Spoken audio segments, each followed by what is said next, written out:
Udah mulai bisa mendapatkan victor, seharusnya bisa melepaskan seorang Viva. Lele-nya juga ikut membantu, tapi masih ada Paladin. Damage luar biasa dengan lightweight yang ada, akhirnya menumpaskan Miko double kill. Kekuatan seorang huge. Tapi Miko datang dan tanggulan Vivo. Tarian rangsa telah pulaku keponya bergerak mencari Hyo dalam bahaya. Kamay naman ni Tego Adjo, samantala din si Vivi papasok. Si Amorin naman doon sa bandang likod. Libreng-libre itilatag ang kanyang mga paniki, pero si Taro gusto papasok. Another inheritance is being taken down. Benjamin set taking down. It was a good shot for the Savior. You can say they still keep struggling, Rory. but Rory has been killed by the Julian. As you can know, it was a very good call. Look at that.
New skin ready.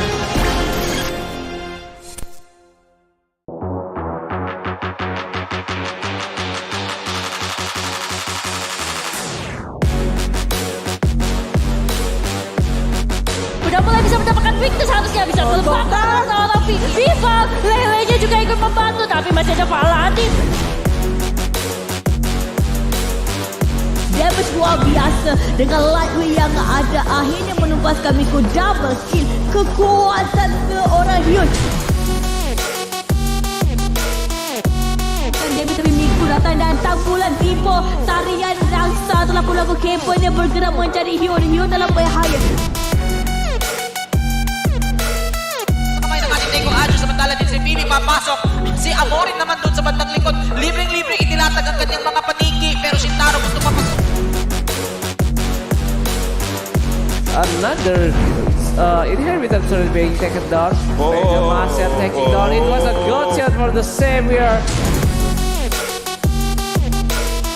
You can say they still keep struggling, Rory. but Rory has been killed by the Julian. As you can know, it was a very good call. Look at that.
the stakes, ladies and gentlemen, because we are on day 4 of the UniPin Ladies Series Southeast Asian Championships 2022. Still here for day number 4 with Mirko and Fira. Yeah, welcome back, and of course, it's supported by Mobile Legend Bank and our media partner Upstation, One Esport, Revival TV, Context ID, Junior Game, the GGWP, Esport ID, Game Buff, Game Zero, Indo Gamer, Juma Labs, Kinche, and also Go Philippine Esport. Mirko, have you heard the opening just now? I felt like I was the heroine in some shonen jump anime. Yeah. It was an epic opening, right, with a light show, and you know, it's very deserved because we have a banger of a first match here, Fira. Rocka Azure going up against RRQ Mika here in the second round of the upper brackets.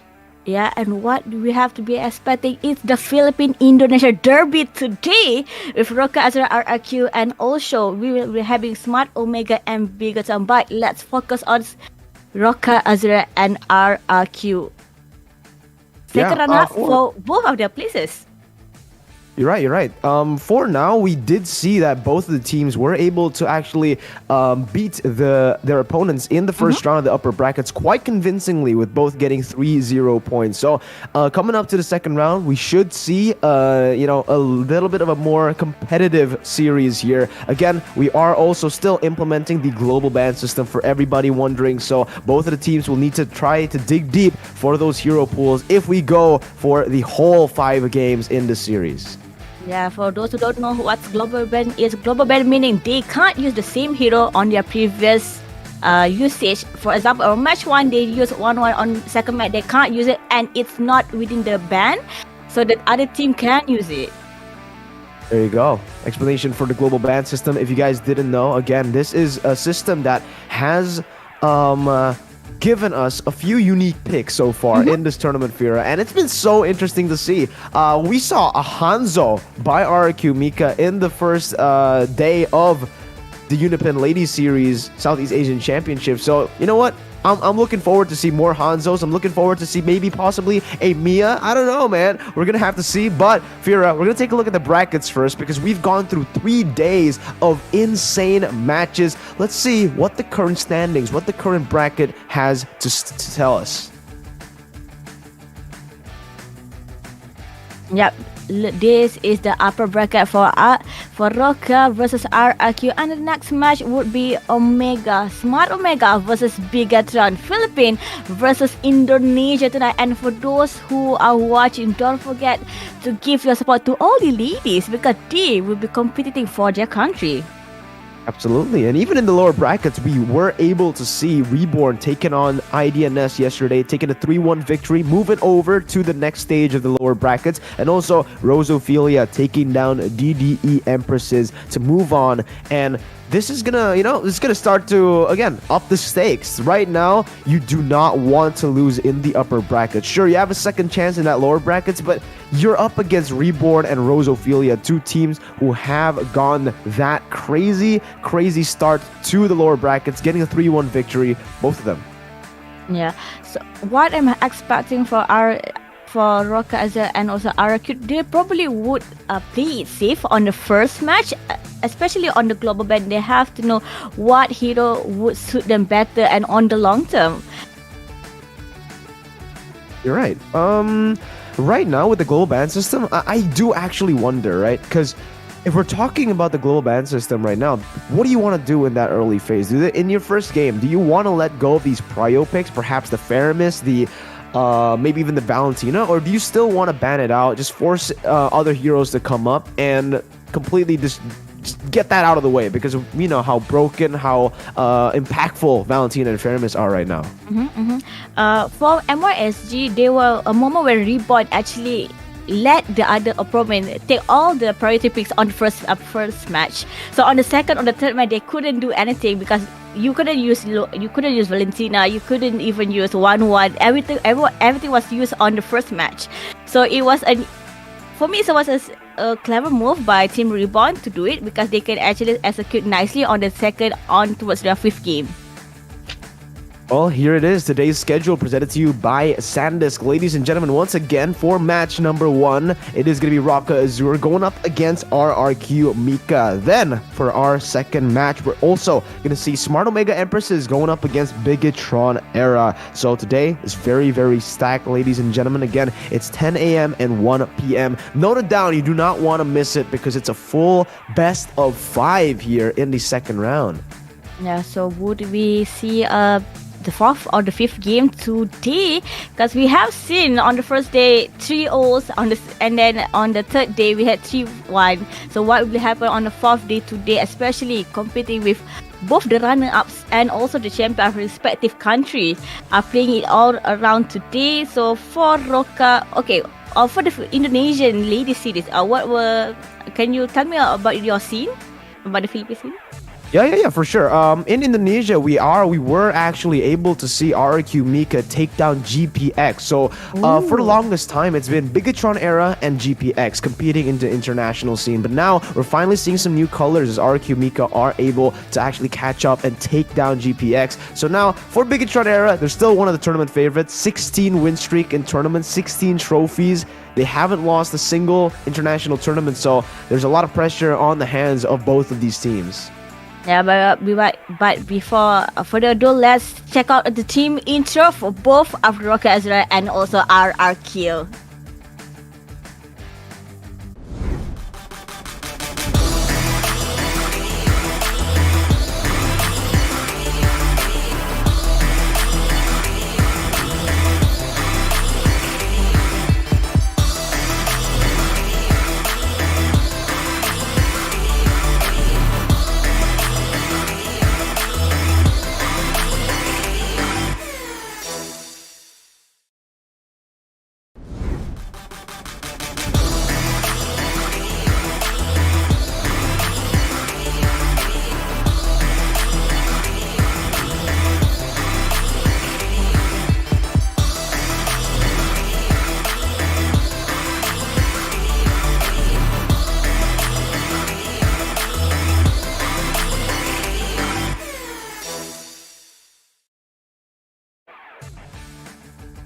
There you have it. Both of the teams, again, the official lineups here for both of these teams. For RRQ Mika and for Raka Azure, we're going to take a look very shortly at their official 5-man team lineup, right? So we'll see. Will we see some changes for both RRQ Mika and Raka Azure, or will we see the same exact team lineup that we saw in the first round of the upper brackets?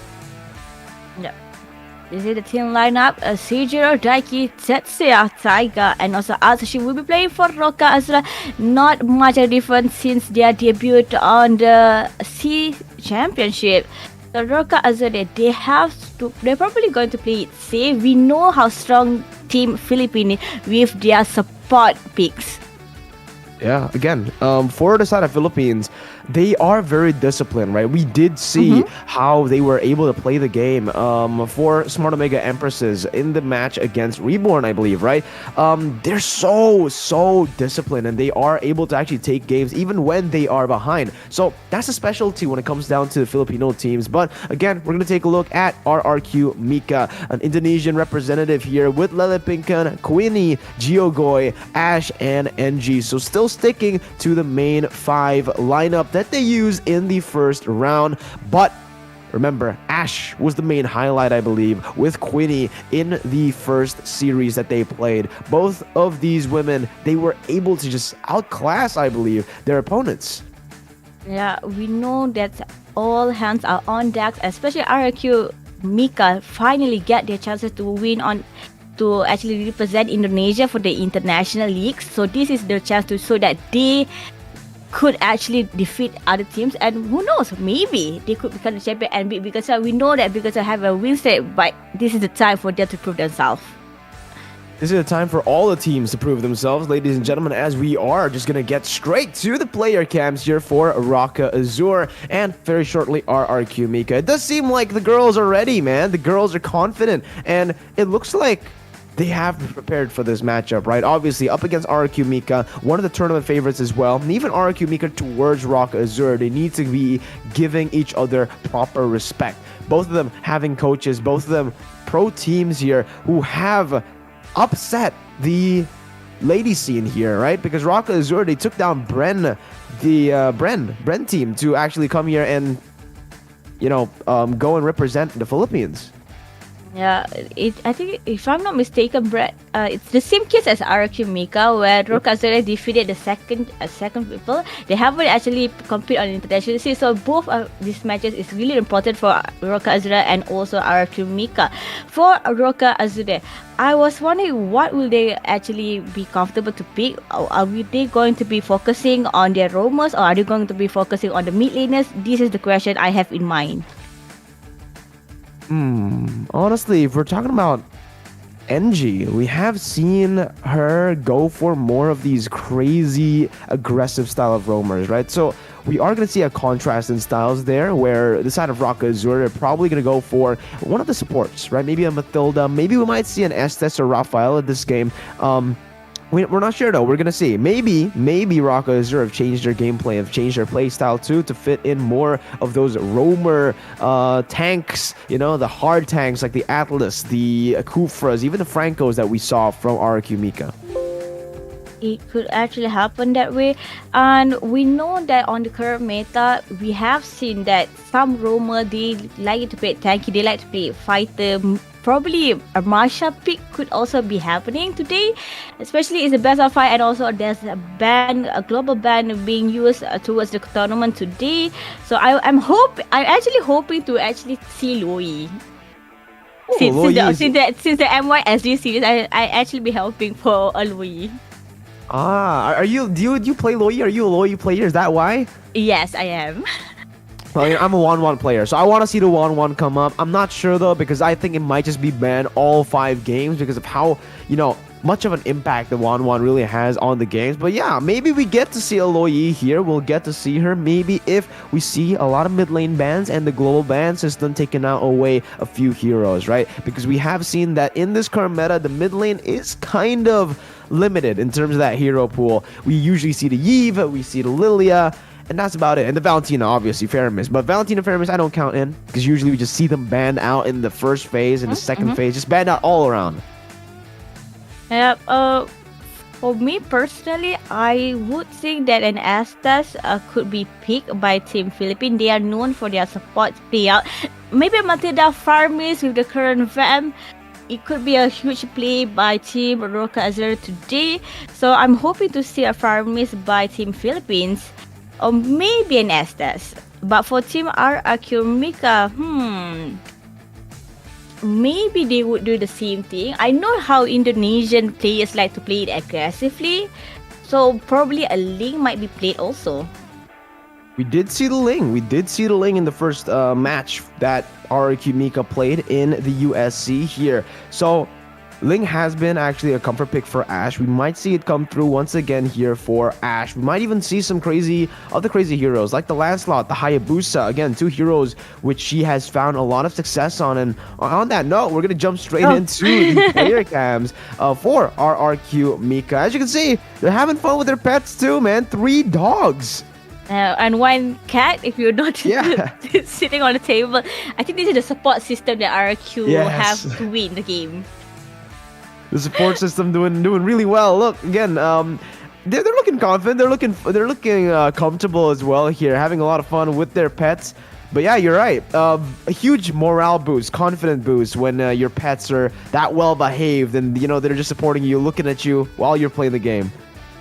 Do you own a pet, Mirko? I do. I have a cat actually. I have a cat. Generally, it's the same like Team RRQ Mika, where my bed is not my bed. My bed is the cat's bed. So we sleep on the floor. Yes. This is what's happening. You can see on the bed. It's not for you guys. It's for our pets. Absolutely. When you have a pet, you can relate, the pet takes everything. But speaking of everything, we need to jump in straight into the draft because we are getting started with match 7, game number 1. We'll see what gets banned here. RQ Mika on the blue side, Roca Azur on the red.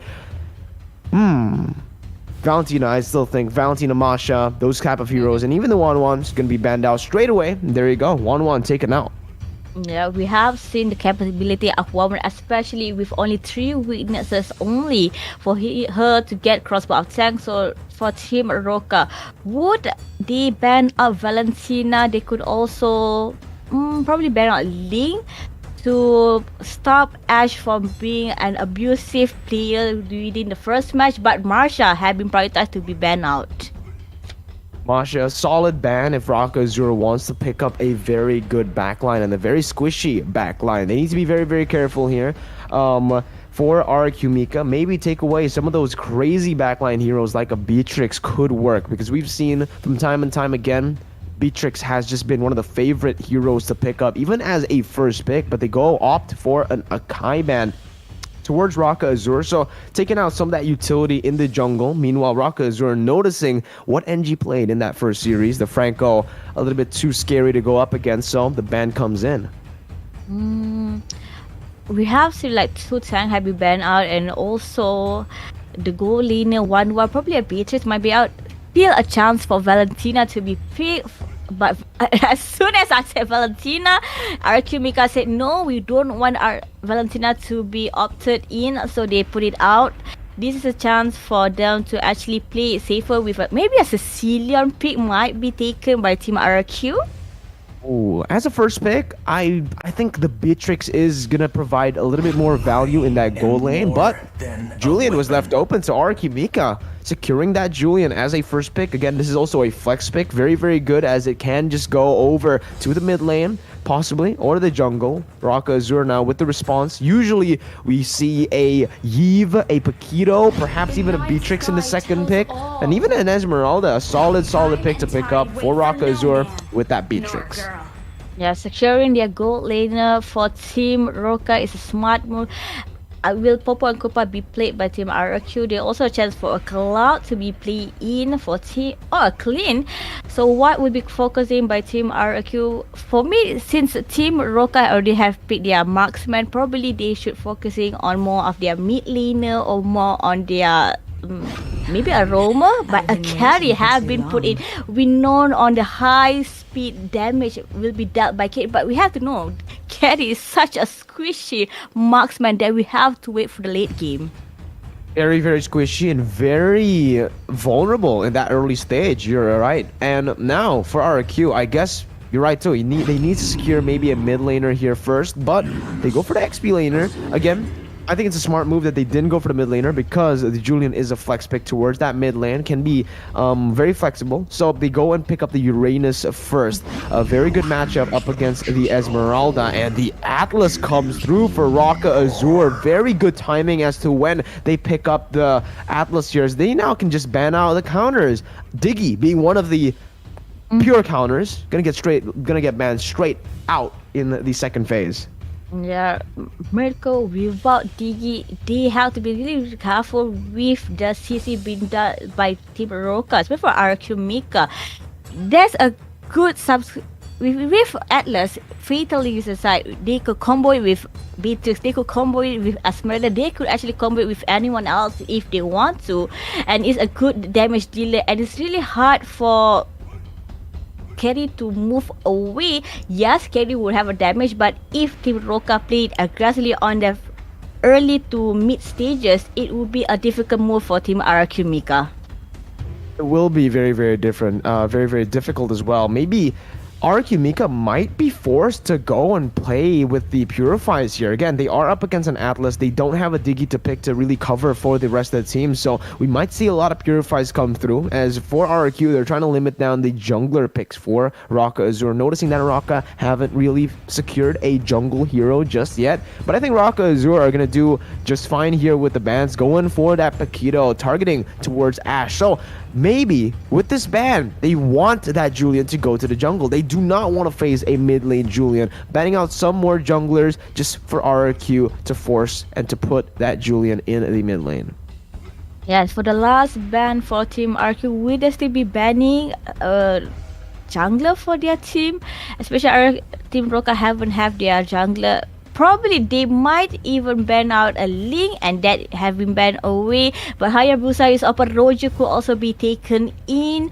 Or would they play it safe and take a fighter jungler? And Sicilian have been taken towards Siroka. That's a good CC combined with a fatal link by Atlas. Oh, it could come in with the dancing by Esmeralda.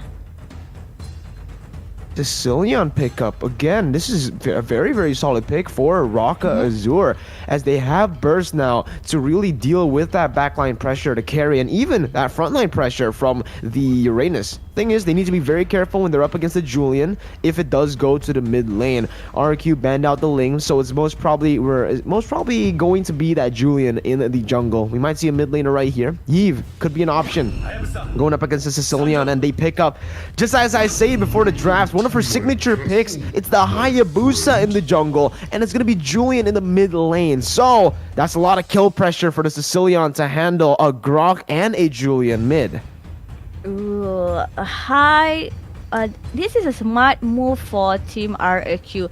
They know they are weak on the early stages. They know they are weak on the early game. So they took on a high early damage by Hayabusa and a Grok to actually make it more harder for Roka to make a pressure to win during the early game, because they need time for carry played by Team RQ Mika to gain their item, to gain their itemization, to optimize the damage.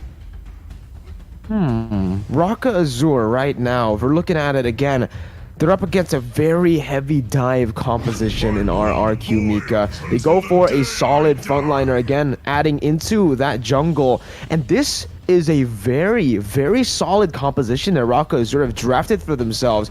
I think in this game, Raka Azure might have the better draft here for securing neutral objectives for that early stage, and maybe possibly even that late game with the Sicilian and the Beatrix to carry them in that late stage.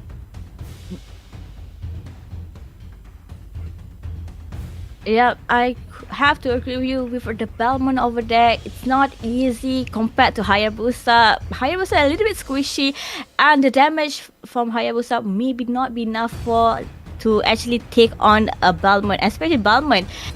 For me, he's one of the heroes that could actually easily take on to clear lanes, easily take on the Lord and the Turtle, especially with the Demon Slayer. So what will happen on game number 1?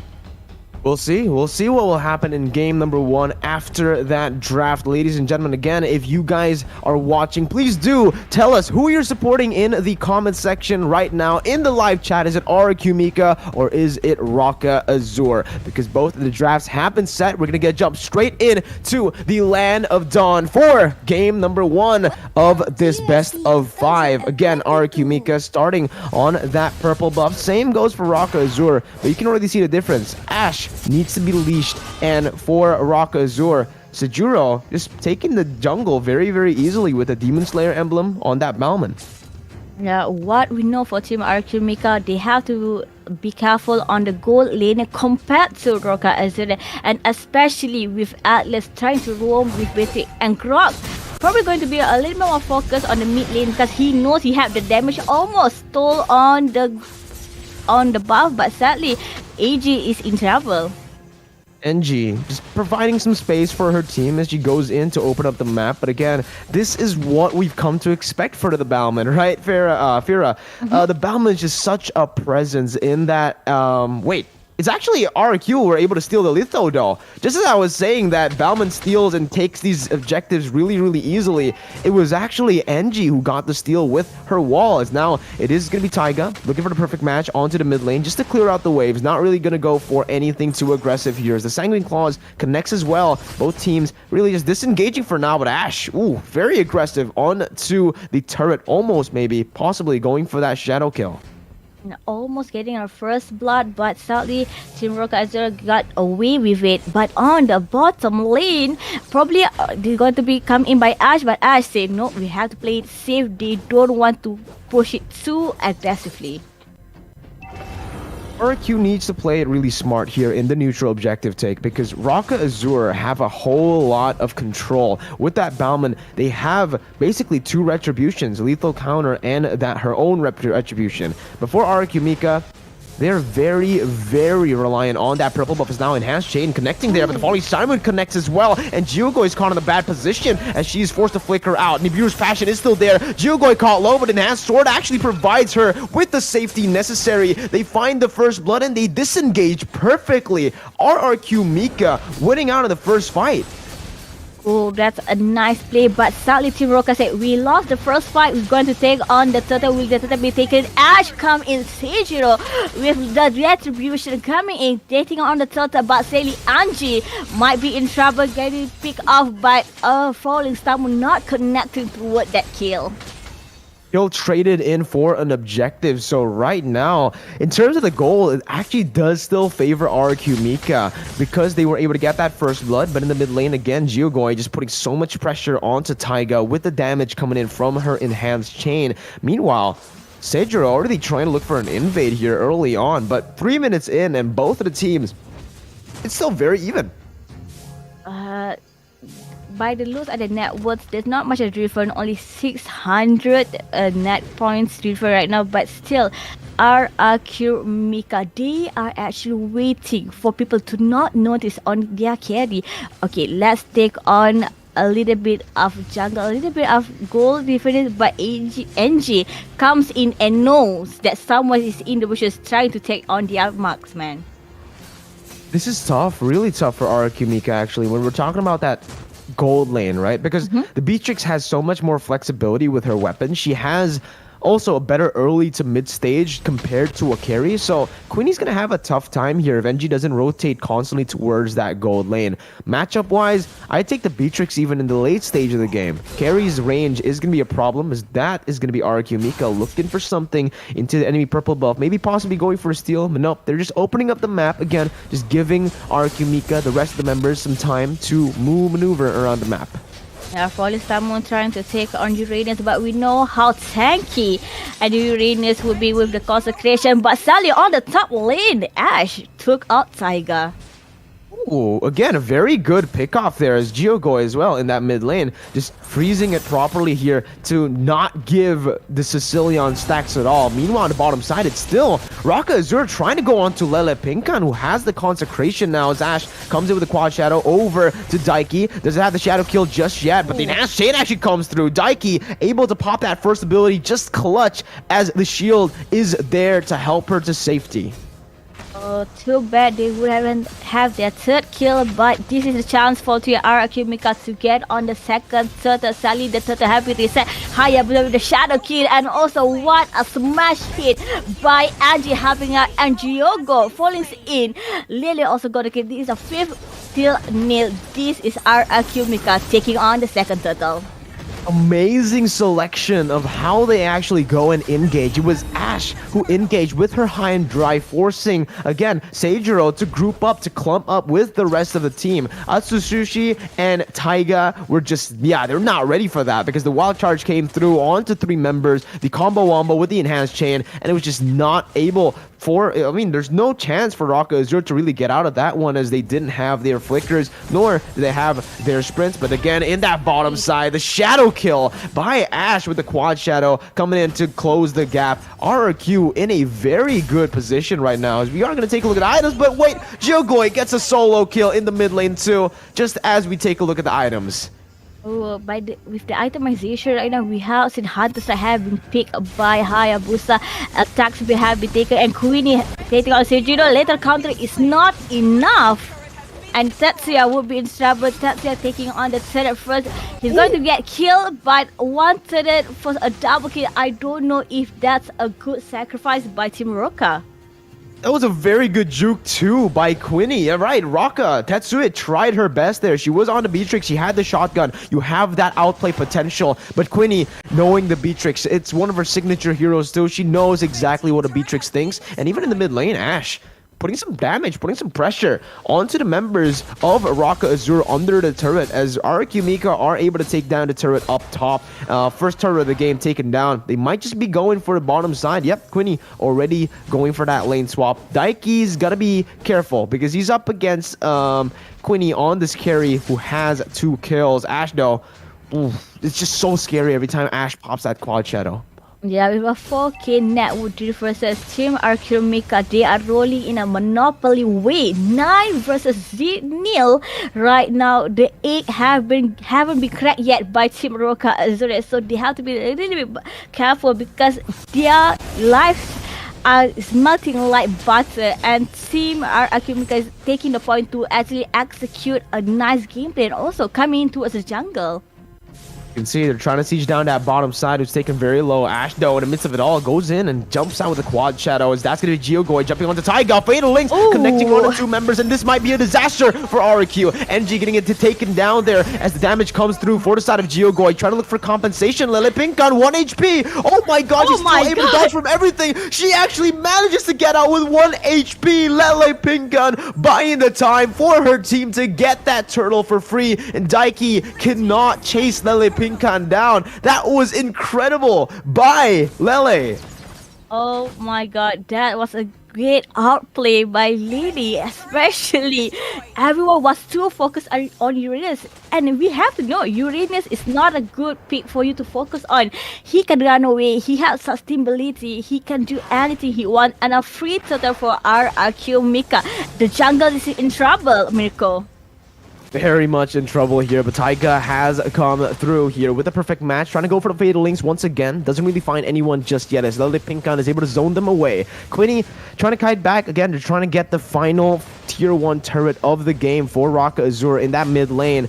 Raka Azure, though, do not want to give over the purple buff. Taiga's opening up the map once again with the perfect match. Doesn't have the perfect match to engage once again. She has the flicker, though, so RQ needs to be careful. But Quinny in the mid lane actually waiting for that Nibiru's passion. Is look at the back lines. It's going to be the shadow kill, picking up 2 kills for a double there onto the hands of Ash as she just gets the purple buff for free. RRQ Mika take the turret in the mid lane. The execution have been picked by Uranus by Lily, where he comes towards the team. I'm going to slow it down. Ash, this is your free kill. Slowing it down with Ionic Edge, slowing it down with Consecration, and coming in with a nice execution by Ash, giving there a 11 kill lead. By the itemization right now, Malefic gun has been taken. Kuwini taking on a bottom lane, cutting on the second layer piece by piece. Roka Azar, they are only on the defensive side. 9 minutes in, and we've already seen 7,000 gold accumulated here by RRQ, as we are going to take a look at the items once again. Why has Ash been able to dish out so much is because she has a Hunter Strike and a Malefic Roar. So she's just focusing on penetration right now. Even the tanks from Raka Azure aren't safe from Ash's Shadow Kill. Yeah, and looking at Uranus taking on Enchanted Talisman with Dominant Eyes, that's a slow and also mana region where he would sustain on the lane in a very, very long time. And Geogo is waiting to take on Tetsuya. Sadly, don't want to force it out. Yet again, playing it around because this is a free lord by RRQ Mika.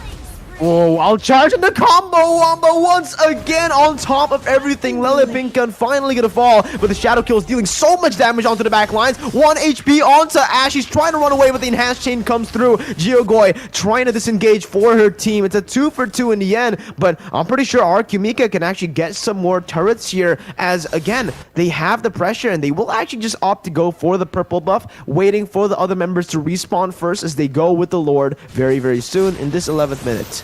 Yeah, sadly, Ash causes her life have been taken down. This is what could say a breather for Team Roka Azure, but we have to remember this is a lot coming to the bottom lane with NG around. Jogo is also happy. They are probably going to let the Lord alone to take on the mid lane and also the top lane, securing a very good, probably a 2 more turret for themselves. Yeah, they're able to defend very, very well here into that bottom side, but they do leave the mid lane open for RQ Mika to take, and even that top side is going to be very, very open unless Raka Azure really just force a fight. Without the flicker on the Atlas, though, I don't really see them able to force fights here. That's just going to be RQ Mika taking another free turret up top. Oh, like I said, with a 6 versus 1 turret for Team Roca Azure, since they're on the defending side, they probably have to focus on Queenie because this is already on the mid-league game. 12 minutes towards the game is going to be a little bit more dangerous if Queenie got at least maybe a third item on his stacks, and it's going to be harder for Team Roca to do anything because it's easier for Atlas and Balmond to be cracked open by Queenie. Let's see. For Roca Azure, what are the win conditions here to come back from this gold deficit? A 7,000 gold deficit that they're really struggling with now, as RQ with the Uranus, they're able to constantly just be a threat in the enemy jungle, freezing up the waves in the top side and even in that bottom side, not giving Roca Azure any space to farm at all. Finally though, we are going to take a look at the items here, an item check for 12 minutes in the game. And what can you see here, Fira? Yeah. For now, there's an oracle for Uranus. We know HP regen will be there, not just HP, but also mana regeneration. But let's focus on their Ashe with the Blade of Despair already BOD, so giving a really massive burst damage by the Hayabusa. And this is a chance for them to actually play to the back lane, and Sicilian and British might be in trouble because they are really squishy if they are not being taken or being attacked by their roamers. Now though, the Lord has spawned, as you can see from the Lord cam there, as Roca Azure instantly, knowing that the Lord is up, they send Daiki down below to try and clear out the waves with Atsushi. So this might just be a free Lord for RQ Mika. Roca Azure do not want to go for a fight. Instead, they go for a trade, which is a very good decision that they're making. They do not want to force fights right now as they are behind 7,000 gold, but they might actually be able to open up the map right now. Daiki with the Falling Star Moon coming in once again. RQ looking for the fight, as that's going to be Taiga jumping in with a perfect match. Doesn't get the Fatal Links just yet. Right now, Queenie dealing so much damage on the back line as Wild Charge will be popped onto 2 members. Nibiru's passion going to be used, but Taiga comes in with the Fatal Links, bringing her back for Tetsuya to claim the kills. But look at the damage coming in from RRQ Mika, from Ashe as well, able to get out from the Wesker range. And Geogoi comes in with the Enhanced Chain to secure herself a double kill. RRQ Mika take a 3-for-0 trade. Oh my god, look at how RX Mika playing it well right now. Especially, even so, Fatally actually took on 3 players, but Ashe save on the save on his ultimate to actually run away. And also, this is a chance of yet again for Team RQ Mika. Roca Azure, they are starving for at least to get their jungle, at least to get their farming, but won't be taken on because the RQ Mika is actually forcing them to Roca Azure to be on the defensive line, and it's a rough patch for Team Roca. And now RQ Mika have all of the resources they need to end the game here. Roca Azure, they do have very good high ground with the Beatrix and the Sicilian, so Roca Azure can definitely still go for the defense. But look at Taiga, still no flicker, so they can't really go for those crazy engages just as of yet, as the Lord comes down to that top side, able to take the turret down. RQ Mika trying to micromanage all waves to hit at the same time here as the mid lane comes through. Quinny gonna go over to the turret, but again, this is a very good defense by Roca Azure, still able to hold out for some time here. 15 minutes in, and the later the game goes, the scarier Roca Azure's composition gets, with the Sicilian constantly stacking. But will it be easier for the Associate to get their stacks? Because we have seen how Team RQ Mika freezing the lane and not giving even any minion. And Lily Pink is in trouble, fatally having hit. Associate taking on that kill, 1 kill, and falling someone by the back. But Ashe took on the mid lane, comes in with the Hayabusa. Will he have a hit? Not yet, runs away. And it's a save by Team RQ Mika. But actually, you know, it's worth it here. They used everything, all their ultimates literally onto Lele Pinkan, and that enables RQ Mika to look for plays around that base to take the mid lane and even the bottom side base turrets. So now they have even more resources and an even more significant gold lead. As we are going to take a look at the items for RRQ Mika, it does seem for all their carries, they have hit those item powered spikes, full items on almost everyone here, but it's just Ash who just needs to find that immortality, I believe, as Daiki's going to be isolated. Wild charge again. Daiki versus 3. Falling Star Moon to try to get away, but the Shadow Kill just keeps on following her down, and that's a pick already for RRQ. Yeah, for Team Rockets, they're looking for their turn around, but they haven't executed nicely. They're still letting Ash and also Queenie around. Queenie haven't have any death just yet. 3-0-3. And this is really a hard move for Team Rockets to actually go to the back lane, especially if Tiger could not execute a fatal lane towards Queenie. And Queenie, with the Purify, it's easy for her to run away, but look at that. Someone have been caught in, but Tiger have been taken down. Oh, that's such bad timing for Taiga to lose her life, because RRQ Mika, they timed it perfectly. They go for the picks only when they know that an objective is coming up. And this time, I don't know, I feel like RRQ Mika should just wait and reset it. Wait for that 18 minute, because this is just going to be an enhanced lord if they take it right now. It might not be enough to end the game. Will they do that though? That's the question. It doesn't seem they want to risk it right now. They just want to take it. Yeah, 1757. So it is still going to be an enhanced lord, not the evolved lord yet. This might actually be a chance for Raka Azur to keep on going, as Daiki's going to be caught here in the midst of it all. Ash jumping into that back line on towards Atsushi, who is still going to be able to survive that, holding on to her sprint and even going for that bat feast. So Raka Azur, they've just lost Daiki, a solid frontliner in their composition, right as the Lord spawns. With a 30-second gap, it won't be easy for Team Rocket as well to actually protect their crystal, especially who would be on the front line. If Tiger and Sergio do on the front line, there's still Queenie and Ash to actually burst down their damage to take on another two players. And this is the where Team Rocket had to play it slow, play it smart, clear on the lane as fast as they could, but Ash is coming in from the back. Oh, they're going to go for the base here. Fatal Link connecting by Taiga, but the hand sword actually still able to get out for the side of Geogor's. Queenie just puts the damage onto the base. A 1-0 lead for RRQ Mika as they play it calm, disciplined, and collected.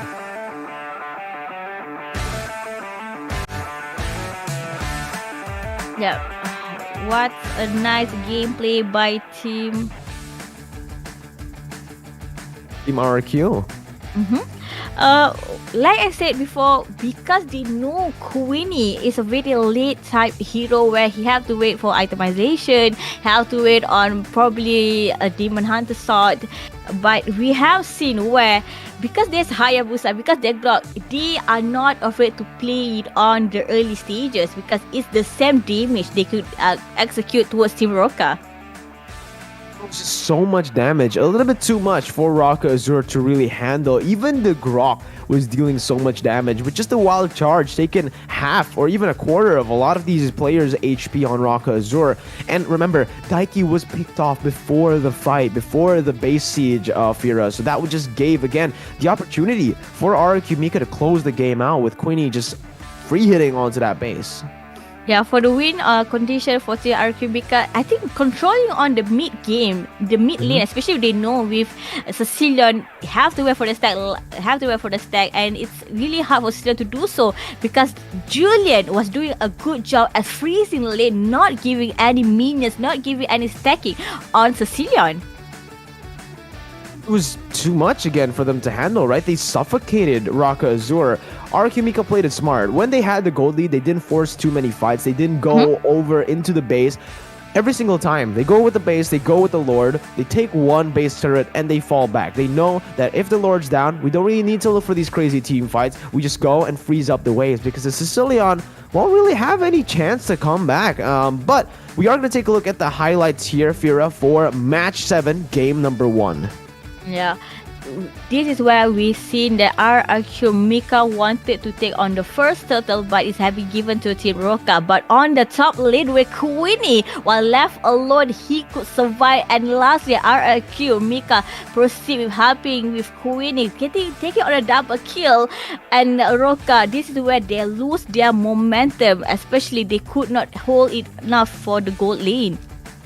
it does feel like right here is the beginning of the end for Raka Azur, right? Because RQ Mika had such a massive gold lead and they couldn't pick off Lele Pinkan there. Because of that, Lele Pinkan just scaled like a monster into that late stage. And you can see here the wombo combos coming in, even though they did overcommit a bit too much here as Ash was taken down with Lele Pinkan. But they are able to recover from this, right? Once they lost the team fight, once they gave an equal trade, they instantly just recovered. And you can see from the next team fight on, they always pick their timing to go in very, very well, with Ash just jumping back and forth, pressuring that Beatrix. And even here, when Taiga was able to get that Fatal Links, it wasn't enough to really take anyone down. Surprisingly, I thought that Tetsuya was able to get someone, but yeah, I guess the movement coming in from RRQ Mika in that team fight was just too much to handle. Yeah, the gap between their goal make a huge difference, especially if they could not execute a burst damage, a bursty hero to take on RRQ Mika. There were no one within Roka as a arsenal to do it, and this was the win by Queenie taking on the Crystal. Instantly, and you can see how she was able to hit the crystal so fast. It's the build up from the Wind Talker, the Golden Staff, and even the DHS here. She got the Thunder Belt just for safety, you know, a little bit more HP doesn't really hurt you. But the MVP for game number 1 is surely Ash, with so many of these clutch plays coming, and even the Winter Truncheon as her last item is, I think she bought the Immortality first, but because the Immortality popped, she goes for the Winter Truncheon, and the itemization is just stellar from Ash, going for that 100 strike and Malefic Roar first instead of the BOD Endless Battle, because she's up against a lot of frontliners.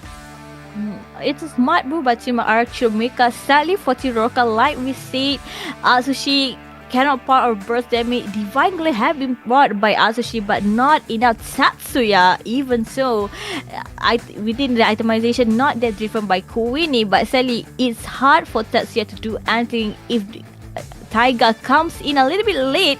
And we know how Ash is a really mechanical player. When fatally have been hit Ash time and time again, but Ash could actually dash it out easily. You're right. The maneuverability from Ash has just been spectacular. Every single time Taiga went for those Fatal Links, she was only able to find NG and Lele Pinkan most of the time. So it just goes to show for RRQ, they were able to just maneuver out of that really well. And even from the items, if you take a look at Raka Azur, they didn't really have a lot to play with, right? They didn't have a lot of gold because RRQ were just constantly freezing. And here, your MVP, RQ Ash, 9 kills, 1 death, and 5 assists. That 1 death coming obviously as well because Rock Azur were able to punish a few of the mistakes that RQ Mika made.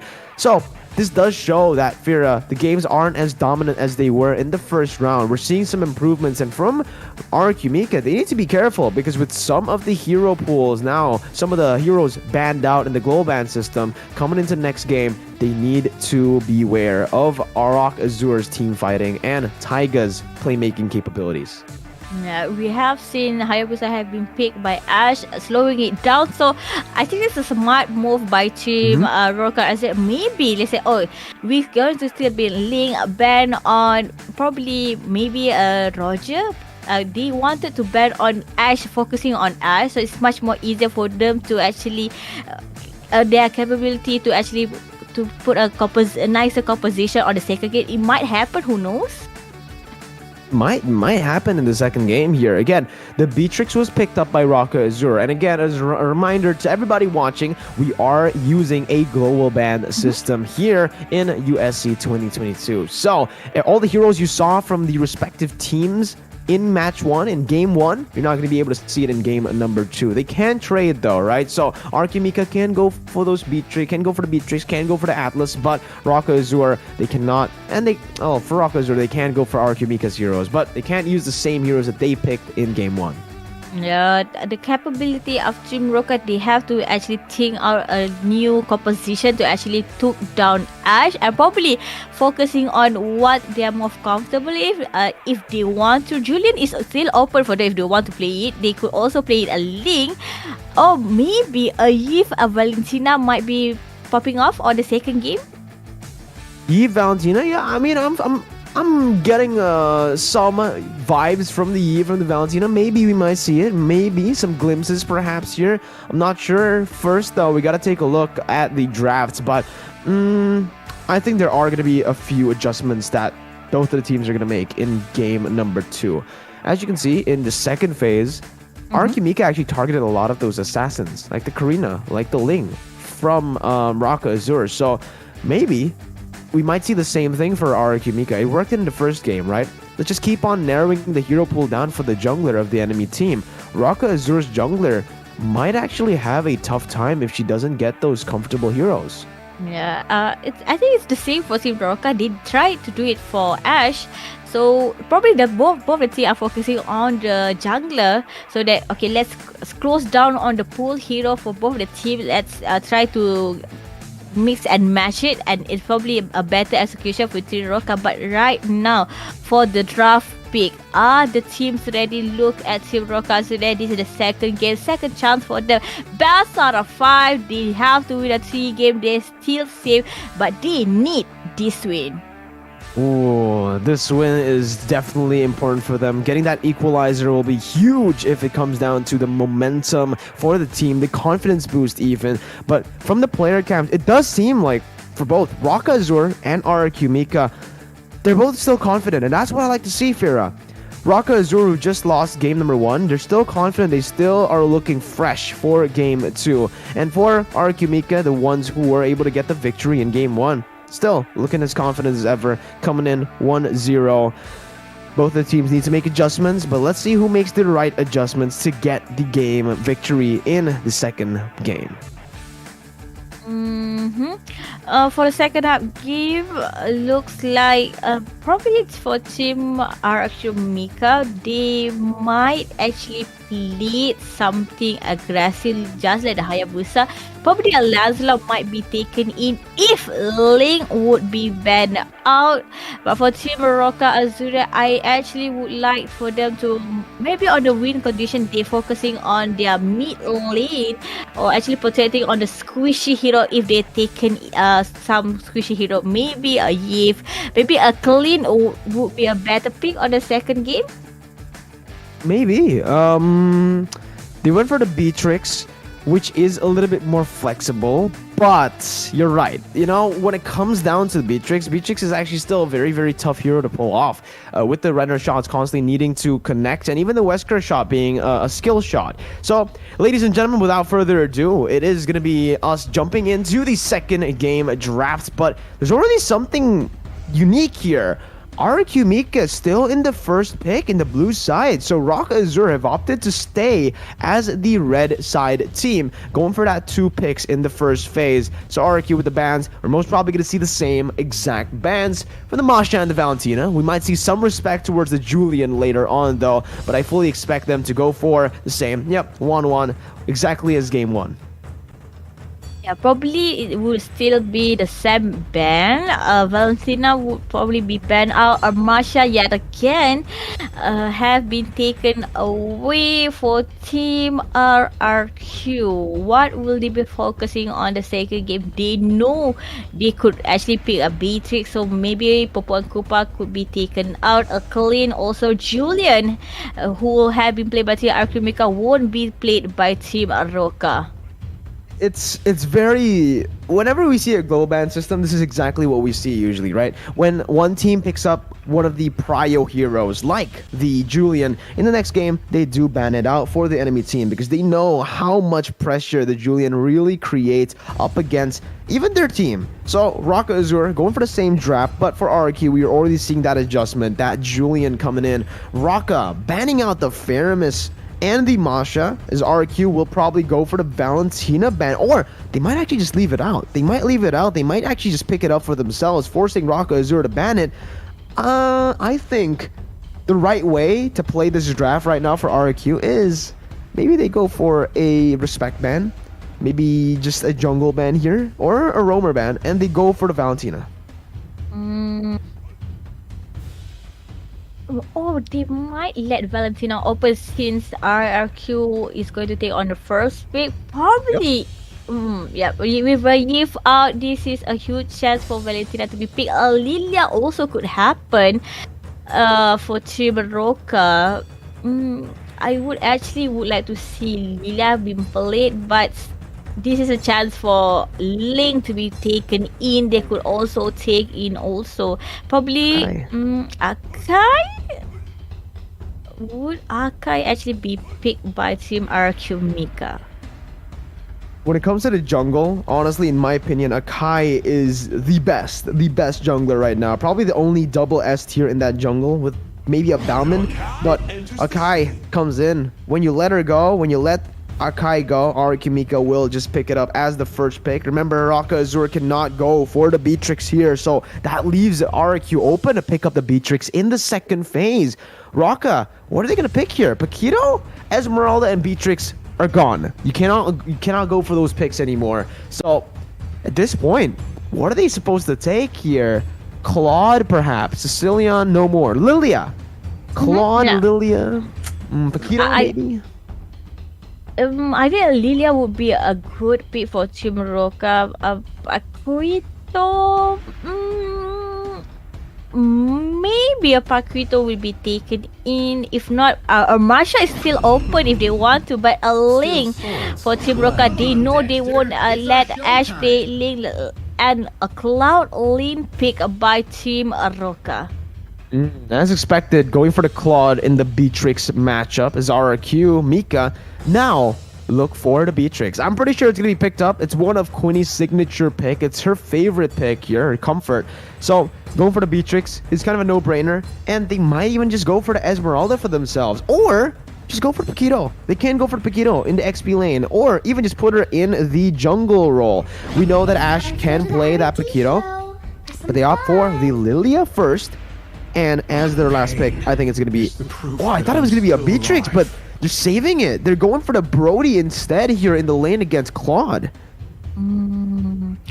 I would like a Brody, especially if they are going to fight a Link, because we know when Brody picks out fighting with a Link, the distance damage that will be dealt by Brody itself is quite high. So even so, flinch points could be used by Link, it was still being hit by the damage by Brody.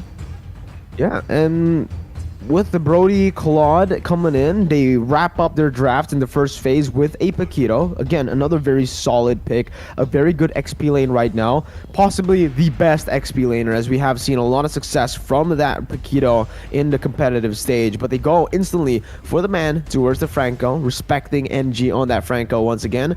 RQ Mika should be going for the bans towards the Roamer this time around. They saw the Atlas last game. I think just narrowing down the Roamers is going to be a good option for them, as NG has a pretty vast hero pool as a roamer. RQ might look to ban a Lolita, as they have a Brody. Brody can really just be countered by that Lolita, so I think Lolita ban would be good. There you go. Instantly, they go for the Lolita ban, respecting that Brody counter. It's not only a Brody counter, but we know Cloud also can be hit by a Lolita, so it's a good idea for RQ Mika to actually swap out Lolita. And for Team Roca, will they ban so right now for Team RQ, they don't have a fight goal EXP laner, but Provius have been taken out, probably because it would be a free ultimate by Provius if they let Provius be taken by Team RQ. Grot also have been taken. 3 Roamer have been taken out. So right now, probably they would actually take in a Kufra might be taken in. Will Kufra be played? Kufra. I think, yeah, Kufra could definitely be a choice here for Rocket to go for, but Ooh. I don't know about the Kufra. Going up against RQ, they don't really have a lot of dashes. Only the Brody kind of have a dash with his second ability, but I don't know. I don't really think it's worth it for that Kufra pick to come through first. But with the Grok, Raka didn't go for the Atlas ban, right? Raka left the Atlas open. Ooh, RQ can just go for the Atlas. The Atlas provides so much value here, actually, up against Raka Azure. With the Fatal Links, you can combo in the Paquito, the Ling, and even the Claude if she actually times it well. But they go for the Matilda first in this game. And to wrap up their draft, this is going to be a Natalia. Oh, wait a minute. It's Akai XP in Natalia jungle.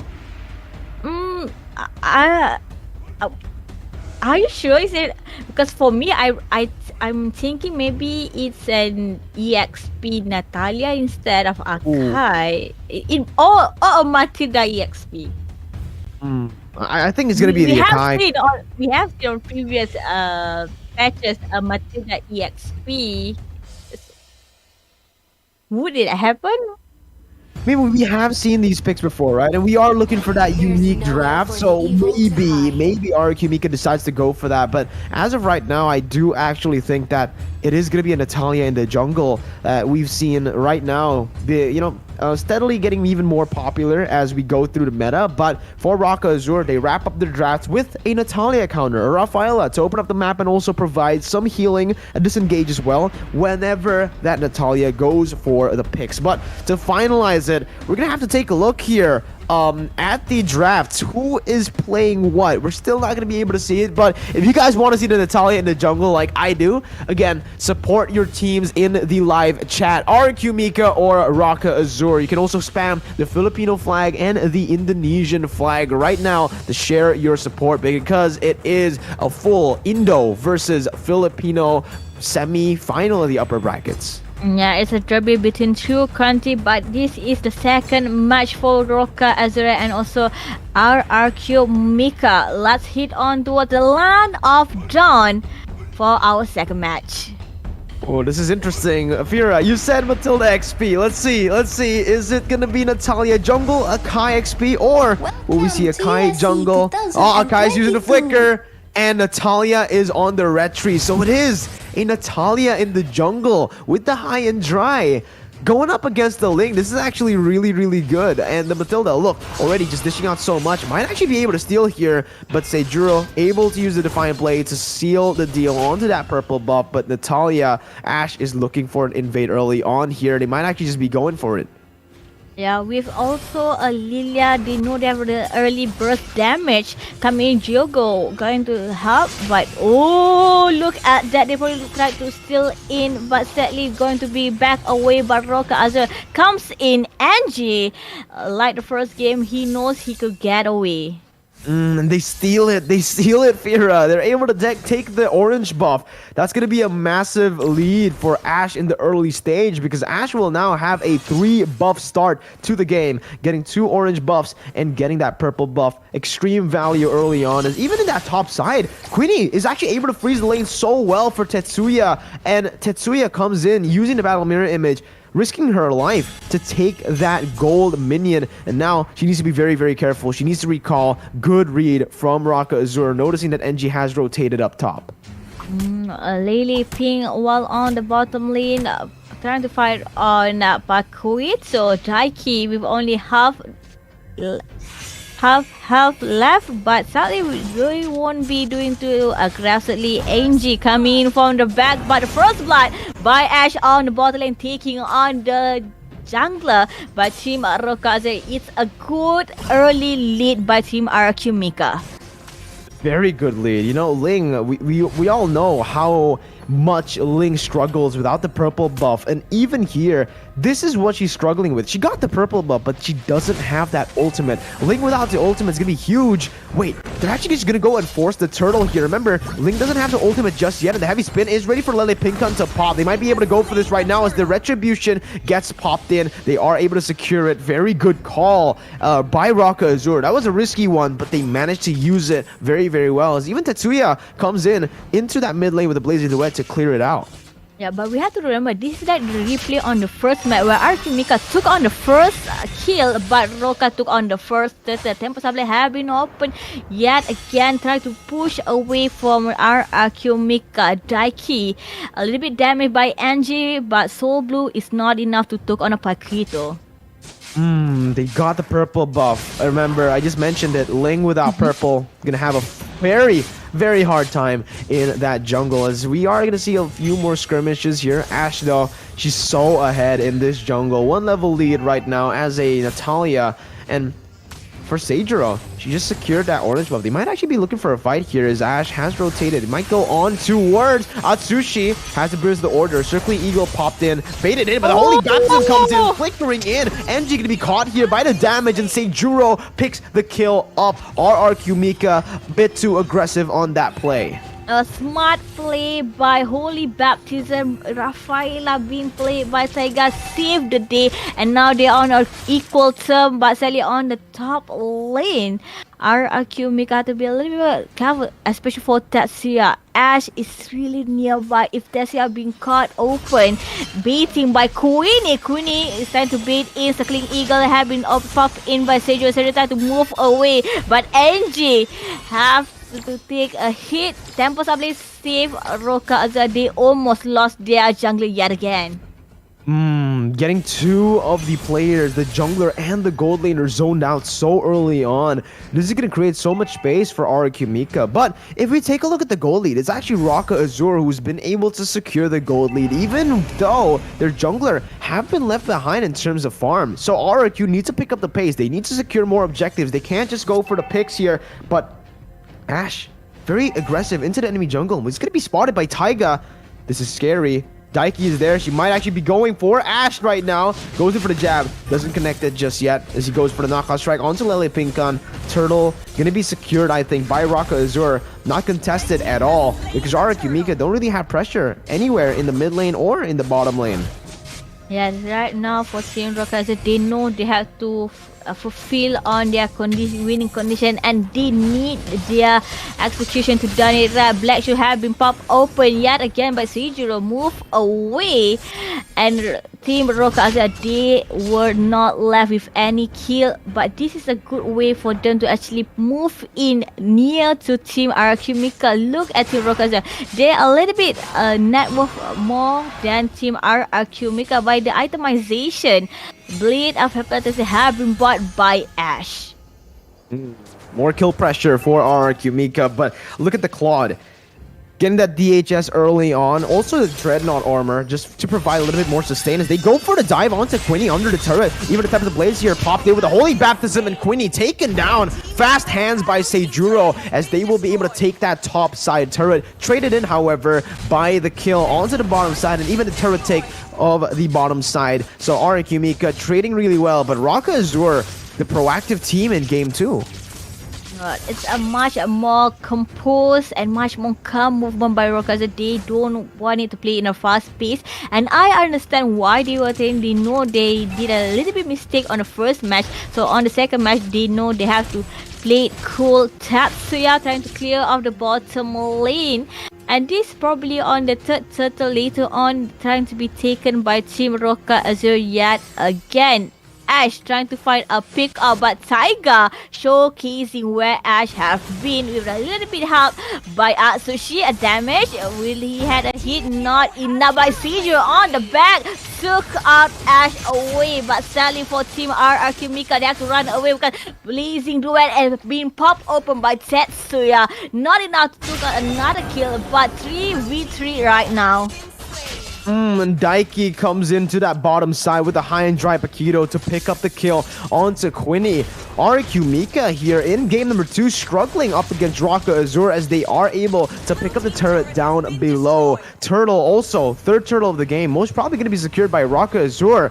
RQ Mika don't really have pressure on the map, and Quinny is 0-2-1 in this game. Definitely not the good score that you've come to expect from Quinny, but NG, knowing that her team is behind, she's trying to just buy some time by baiting out the turtle and resetting it constantly, just being a force to reckon with here against Raka Azure. But again, as predicted, Raka Azure have more pressure for this turtle. I don't know about this. Ashe wants to go for the steal, but they are just going to be able to secure it. Taiga actually taking it. For me, it's better for Tiger to take it than Ashe because they know Ashe is around. We know that whenever Nutella comes in by Daiki with a nice jet to Ichi, losing half of her life point. It's a little bit too close of a comfort for Team RQ Mika. Oh, they go in for Daiki though, and Daiki will actually fall into the hands of Geogoi here, who's still able to kind of wait for a bit. That Chaos Order popped in, and that's gonna be the Blazing Duet actually popped in by Tetsuya. Very aggressive as Ash picks up a kill onto Sushi. They can go for more picks here. It is a 2-for-0, but RRQ Mika lose turrets in that top side. And in that bottom lane, we do see that Raka Azure will be able to clear the minions out. But look at this, Seijuro catching up to Ash and even getting a 2-level lead on her. Yeah, Seijuro taking on the buff is a nice move, especially they know that Team Arkumika would actually try to talk on Roka Azure buff, and she is doing the same thing towards Team Arkumika. Right now with a lead of 1,000, Roka Azure is trying to put on a hit. Jogo have to pop out her black shoes, but won't be coming in for another engagement. Looks like only clearing on the mid lane is only can Team RQ Mika do right now. They go for that mid lane, they clear it out perfectly, and look at that bottom side. Seijuro is constantly putting pressure onto this base. Silent stop though. Captain Blade is gonna be popped here. Seijuro might be able to get out, and she does with the Finch Poise. Oh my goodness, Seijuro with the fast movements on their hands, getting out from a 2v1. It's a nice trade-off by Team RQ Mika, focusing on the top lane while Seijuro runs away on the bottom lane. But Roka Azure, they have to be a little bit more careful because this is already going to be on the mid game later on. Lord have been spawned right now. Who will take on the first lot? Later, probably by Team Roka Azure, probably going to try to take on the first lot, because they have the a bigger space to do so. Blazing Duet have been popped open, but nothing have been found just yet, and looks like Ash might be found by Team Roka. Yeah, Ash caught in a bad situation, still able to dash for now, using that stealth really well to maneuver herself out of this. But look at Raka Azure, they do not want to give up this chase, they want to keep on going, and they actually go just for the Lord here. So RQ Mika don't really have a response right now, he just gets bursted down so fast by Team Raka Azure, and that's the Lord. That's a 4,000 gold lead too. You can see for the Claude, DHS, Golden Staff, and Wooden Nature is gonna get really tough to say. Juro jumps into the back lines for the Tempest of Blades as well. Quinny gonna get caught. If that's the mega kill picked up by Juro, she's looking for more, almost getting a double kill, but Taiga now caught very low. Geogoi still able to kind of wave, backing them up. It's going to be Tetsuya jumping in, but Ash looking for the assassinations onto that back line, finding Taiga. Will she be able to get it? No, she goes for the Lethal Wanderer. Oh no, Ash going to get taken down in the end, but she does actually find a double kill. A double kill, and I think it's a right moment because RQ Mika needed that kill so they could actually took down the lot.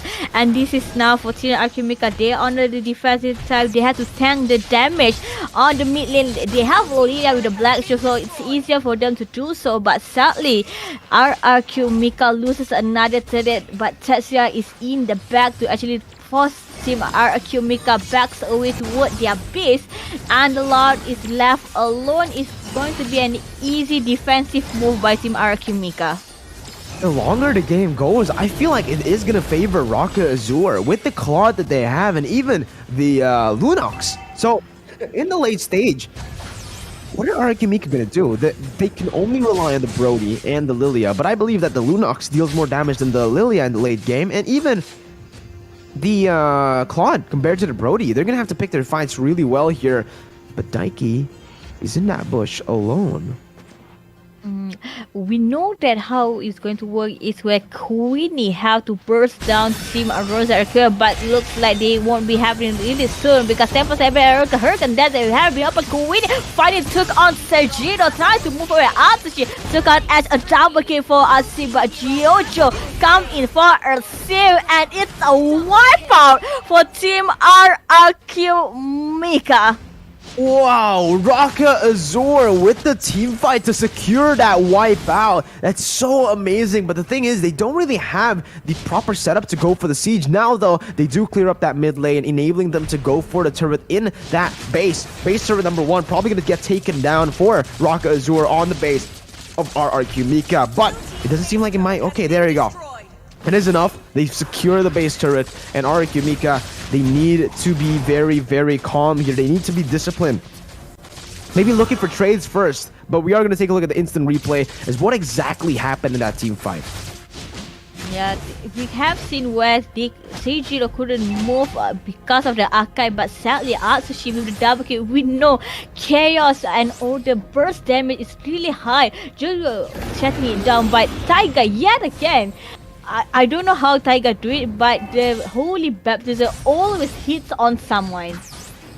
Yeah, it's been very on point in this game with her flicker plays too, and now you can see that RQ Mika, they're forced to send Ash as the person to clear out that XP lane, that top side. And RQ, Geogoi gonna get bursted down. The Black Shoes already popped so early as Seijiro comes in, and Geogoi will be taken down. Lelepinkan though trying to jump in. Tornapop Memory was used as well. 2 ultimates burnt out, and it's a 4v5. Ash now coming in trying to look for the steal, but it is way too late to look for that steal. Way too late to look for a team fight. RRQ Mika might lose this game here. Raka Azur is so on point this game, getting so many good trades.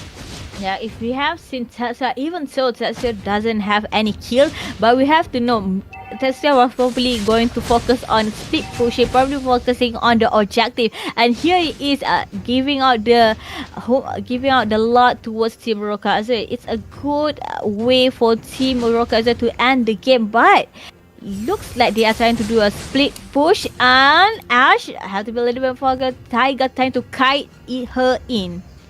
Ooh, let's see here. Raka Azur bringing the Lord into that mid lane.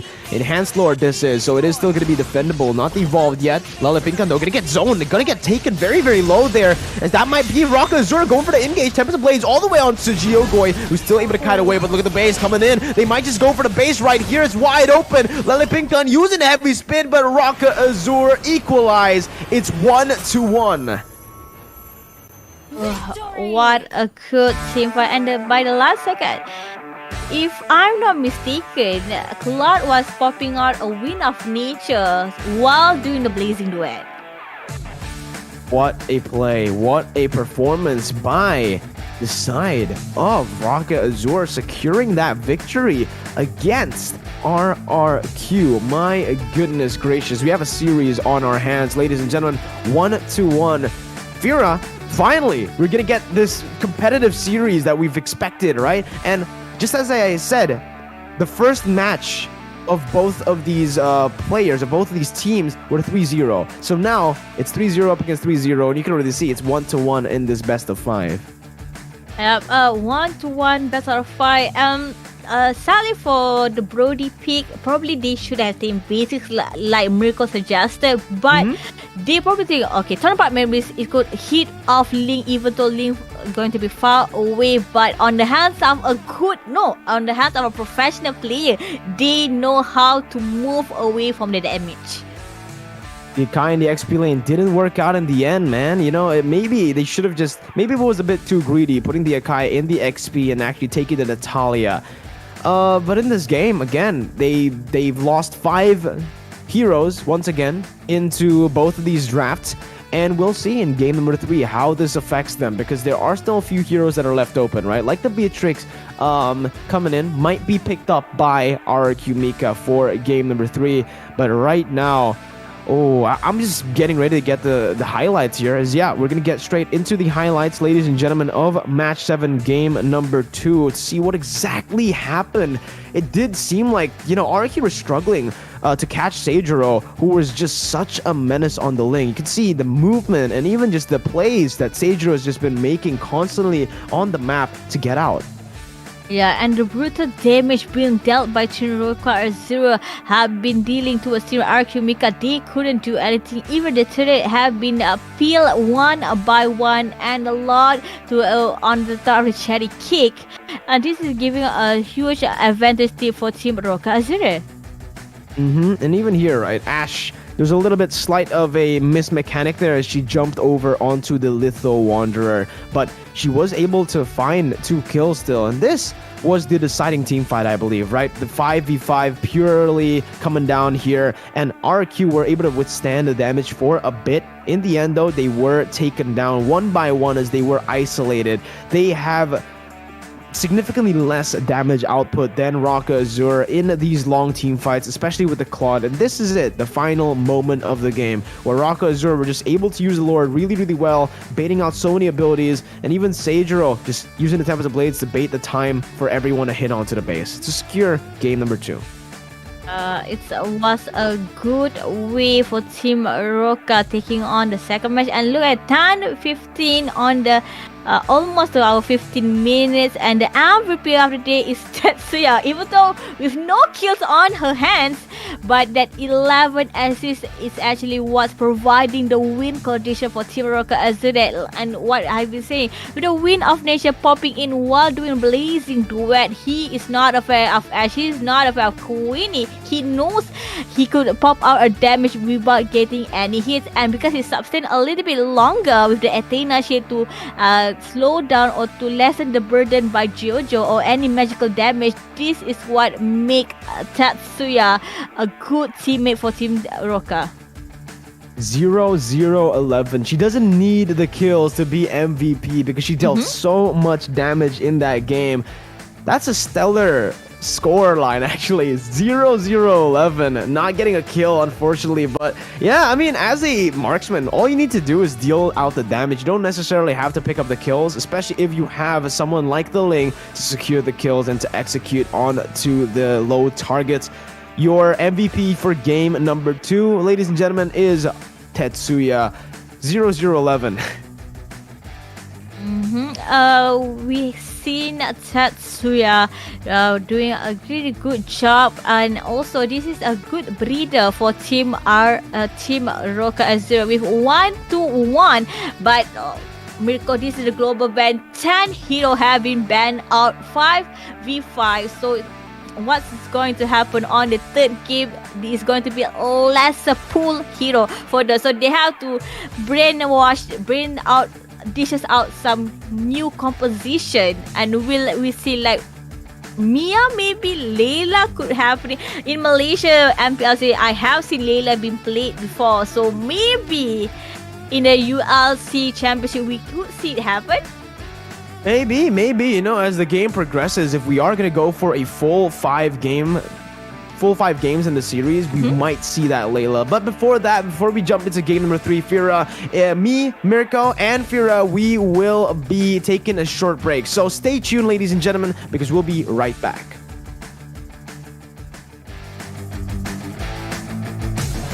Sudah mulai bisa mendapatkan victor, seharusnya bisa melupakan orang FIFA.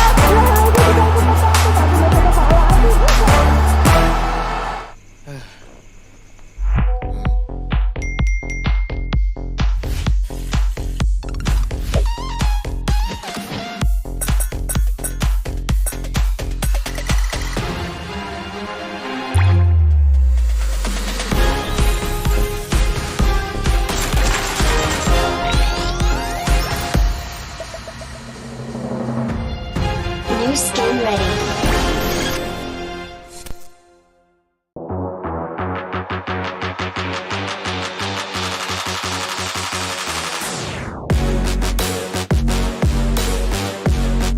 Sudah mulai bisa mendapatkan victor, seharusnya bisa melupakan orang FIFA. Lele-nya juga ikut membantu, tapi masih ada Paladin. Damage luar biasa dengan lightweight yang ada, akhirnya menumpaskan Miko double kill. Kekuatan seorang Hyun.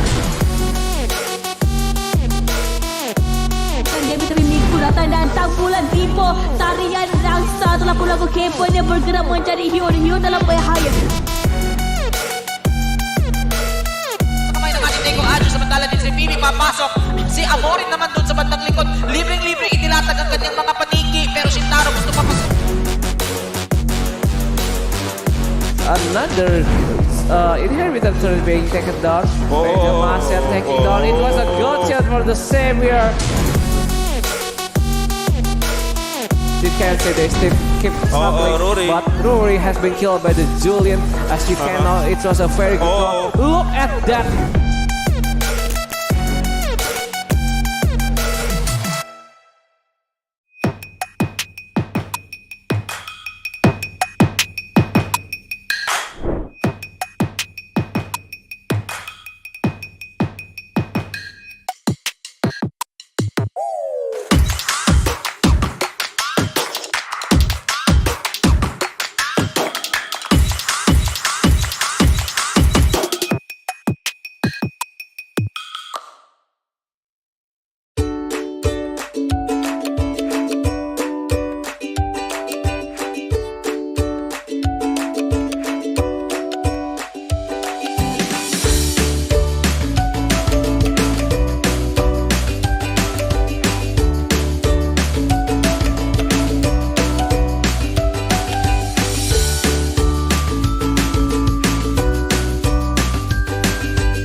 ready.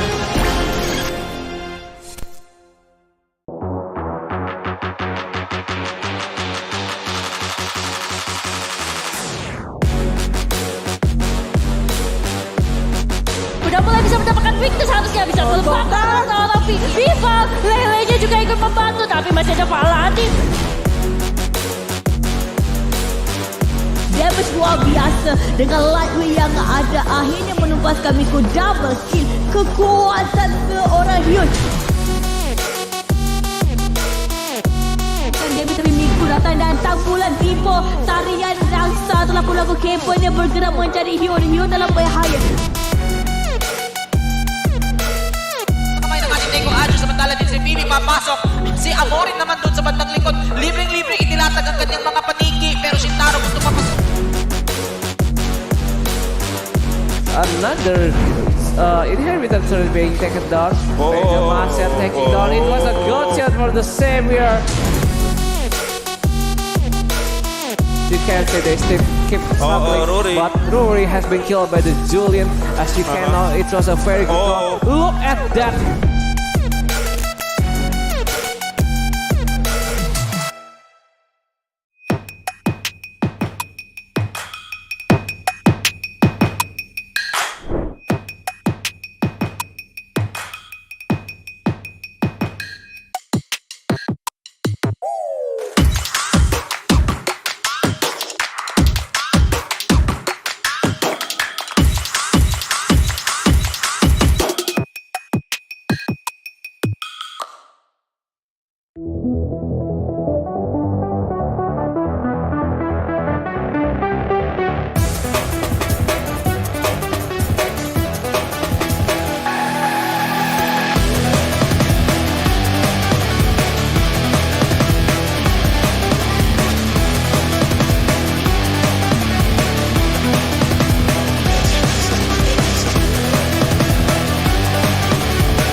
1-1 in the first series. Ladies and gentlemen, welcome back. After that break, we are bringing you guys game number 3 of the series here in the UniPin Ladies Series Southeast Asian Championships 2022.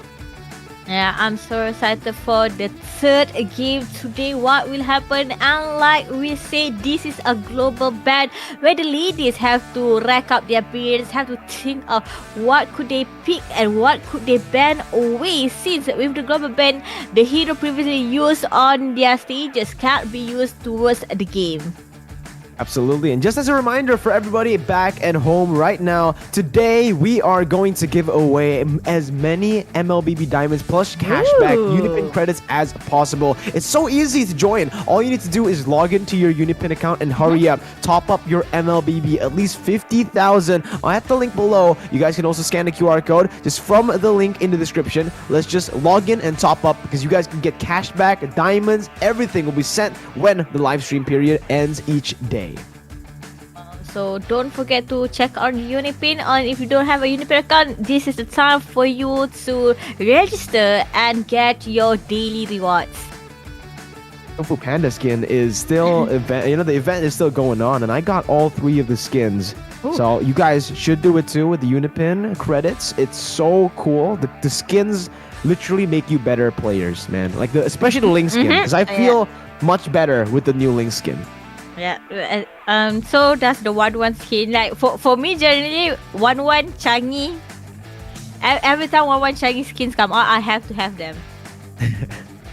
Yeah, there's so many Collecting. skins for us to get. Oh yeah, maybe like the crazy collabs later on in the future too. It's gonna be insane. But you know what else is gonna be insane? Game number 3, because Rock Azure were able to equalize in game 2. Now it's 1-1, and we're gonna have to see how RQ Mika and Rock Azure performs after the 10 heroes that are banned globally now.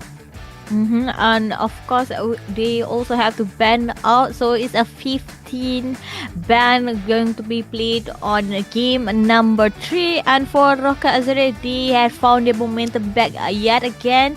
So for the third game, this is a really important game for both the team, because they probably don't want to stretch it out to game number 5. But let's see what's going to happen on game number 3. Looks like Team Roca Azure, they are ready to hear about their analysis. Okay guys, this is what we're going to do, this is what we're going to achieve, and this is what we're going to focus on their win condition. Also for Team RRQ Mika, they probably think that they can't risk it too much on the third game. They cannot. They really can't. They need to be very, very careful once we get into this game right now, because I feel like RQ Mika, they were going for a little bit too many risks in the last game with the picks just in general in the drafts. They didn't go for the Beatrix. They went for the Brody up against a very sustainable composition, and in the end we saw exactly what that did to them. So now though, without the Beatrix, without the Claude in the hands of Team Roca Azure, we will see a different side, maybe even a different performance. Again, there's a lot of heroes that have been banned globally, both of these teams. So it's going to be very interesting to jump into the drafts. I'm very excited to see how both of these teams adapt with the global ban system, now that we are confirmed to it's basically confirmed that we're going to get 4 games, right? Even if a team goes and win this one, they're going to have to go to game 4 to actually win it out. So we might actually go and see the first full best of 5 in this match. We might see a best of 5, but probably best out of 4, because I don't think Rokazer or RRQ Mika wants to take on the 5th game.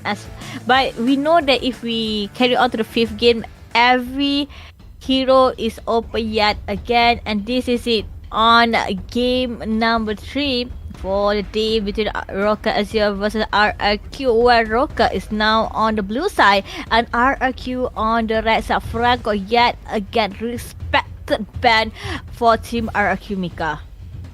Franco, first ban. So they are leaving a few heroes open here. Maybe for RRQ to ban as RRQ still opting to go for that 1-1 ban. So in all 3 games so far, we've seen the 1-1 being banned first by RRQ. Does seem like they don't really like that hero at all, but the Paquito comes through from Rock Azur. Again, for Rock Azur, they are trying to just, force RRQ to go for the bans towards the Valentina, towards the Faramis, leaving it open for Raka Azur perhaps here. Let's see. I don't think RRQ will let it go though. Valentina perhaps. There you go. And Raka might go for the Masha ban now. Yep, Masha could be banned out, or they might ban in Link. They also could ban in Link if they wanted to. Probably. Because Marsha could also be picked by Team Roca Azure, so it's still almost the same ban as the first game with an addition of Paquito. But RRQ, what will they left it open? Yif could be banned out. They could also take out Hayabusa. But Julian, yet again on the second game have been banned out. Also on the third game. So what will Team Roca be focusing on the first pick? Let's see, for Team Raka Azur, first pick right now. It could go, well, there you go. The Masha that I said might be banned out by RRQ, instantly picked up by Raka Azur. And RRQ now, I think this is the chance for them to go for that Beatrix.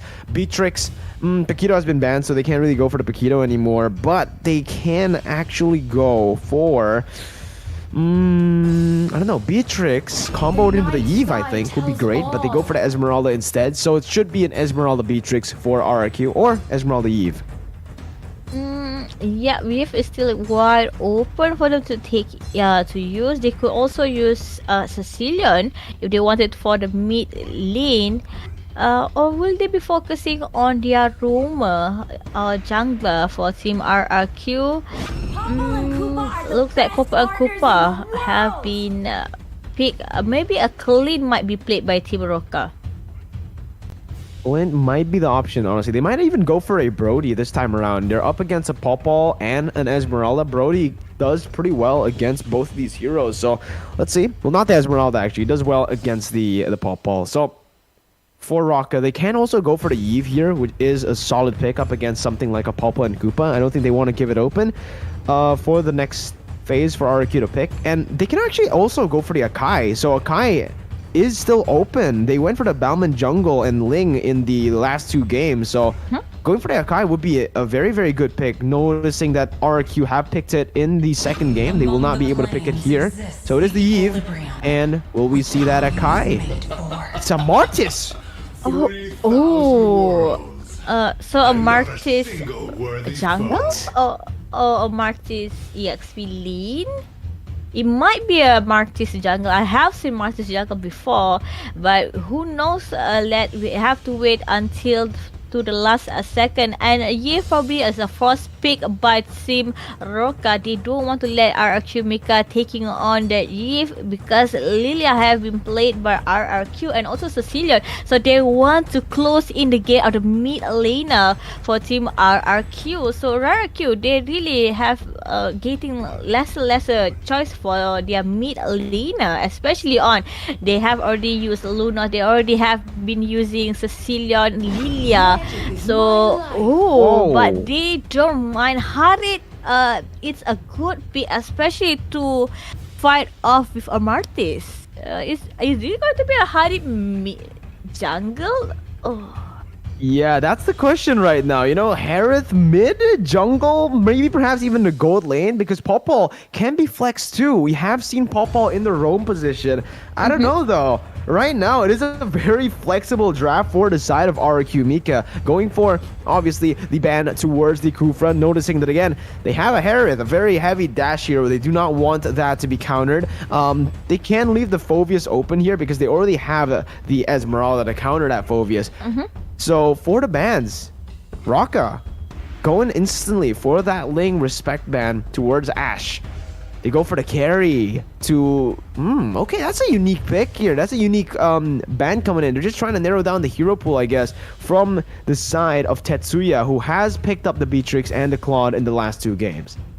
Yeah, what will be Ash be playing right now, especially with Ling not in her arsenal or a Karina. So for me, RRQ, they are still looking for a roamer. Me, they use Grok before and Uranus and Akai.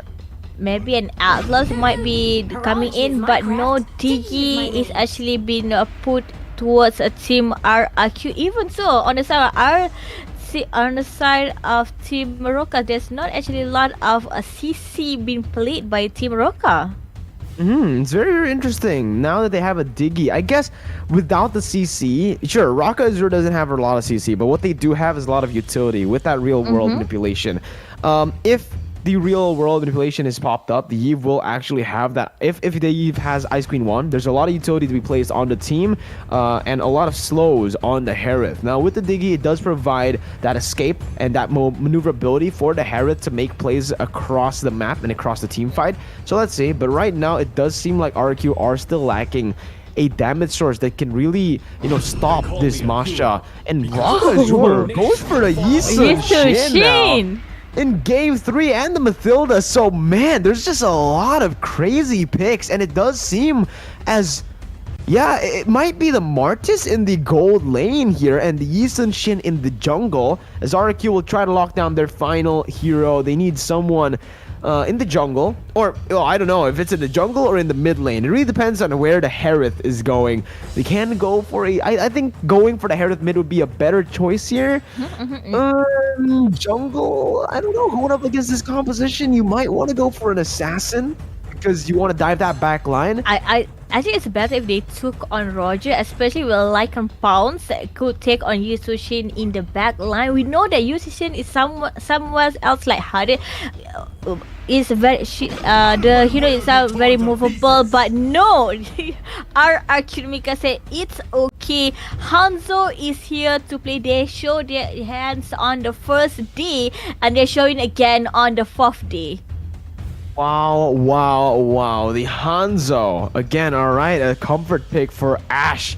So let's see, ladies and gentlemen, both of the drafts very, very unique this time around, as we are going to see a new color, a new style of play for both of these teams. Obviously, with that Martis, I'm very curious to see what this Martis is actually picked for, right? Because right now, I don't know. It mostly just to cancel out some of the CC, but yeah, that's about it. That's about it that I can, kind of decipher from this Martis. We'll see how this works out. But Fira, which draft do you like more? I have to say RRQ Mika have the better draft for me, especially with the Martyrs. It's a questionable pick when you can see RQ Mika don't have the same CC to actually be stopped by Team RQ and with the Diki to help them out. But for Oroka, we know they are very tanky with Marsha in their hands, but who knows what's going to happen on game number 3. And for those who's watching, don't forget to support your girl. Welcome to USC 2022. Go and support your team. Ladies and gentlemen, as we jump straight into the Land of Dawn for game number 3, RRQ or Raka Azure is here. We are going to see, again, it is the Yisun Shin in the jungle, and it is Tetsuya who is on the Martis against Quinny on the Popple. Okay, this is, I don't know if this is a smart move, Mirka, but have you noticed everyone is really sprint?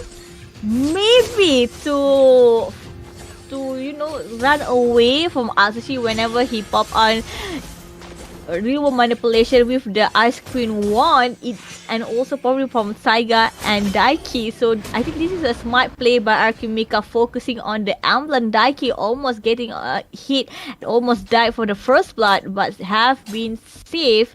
Still 0-0 on the first minute. On the top side, though, a little damage coming through over to Quinny. Tetsuya actually winning out in the trades against a Popple, forcing that sprint early on.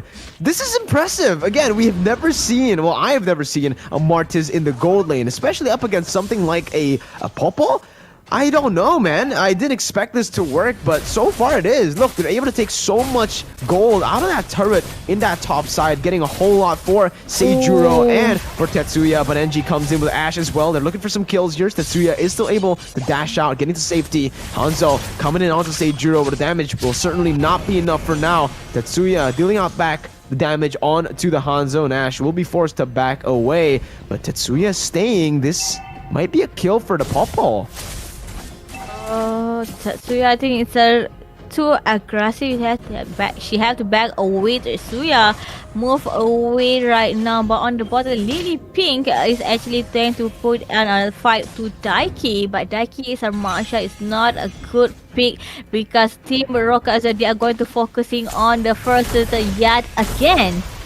Oh, I don't know about this, man. Again, RRQ not having control of the neutral objective as Raka Azure to secure the turtle for free. No contest whatsoever. RRQ are looking for the trade, however, on that top side. But again, Tetsuya on this Martis is unkillable. You're not able to CC her down, and that's just a major problem when you have a Popo and Koopa in your team, because that's literally the reason why you go for the Popo and Koopa. It's to dish out the damage and to stun these targets. Martis is going to have a significantly less of a better time there in that top side now that Queenie has hit level 4. She can use that ultimate to dish out more damage.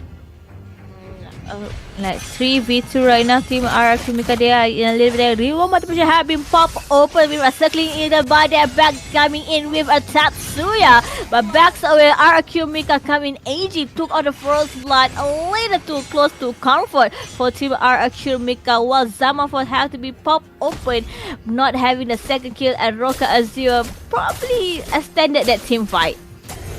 RRQ are still holding on to that gold lead, but remember, Seijuro has just been farming without anyone contesting, so she's been free farming a lot, and we all know the presence of that Yi Sun-shin in the early game, not that much. So once she gets to that mid-game power spike, even that late stage of the game, it's gonna be really hard to really pick this Yi Sun-shin off. Yeah, for Team Roca Azure, they probably have to wait for years to see, but for our Akimika, Ash is doing the same thing with Demon Fist, helping along away for an easier way to get their jungles to getting fat NG. A little bit while that Tiger move away, have been caught up by the time bomb, and Ash coming in.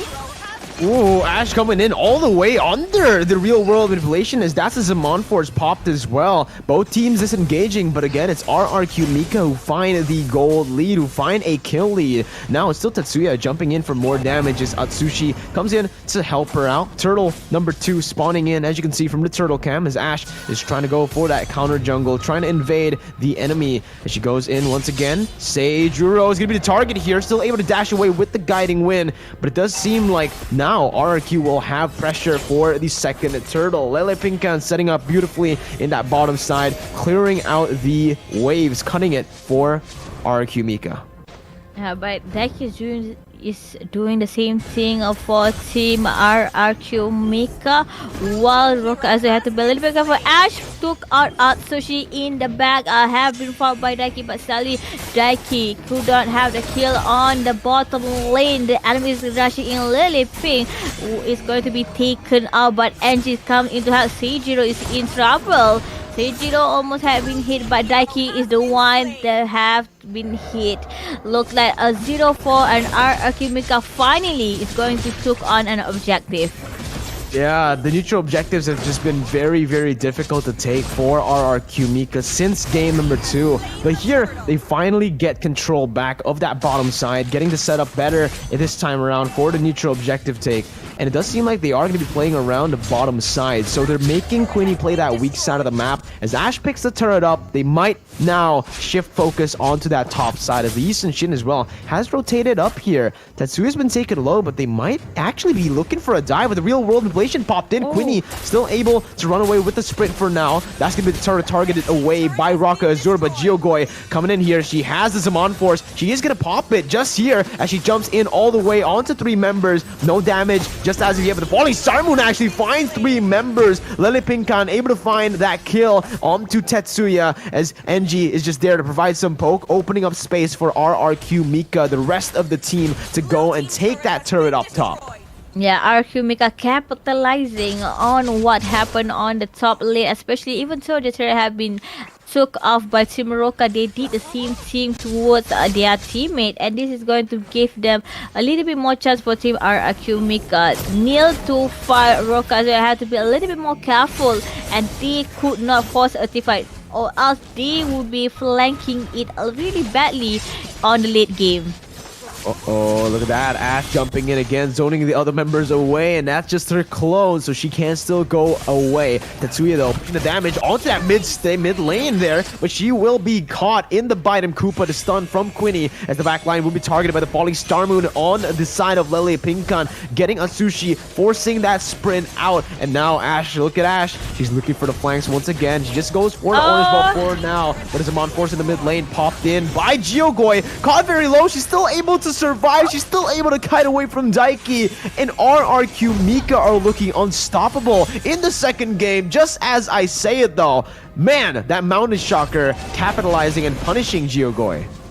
Finally, a kill for Tiroka, and this is it for RRQ Mika. They're going to try to take on the third turtle. Ash have been taking on the turtle, and they backs away. Mid lane might be focused by Roka, so they want to peel off the mid lane right now. RRQ Mika saving it, but NJ almost been taken out by Daiki and Taiga. Team Roka, as they have to move back. They have to breathe a little bit more and wait for the opportunity to actually take on Ash. Looks like, a little bit trouble for Seijiro all alone. Yeah, Seijiro is not having a good game here, and she will be dove on. Ash is looking for the kill. She's still diving in, and she's looking for it. Seijiro taken very low, but Ash gets out there. Taiga was forced to use the Circling Eagle, and as you can see, Ash is 2 levels ahead of Seijiro. With this lead, RQ Mika can simply just control every single neutral objective and push on to the turrets. In the top side, Lilipinkan and Geogoi already cutting off the waves as Ash goes in for the turret, and RRQ Mika, they are not stopping. They want to just utilize this lead to take as many objectives as possible, but in the bottom side, Quinny is going to target Circling Eagle all the way onto Quinny, who's still able to run away with the help of the sprint, as now it's RRQ's time to come back into this match. Zaman Force popped in, but Geogoi gonna get clapped there by the Thunderclap. Lilipinkan looking for compensation, finding Tetsuya, looking for more here as he goes in on to Taiga. Look at Ash as well. She's gonna go all the way under the turret perhaps. Nope, she just goes in onto Atsushi, who still has the sprint, pops it and tries to run away for now. Falling Star Moon not there yet, but Ash dives deep into that turret, not finding the kill just yet, but RRQ Mika are still gonna be able to have pressure on this mid lane and even in the enemy jungle. With a lead of 5,000 towards Team RRQ Mika, stealing not only the jungle but also on the 5th turret for them. The Lord will be popping in another 5 seconds more. Daiki have been hit by Kuni. What a fast damage by our Transformer skin being played by Popo and Koopa, but right now RRQ Mika taking on a lot is going to be super easy, especially with Ash, Jojo, Kuni on their side. I don't think Roka Azure could contest that lot at all, and Roka Azure back into the defensive state, and we want a good damage dealer marksman or anyone to burst them down. It's a little bit hard Roka Azure when the Lord arrive. No neutral objective control since that first turtle for Raka Azure. This has given RRQ Mika such a heavy XP and even gold lead, but more so towards the XP. Just take a look at it. Every single member from RRQ Mika are out leveling Raka Azure. Seijuro, again, 3 levels now below of Ash, and this is gonna keep on, it's gonna keep on going. Ash will be able to clear faster than Seijuro, and with the fights going on, it doesn't seem like Seijuro will be even able to jump in to her own jungle here, as RQ have full control, and they are going to be able to take that purple buff away. Ash picking it up as they look for the push into the mid and the bottom side. They are actually going to go for the slow push up top as they look for the outer turrets first. Lily Pinkan already cutting up the way as well, once again in the midst of it all. 1v2 as Pinken's going to be diving deep all the way. It seems like Daiki wants to go on Queenie, but now the Bidem Koopa comes in onto Daiki, taking a whole lot of that HP bar. As in the mid lane, we are seeing a siege as well, but both teams not really going for any team fight just right as of yet.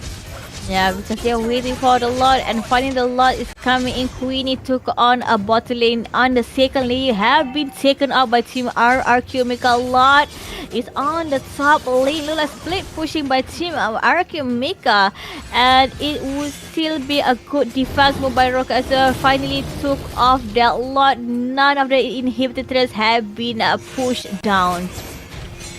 Well, we're going to see again in the mid lane and the top side as the second mini wave comes in. Does it seem like RRQ Mika are micromanaging the waves properly? Ash looking for the dive inside of the base as Daiki jumps into the back line. Ash going to be kited away, still able to back off right now. As that's the time... Wait. That's Matilda using the Guiding Wing to help her friends out of that situation. But the top side turret, surprisingly, was actually taken down by the minions. So Raka Azur losing that first base turret off of the first Lord by RRQ Mika. For Team Rock Azur, they have to be a little bit more careful. Ash coming in, probably trying to find Seijiro. Look at that, probably a hit, and Queenie actually managing to take on another inhibitor turret, but Daiki is in trouble.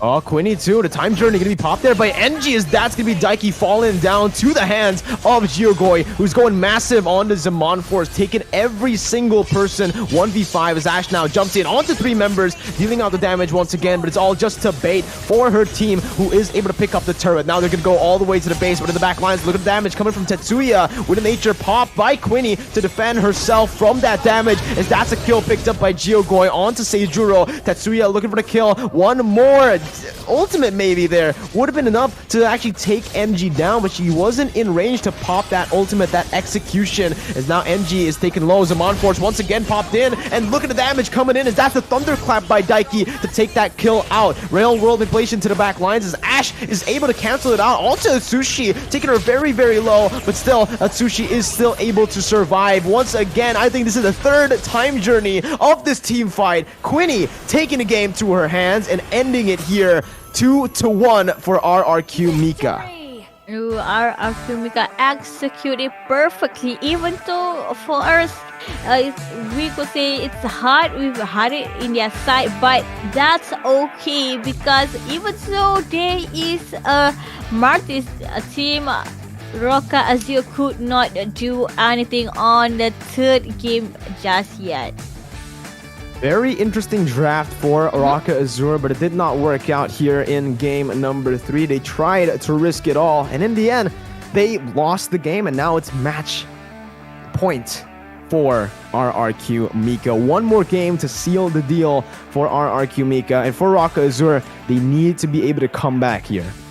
Yeah, I think it's a smart move by Team RRQ Mika with everyone using sprint. Especially they know Martis could come in from the back lane, Masha could do the same, and real manipulation could slow them down. They know how to counter it without using itemization. And for me, it's a smart move by Team RRQ Mika. And sadly for Team Roka Azure, they almost could actually took out a kill, but sadly because Queenie, every time he pops out the button Koopa and runs away, we have seen Queenie a few times almost get killed, but couldn't be killed just yet. It's so tough for the members of Raka Azure, even the tanky members, because the Masha was melted down almost instantly by all the damage output that's coming out from RRQ Mika. I'm very curious to see the highlights here for game number 3 of our 7th match in the upper brackets. So let's just jump into the highlights, and this from the get-go, it was RRQ Mika really making those proactive movements on the map and looking for these crazy picks that all enabled them to snowball. And this is where they were able to get that 6-0 lead. The Mountain Shocker came out to shut Geogoi down, but it seemed like in the team fights, it was just purely controlled by RRQ Mika. Yeah, like I said before, even though the real manipulation have been popping up, but we have seen whenever real manipulation popping out, sprint will be used, and Queenie using that knowledge, using that time to actually took on the objective, taking turret by turret, and it won't execute nicely for Team Rocket Azure. Diogo yet again, as Harit, played it well and know that her burst damage is enough to took on Team Rocket.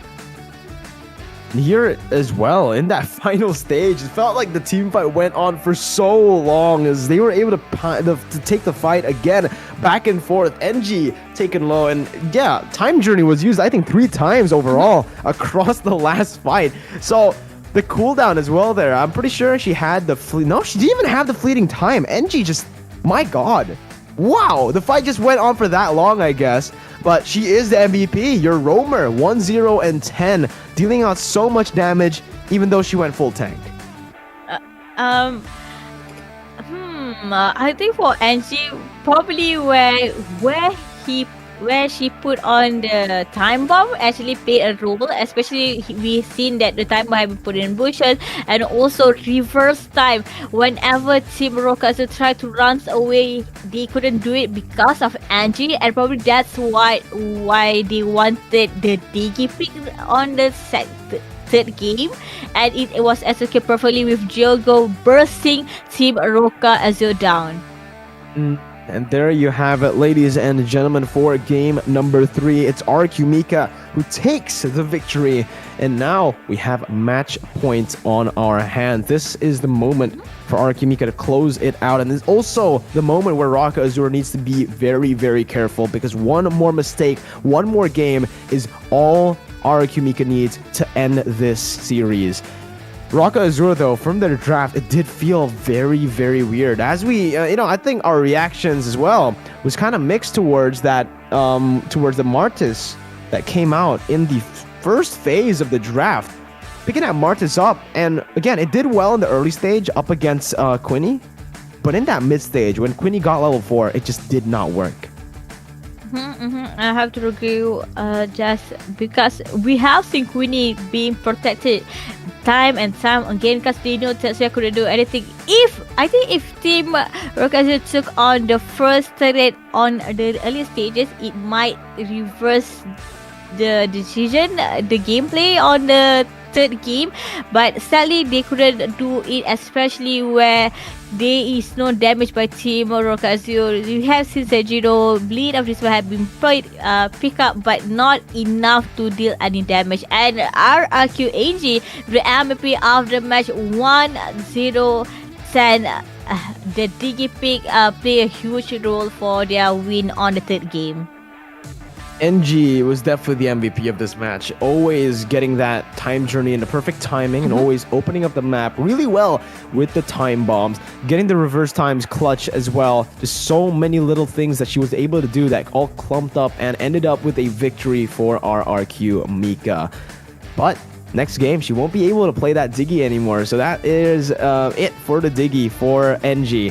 Now, with the global ban system again, we are getting into game 4, which is gonna be even more exciting, because even in game 3, when there was only a total of 10 heroes globally banned, we still were able to see some crazy picks like the Hanzo, like the Martis. So in game 4, I wonder if we're gonna get to see that, perhaps the Layla, perhaps the Mia. Okay. Maybe, who knows, maybe 1-1 won't be banned, but I don't think that's going to happen, especially they know how hard is it to lock towards a 1-1, but since Digi have been used by the RQ Mika, it's a good way for them to try to take on 1-1, maybe for Team Roca. We don't know, but we're going to straight away go to match game number 4 between RRQ Mika versus Roca Azure.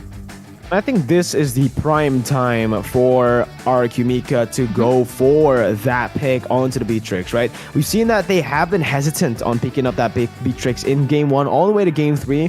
They want to use the Beatrix perhaps to close out the series, and this is the time. If they don't pick up the Beatrix now, and if it gets banned out, it is going to be really scary for Quinny, who has used 3 of her comfort heroes. Brody no longer available with the Popo and Koopa now. Let's see, maybe Clint We might see a contest for Clint. We might see a contest for Beatrix. And obviously, like you mentioned, 1-1 if it's not banned. But I don't know. I don't think the 1-1 is going to be left open. Yeah, the percentage of 1-1 not being banned is probably like 10%. Because it's really hard for them to actually let 1-1 loose, and for me, because it's a global ban, what I love about Team RQ Mika just now, they didn't pick Beatrix like Mirko said. They know they have a safety net, as a pool hero safety net where they could use in case of emergency, and it's a smart play by Team RQ Mika. And since it's the 4th game and the match ball for themselves, this is the time for them to cash out their safety nets. Akai have been banned away. Roka, will they still be banning Valentina? 1-1 yet again could be banned. I think 1-1 will not be given for Team R Akimika, because if they do took on 1-1, it's going to be a really hard fight for Team Roka Azure.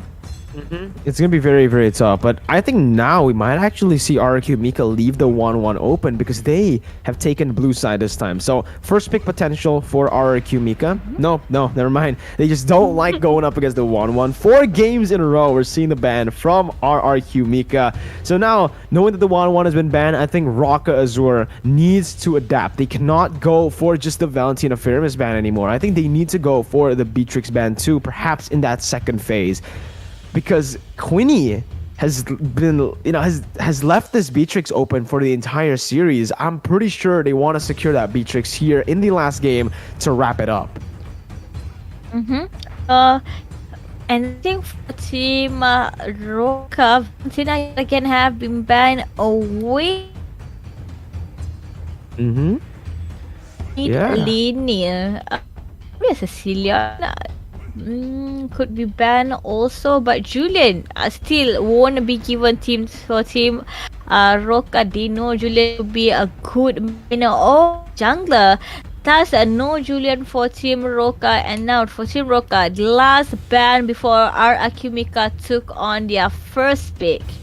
This is so good as well. Notice how RRQ did not ban the Valentina nor Feramis. So Roka Azure are caught in a bad place now. Do they want to go for the Feramis ban, or perhaps they want to go for something else? Because if they don't ban the Feramis, it will be picked up straight away by RRQ Mika.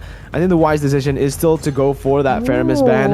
Way too aggressive. Paquito ban comes through, and RRQ have a chance to pick up the Feramis without a shadow of a doubt. They go for it. First picking the Feramis. And this is scary. Roka Azure, what are they going to answer with here? They picked up the Eve already. They go for the Franco in game number 4. But is it worth it to trade it for a Feramis?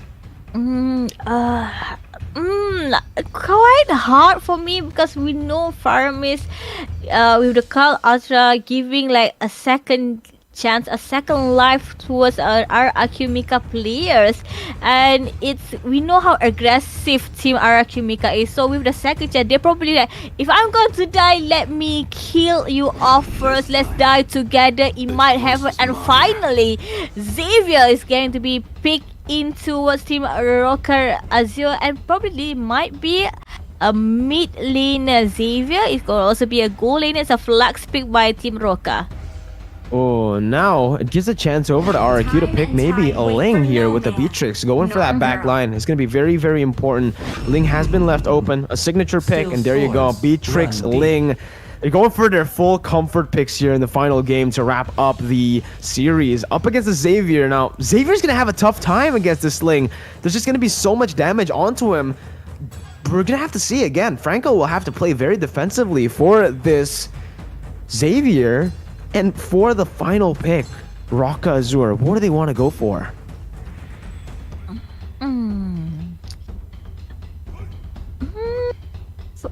This is maybe a chance for them to get...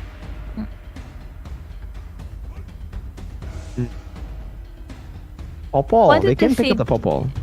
Pain is the proof that I'm still alive. They go for Brody. They go for Brody probably because they wanted Tonopart Maze to hit on Faramis and also on the Ling, but Popo Brody versus with a Beatrix and Betty with a Whiskers is going to have the same distant damage. for Team RQ Mika. So I don't know if it's a good pick to take on Brody. Let's see. They went for the Brody for more self-sustain in the lane, but up against the Beatrix, I agree. I think the Beatrix has a better time overall because of the flexibility of her kit, and especially with the Faramis, I don't think the Torn Apart Memory will be able to burst down any targets in the team fight. So let's just see. For the bans, we are going to see respect bans overall from Rocka and RRQ for Karina, and then we have a Sicilian Atlas ban. I think RRQ is just going to wrap it up with another jungle ban here, trying to limit as much as possible the hero pool from Seijuro, who has been a menace that we saw on the Ling. Super fast hands. Let's see. Do they want to go for perhaps a Lancelot ban? I don't know. The jungle. Balman is already banned away by globally. Akai is banned. Julian as well. I don't know what junglers are left here for Rocka Azur. They go for the Yuzong ban, so yeah, I don't know. For Seijuro, very limited picks in that jungle.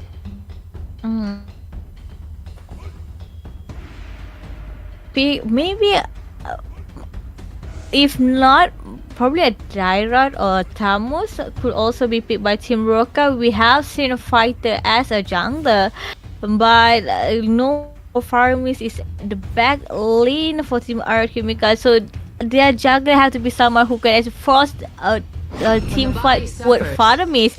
And Benedetta have been picked. Oh, this make me question: is Benedetta going to be put on the EXP lane? And so there's still an option towards the jungler for Team. Oh, there you go. Instant counter hero towards the Benedetta. And if it does go to the XP lane, she's going to have a lot of trouble. If she goes to the jungle as well, I think she's going to have some trouble too there. So RRQ, to wrap up their drafts, they can just go for something like a Kufra, some dive, some engage here, or they honestly could just go for a Lolita. Yeah, this is a hero that was banned out by RRQ when they had the Brody. And now that Rocka, oh, this is actually so good, the Lolita. Because not only can her shield block the Torn Apart Memory, but it can also block the Dawning Light coming in from that Xavier. So this is a massive pick for RRQ. Rocka Azura need to go for an XP lane, I believe, here, right now. They can't go for the Esmeralda anymore. What pick is open for them? XP lane, no Yuzong, Paquito, Masha, everything's been banned out. Yeah, and especially we've seen that how RQ play, this is not just their combo play, this is a direct counter towards Roka lineup. And for that direct counter, Team Roka, they have to know what to do on the lineup. And so will it be a Xavier jungle? Benedetta jungle? Well, it should be a Benedetta in the jungle here. It should be a tank Benedetta, perhaps, if she does go for the Demon Slayer emblem. We'll see what emblem she goes for, and then we can decide whether or not she's going to go full tank or full damage. We've seen both of these types of Benedettas being played in the Land of Dawn, but ladies and gentlemen, once again, this might be the decider. Game number 4. RRQ needing to get this game to secure the end of the series, and Rocka Azur, they need to secure this game to force a 5th game in this series. Guys, show your support to the teams, RRQ Mika or Rocka Azur. Spam the flags in the chat, Indonesia or Philippines, because right now, they're about to jump into the Land of Dawn with the picks that they have already gone for. Fira, who do you like more? I have to say RRQ Mika, they're showing their Indo pride right now. And also for Roka, looks like can they do something with that Gato Kaja? We can see right now. Let's go directly to Land of Dawn. Ladies and gentlemen, this is game number 4. Oh, and there you go. Ash is on the Ling skin that I was talking about. Lord Shen. This skin is so so interesting. But let's take a look at the emblems first. Seijuro went for the Demon Slayer emblem, so this is implying that maybe she's gonna go for that tank build on the Benedetta, as Ash as well. She did go for the Demon Slayer, and they are already going on to the Gatot Kacha now in the bottom side. Oh no, Taiga gonna get caught all the way here. Very, very low, taken down, and it's gonna be first blood picked up by Lele Pinkan, as Ash will be able to secure some more jungle creeps in the enemy jungle, invading very, very early on. It's really hard for Team Roka as well, especially our Akumika is the right counter towards their lineup.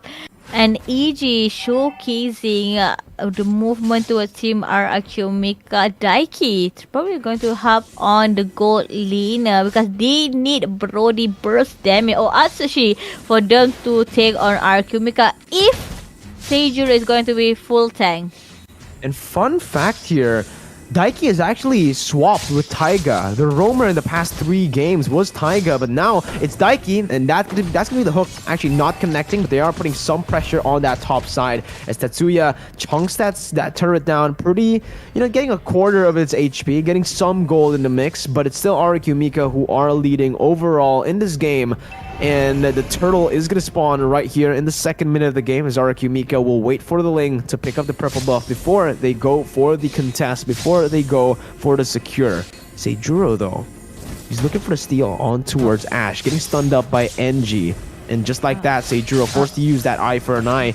Gyugoi putting the damage back onto her though. She's gonna get punished a lot here just for going in to invade. Yeah, being pulled in, but looks like a nice iron hook by Daiki. But sadly, that's a Lily Ping. It's not a good pickup, and the turtle is going to be started by Team R Akumika. Noticed by Team Roka. Will Seiju comes in? Oh, got it with Avalon of Guidance comes in. Oh, Johnny Light comes in. Seiju took out that lot. Sadly, 82 on the Daiki, and also a letter kick giving off the 3rd kill. Seijuro with the steal there. So well played by Raka Azura, but they are going to lose all their purple buff here as Akumika will just go for it. Ash picking it up. And this is a very, very good start for Akumika. Already 1,000 gold in the lead. As in that top side, we do see a skirmish as well from both of the gold laners. Quinny obviously doesn't really want to go for that all-out just yet against this Brody, who is level 5. But both teams, again, they're disengaging. They're resetting up for the next turtle, which is going to spawn in 70 seconds. So there is going to be some downtime for both of the teams. Now, for Roka, also they might have to play on the lead game, especially they don't have the damage. Seijuro could not do anything. Jogo almost been hit, but the iron hook has not been hit towards someone. Ooh, the Nom Blast, one of Flicker, right towards a Tempest Able by a Ling. AG took on Atsushi and Lily Pink took on a Daiki. That's the 5th kill for Team R Akumika. Good follow-up by Ash to secure a massive victory in that mid lane. Again, it's all on the back of NG, who is able to find that Numenor Blast onto 2 members. Even though she got caught in the Bloody Hunt, the Tempest Blade was there to cancel it out. And Akumika, again, they're taking the game onto their own hands, securing that early lead so early into the game. A 5-kill lead in 4 minutes as they are going to look for that top side. Daiki coming in with the Iron Hook, able to get 1, but the Bloody Hunt is not there yet. She's going to get stunned up. The Mystic Field does come through, but it is going to be the Cult Altar as well to respawn. Gyugoi taken really low. Final blow to the back lines right now. Seijuro is able to deal out so much damage, but Tetsuya is going to get caught out, and even Atsushi in that top side taken down. Taiga forced to back away as that might just be a free turtle again to the hands of Akumika. It was an oppression by Team R Akumika and a lead of 3,000 net worth gold right now with a third turtle by Team R Akumika. I'm sorry, it's the 2nd turtle by R Akumika. It's a good lead by them. And so it's like Inji is going to showcase wherever Ash is going. The buff have been stolen by Ash. It will be much harder for Seijuro right now. Oh man, it's looking really rough for Seijuro, who's not able to take her orange buff, cleared out entirely. Look at that top side, literally. Ashe took out every single creep there, and she is going to go for her purple buff first, ensuring that, again, Seijuro doesn't have a chance or an opportunity at all to really look for these invades.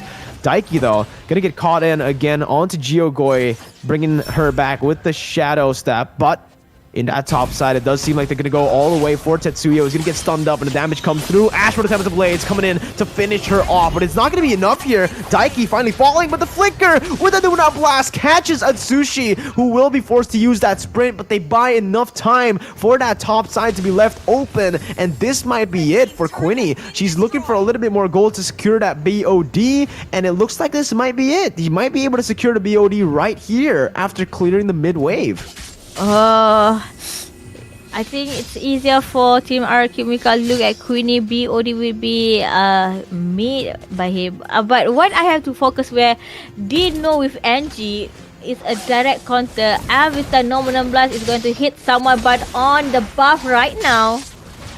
Yeah, it does seem like RQ are going to go for it, stealing away the purple buff once again from Seijuro. Oh, this is not looking good for Raka Azure. They don't have any answers whatsoever. Tetsuya going in for a 1v2. Gonna get caught here so low as Ashe is able to dash away from that Iron Hook. Beatrix, meanwhile, on the bottom side, able to clear out the waves to go for the base, the turret, actually. And that's all of the turrets at the side lanes taken down, tier 1s. Looks like Team RQ Mika is going to take on the third turtle while Seijuro is going to trade it off with the top lane. I don't know if it's a good pick off, but right now on the mid lane, Tempest of the have been open. Ashe took on Tetsuya. They also took on another turret. Ashe double kill, and Gyogo taking on the another hit. 12 kill towards RQ Mika. They are oppressing, forcing the team fight towards Roka Azure, and Azure can't do anything. Pure domination here when it comes down to the final, no, not the final game. Again, Raka Azure have the chance to come back, but it is looking bleak for Raka Azure as we are going to enter that mid stage of the game. Ling has his items, has her items, and even Quinny on this Beatrix. It's just so scary right now. I'm pretty sure she's going to go for the BOD instantly to the Hunter Strike. So that's a lot of penetration. Again, even Daiki won't really be able to withstand the damage coming in from RRQ Mika as they set their sights on the enemy purple buff. NG opening up the map. Again, this is going to be very bad for Raka Azure if RRQ Mika can steal it. Daiki, they have to believe where Jojo probably trying to kite in Team Roka. We know when whoever's going to be pulled in by that farm is going to be dead. Dawning Light trying to save the day, but sadly that buff is still being secured by Team RRQ Mika. What Team Roka Azure could do probably is letting Seijuro do the split push. Looks like almost been fought by Ashe, but have been recalled on the perfect timing. But sadly for Team Roka Azure, they still have not found the answer towards their first kill just yet. And now it's an 8,000 gold lead built up by RRQ Mika. It's looking really bleak once again because it's just the 9th minute of the game. The fact that they're able to secure such a massive gold lead already, they're looking for more into that mid lane. Taiga, the XP lane, gonna get targeted as that's gonna be Raka Azure finally getting a turret on the board in the bottom side. But this creates so much space for RRQ Mika to control that top side. Quinny picking up a tier 2 up top, and Taiga is looking for a pick here onto Quinny. Conceal play also popped in, but not really resulting into much here. Seijuro needs to back off. She cannot take Quinny on 1v1. I think this is a free love for Team RRQ Mika. They could not do anything. Roka Azure letting that lot towards Team RRQ Mika, but Lily ping on the back. Tiger is in trouble. Tiger will be hit. Queen 2 on that kill. Queen is double kill. 2 of the Tiger have been taken out. Looks like Ash is coming and trying to pop memories. Almost got a kill, but sadly none have been hit. RRQ Mika with the oppression damage. RRQ Mika, not only they're going to take on the buff, the lot have been reset, and the mid lane will be the other one. Yeah, they're gonna take down the tier 2 and they're gonna head straight for the Lord. Even at the bottom side, look, Ling is cutting in the waves, but we do have an instant replay. This was a desperate team fight by Raka Azur. They just tried to get an opening onto the Lord, and this is exactly what RRQ wants. They wanted to use the Lord just to bait in. Oh my god, almost stealing it away. The Dawning Light.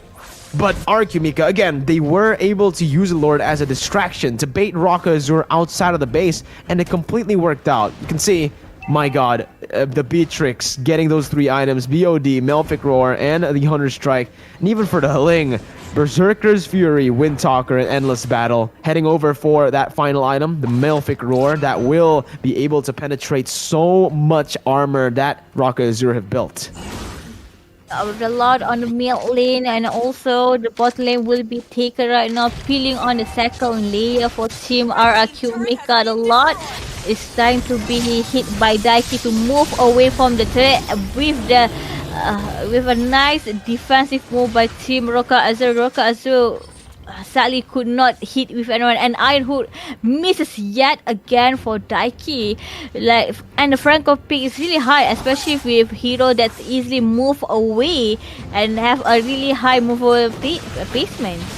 Yeah, and even, look at this, they're going all the way onto the back lines here, under the base. The Olympic Gun finding that unstoppable, getting the double kill here, as Taiga is taken very, very low. They might be going for more, and that is the kill picked up by Ash. They will be able to take the turret down below. Base turret taken down 11 minutes in. They are going to go for the end here. Sajo with a flicker. Oh no, he goes for the final blow. It was the flicker used by Quinny instantly onto the base with the Wesker to take the game.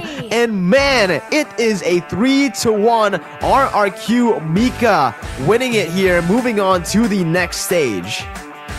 Oh, congratulations for Team RRQ Mika. So who's going to fight RRQ Mika later on? We will see on game number 2. But right now, focusing on Team RRQ Mika. Like I said, when you open up the safety net, they know this is when they have to use not only just BT. Farmis was wide open, and the Ling on their side. It was a good playoff by Team RRQ Mika. Amazing play. I think up until the end, they only gave over... Did they give over a single kill? Was it a 0-kill game for Raka Azur? It was a 0-kill. 0-kill game for Raka Azur. Completely one-sided in that final game. Man, for Raka Azur, it did feel like they were kind of banned out from their comfort heroes, and it wasn't... Yeah, I mean, that Gatot Kacha pick really showed it, right? But now we are going to take a look at the highlights, ladies and gentlemen. With the Gatot Kacha being picked up, it was really weird. We noticed that maybe it was not their comfort zone anymore. Game number 4 means that there's so many heroes banned out globally, and that just created so much space for RRQ Mika, who saved those picks in the early stage of the series. The Beatrix, the Ling, all the signature heroes were left open. They picked it up, and this is the highlights here. Match 7, game 4, all the way from the get-go, just completely dominating the game. Yeah, look at the Nominum Blast flicker done by Lolita, and the Tempest of Blade securing on the kill Angie combo with his teammate. And because of the direct lineup, Raka could not hold anything towards Team RRQ Mika. Again and again, Nominum Blast pick out a nice hit, and Betis securing with his arsenal. So Team RRQ Mika didn't know what to do, and Raka sadly they could not do anything, and they are being forced to do a team fight. Every single time, RRQ Mika baits these team fights out really well. All for Ash to come in to go to that back line, and even here she was able to secure the double kill, taken very low but not taken down. It's just brilliant. Even in the Lord, where they could have gone for the 50-50, okay, they could have just gone for the Lord. They always used it as a bait. They never really committed onto anything, and that really shows on the flexibility and the adaptability of this team. RRQ Mika, they played it really, really well. Taking the Lord, taking the mid lane turret, and in the end, ending the game with this final fight. And you're right, 0 kills for Raka Azur. Quinny went straight for the base here. As you can see, this is the moment. This is the moment where her flicker is back up. There you go. Right? Flicker back up. Instantly, she just goes on to the base. No, she didn't even pop that flicker. She just walks up to the base because it was so vulnerable. 19-0.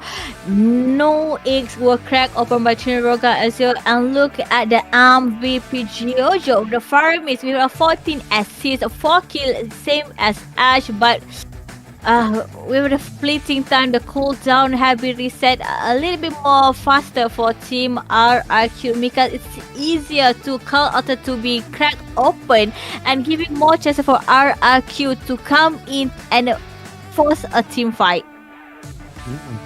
Giogoi getting that MVP. So good. Again, she got that fleeting time this time, and that's what enabled her to just use the Cult Ultra constantly. Such a menace in this game. 11 minutes, 54 seconds, 19-0.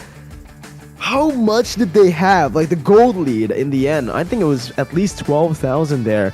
But again, ladies and gentlemen, your winners, your RRQ Mika, the team that are going to head on over to the next stage, facing either Bigatron Era or Smart Omega Empresses.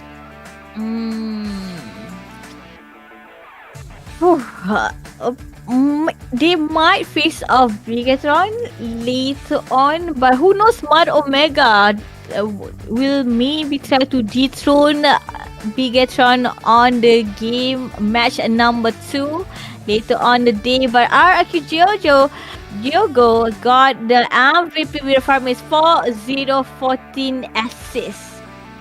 4-0-14, complete clean game. And almost 100% kill participation from Giogoi as she was just everywhere on the map. Amazing plays, again, just based on her rotation and the clutch Cult Ultras that came on every single time to save the day.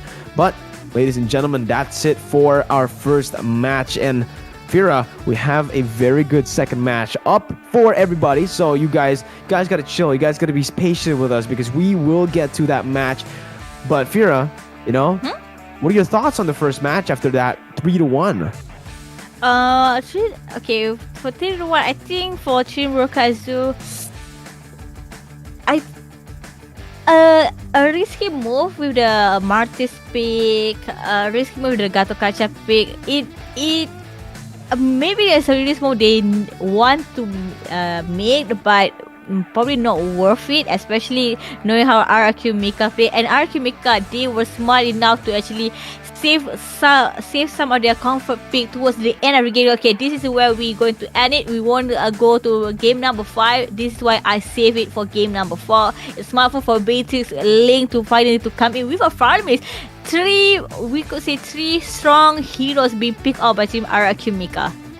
Players were really tested in the 4-game best of 5 series. But ladies and gentlemen, once again, we still have Bigatron Era going up against Smart Omega Empress right after this break. It's been Mirko and Fira. We'll catch you in a bit.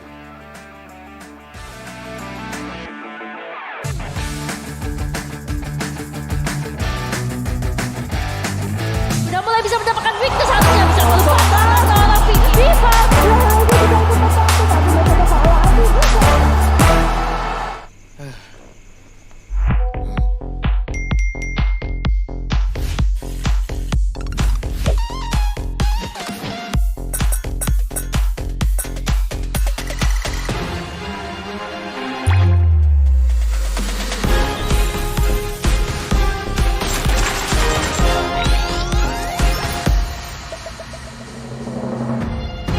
New skin ready.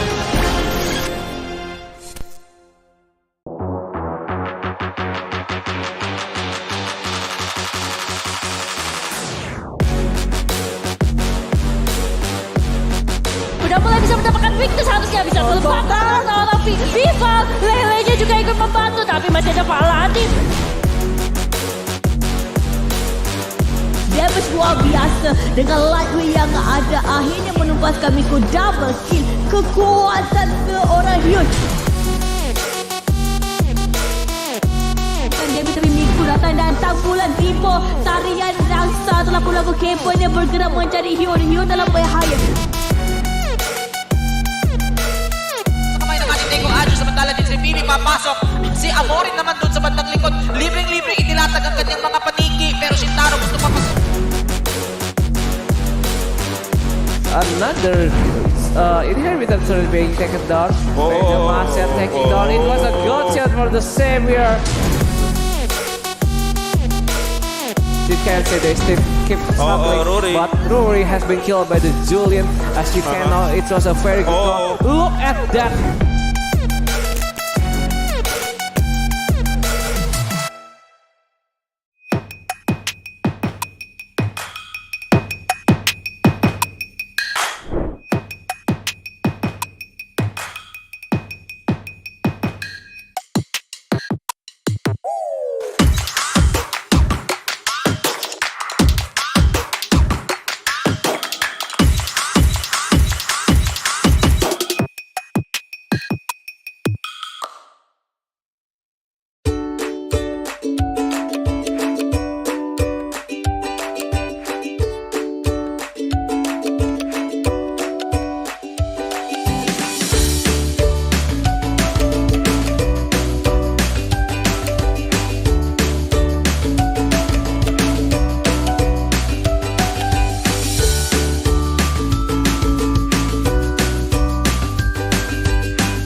Welcome, ladies and gentlemen, to the final match of the day for day 4 of the UniPin Ladies Series Southeast Asian Championships 2022. Still with Mirko and Fira.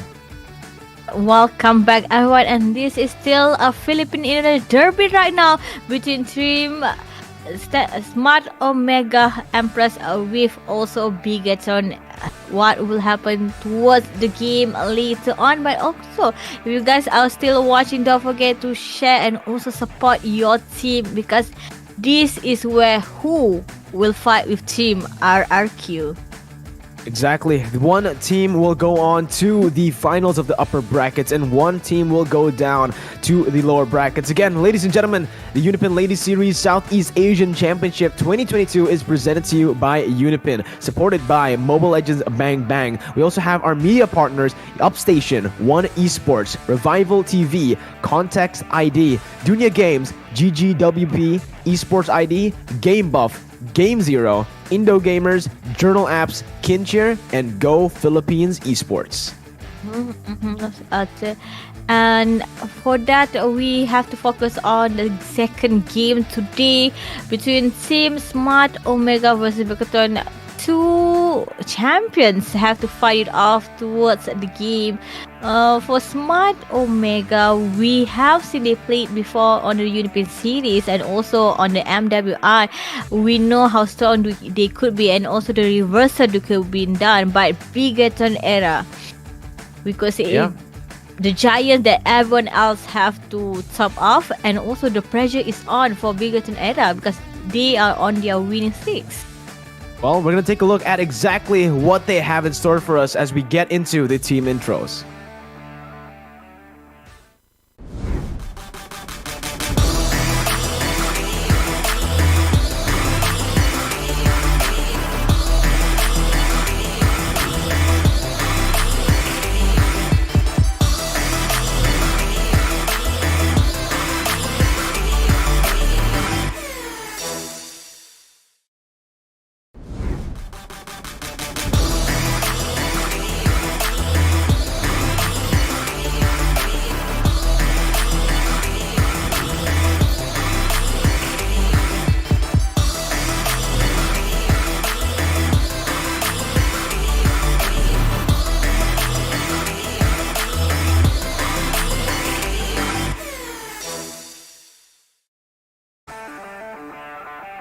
There you have it, ladies and gentlemen. Both Bigatron Era and Smart Omega Empress with their team intros. Now we are just waiting for the official team lineup, Fira. The best 5 members coming up on stage, obviously, for both of the teams, as this is a big match. This is not about just getting into that upper bracket finals, but about the pride as well for the Indonesians and for the Filipino.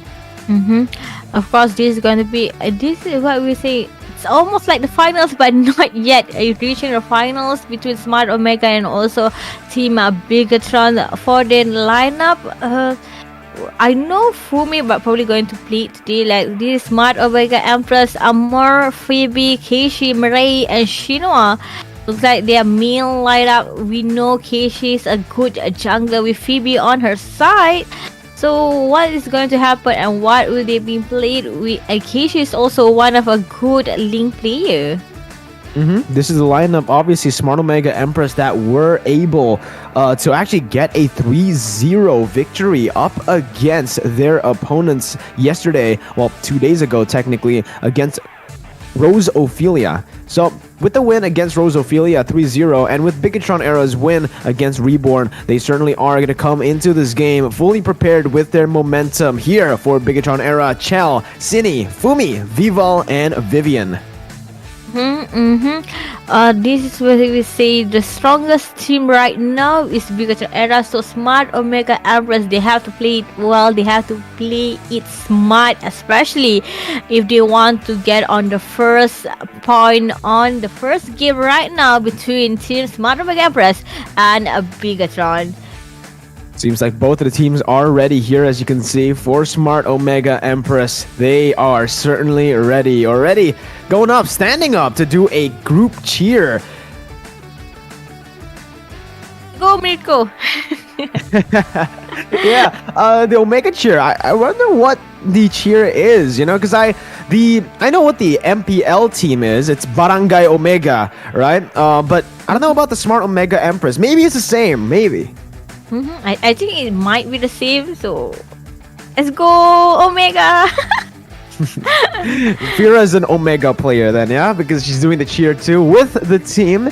But it does seem like they are in good spirits coming into this matchup. And that's something that we are looking forward to, right? Bigatron Era, they have been a dominant force in the Ladies Series in MLBB for so long. They've 16 consecutive back-to-back titles, win streaks, and getting those trophies. So it does seem like coming into this tournament that they are still the favorites. But Omega, I'm expecting a lot from them against Bigatron Era. I'm expecting them to fight back and maybe even take it to a full best-of-5 series. I think they could do that. If it's not best of 5, maybe BO4. Because Smart Omega Empress, they know, being like one of the longest female team, they probably know how Bigatron Era works, how Bigatron plays. So for Team Smart Omega Empress, they have to play it through, and are they going to put in everything on first match, or are they going to save some hero for the second match? And what will happen when picks and Barry will counter pick be played? It's a lot of things they have to take weight in, especially during the draft pick. Well, we'll see what happens here again as we are getting ready to get into the draft for game number 1. For the first match, we actually did see some adjustments in the draft, right? The first pick, for the first few games, we don't see the comfort heroes come up from RRQ Mika. Now, for Bigatron Era, do they want to go for the same approach, or perhaps do they want to just go straight guns blazing in the first game, pick up all the comfort heroes, and use the momentum to carry on to game 2 and game 3? So for game number 1, for game 1 for them, probably they're going to save on a lane. They're probably going to ban it out. A 1-1 is a possible ban. What I could see, maybe an Akai on the first game. If not an Akai, probably a Sicilian being picked by both of the team, because I know for the first game they wanted to save on their pool hero. No 1-1, no Valentina will be taken. We have seen happening on the first match or the first game between Team RRQ Mika and Roka Azure. So it might happen yet again for Smart Omega. But Smart Omega, are they going to use Farmis, or they will ban Farmis away? Farmis, honestly, I honestly think the Farmis should be banned out here for the side of both of these teams, right? Whoever is in the first pick, they will have a chance to pick that first pick Farmis up. And for the second pick teams, they will need to ban it out. Either that or Valentina. I think both these heroes will just get straight out banned in this series because of how powerful it really is. But here, you're already seeing on your screen, ladies and gentlemen, Bigatron Era with their player cam, and obviously Coach Mozia, the new coach of BTR Era, who is just insane. He's been making the drafts. He's been helping a lot in the drafts, and it does seem like this new Bigatron Era with Coach Mozia has been a little bit more disciplined than before. Looks like we all know, like, everyone played an important role for a team, and looks probably Bigatron is ready for them to actually compete with Smart Omega. And they maybe realize Hura, where they like, okay, this is what you have to prioritize, this is their weaknesses, let's focus on our objective one, let's focus on our win condition. So that's might going to happen for Team Bigatron. We know how they perfectly execute a plan for Smart Omega. For me personally, I think they can't do little mistake, because if you do that one mistake or a little mistake, you will be punished by Team Bigatron. They are such an aggressive team. Absolutely, they are a very, very aggressive team, and we'll see how that makes up this team coming into the game against Omega, right? Omega, they have actually been kind of the opposite. They don't really go for that early game dominance. They go for that late stage comeback with their aggression, with their crazy late stage composition, right? So they don't go for the early aggression, they go for the late aggression. Very contrasted to the BTR style. True. For me, I think for the Philippine team, I think they are more comfortable to play that way. Indonesian team like to play more aggressive. We've seen Bigatron do it. We've seen RRQ, but Smart, Omega, and also Roka, they're probably playing it at a lower, slower pace. But for Smart Omega, if they want to play at a slower pace, then they have to know how to counter react to anti Bigatron throws towards them. So this is something that Smart Omega have to think it through.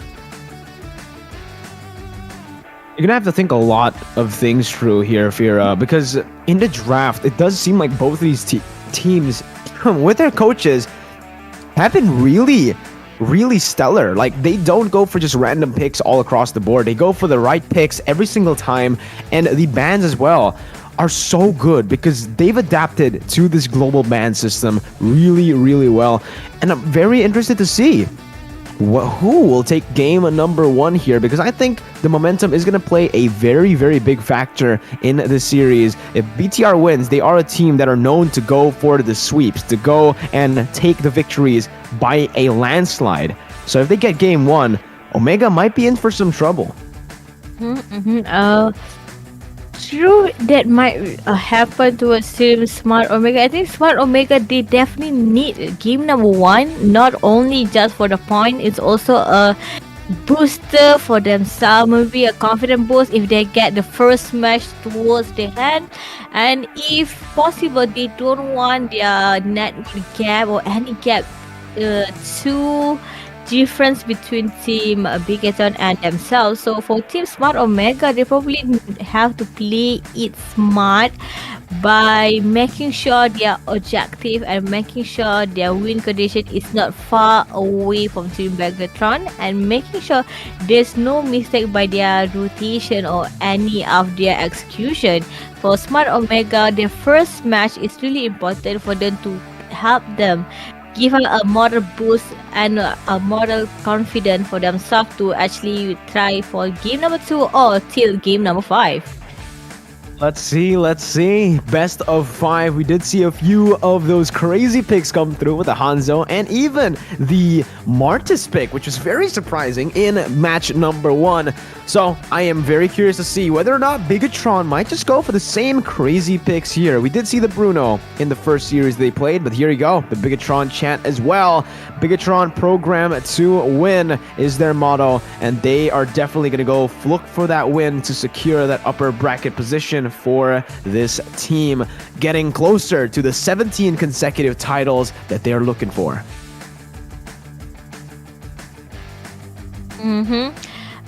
Right now, I think for team Bigatron, they probably are very comfortable picks. So if we're talking about comfortable picks, I think Lilia might be played by team Bigatron. We have seen, if I'm not mistaken, is in Fumi hand for Lilia, if I'm not mistaken.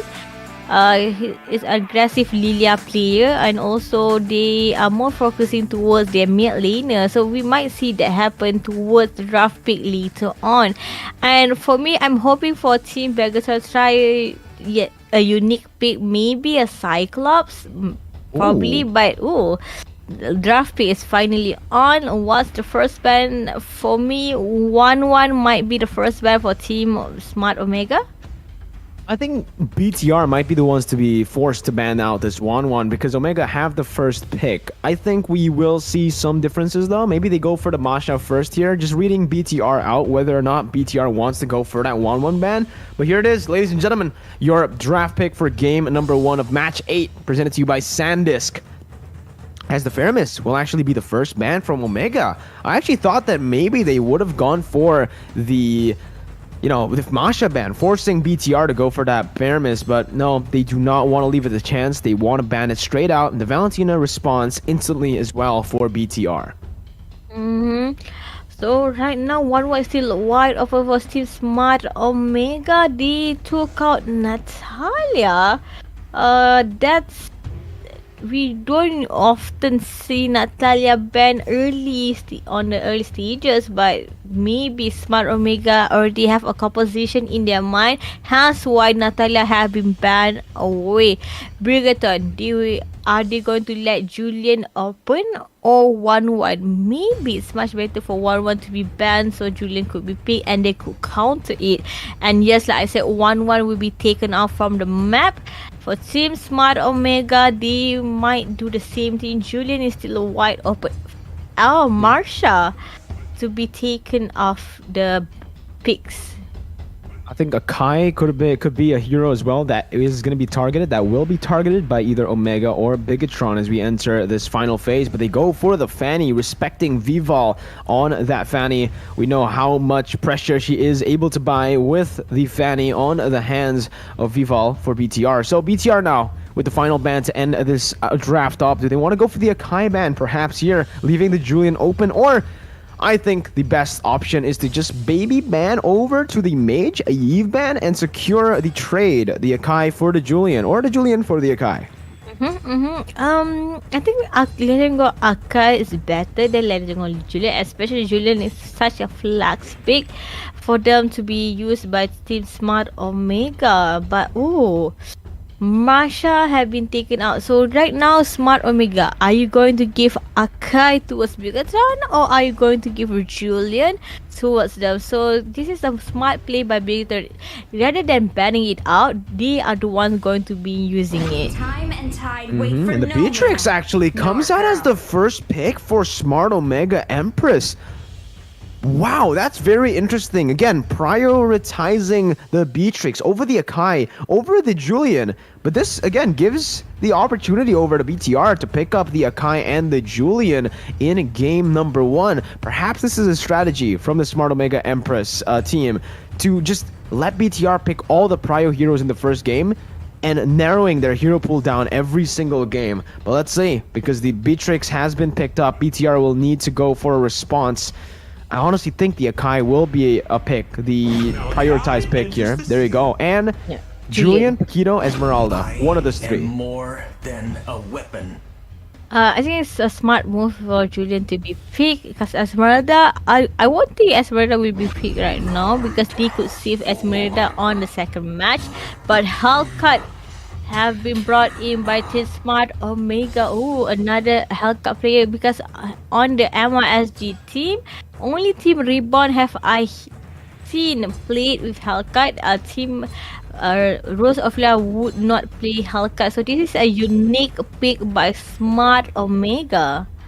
Very, very interesting. Going up against the Julian and the Akai, they've opted to go for the Hellcat. Remember that the Akai can provide a whole lot of that cover with his heavy spin, and Hellcat might actually find trouble going in on these team fights. And they end their draft up with a Dyroth, even though BTR haven't picked up an Esmeralda just yet. I think this gives the opportunity to BTR to try to just bully the Dyroth in lane. Going for something like the Paquito this time around would be solid. I don't think they're going to go for the Esmeralda. It is one of Fumi Echo's, comfort heroes. And we did see Fumi actually win lane on the Esmeralda against the Dyroth in the first series. But I don't think it's going to happen here against Smart Omega with the Dyroth on the hands of Omega Paquito, I think. I think Paquito is a good pick. Tamus also could be picked by Team Bigatron, but I'm leaning more towards Paquito.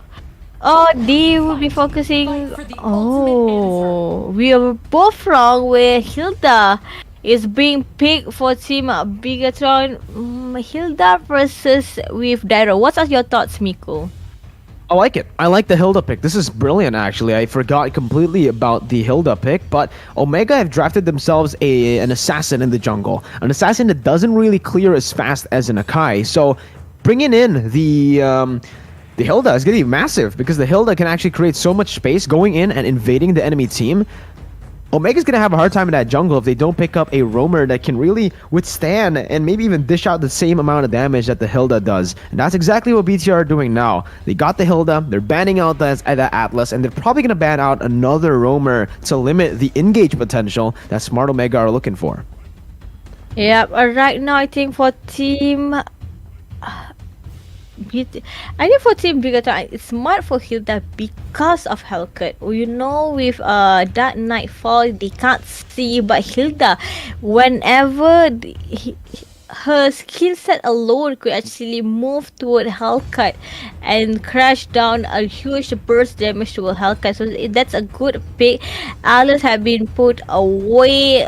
Bigatron, they know Smart again do not have any tanker just yet. No roamer for them. So what will they present right now? Papa and Koopa have been taken out. Might they take out Clean? Cloud is also could be taken from the game. With Cloud or maybe Claude could be a good option to take actually for Omega, right? Like to ban. Because it adds so much kill pressure to their already very heavy area of effect composition, a team fight comp that BTR are looking for. Smart Omega though, they have a kind of a pick style composition with a lot of single target damage. Well, AoE too, but mostly just trying to, get one person down. So BTR, they go for the Franco ban, which makes a lot of sense here. Smart Omega, the Claude, or do you want to go for a ban towards something like a Brody that can actually withstand a lot of that damage and a lot of that jumps, a lot of the die potential from Omega? They do go for the Claude, and that leaves BTR to pick something like the Brody. Actually, the Brody works pretty well. I think the Brody would be pick. I think, and for me personally, I think it's better if they ban out Brody, because Brody teleport memories, like I said, could actually reach a larger distance, further distance towards Hellcat whenever Hellcat comes in. So it's a good pick for Vegeta if they want to have a Brody. But will Clean also be played, or maybe another marksman for Team Bigatron? Is a carry relevant to Mirko to be picked by Team Bigatron?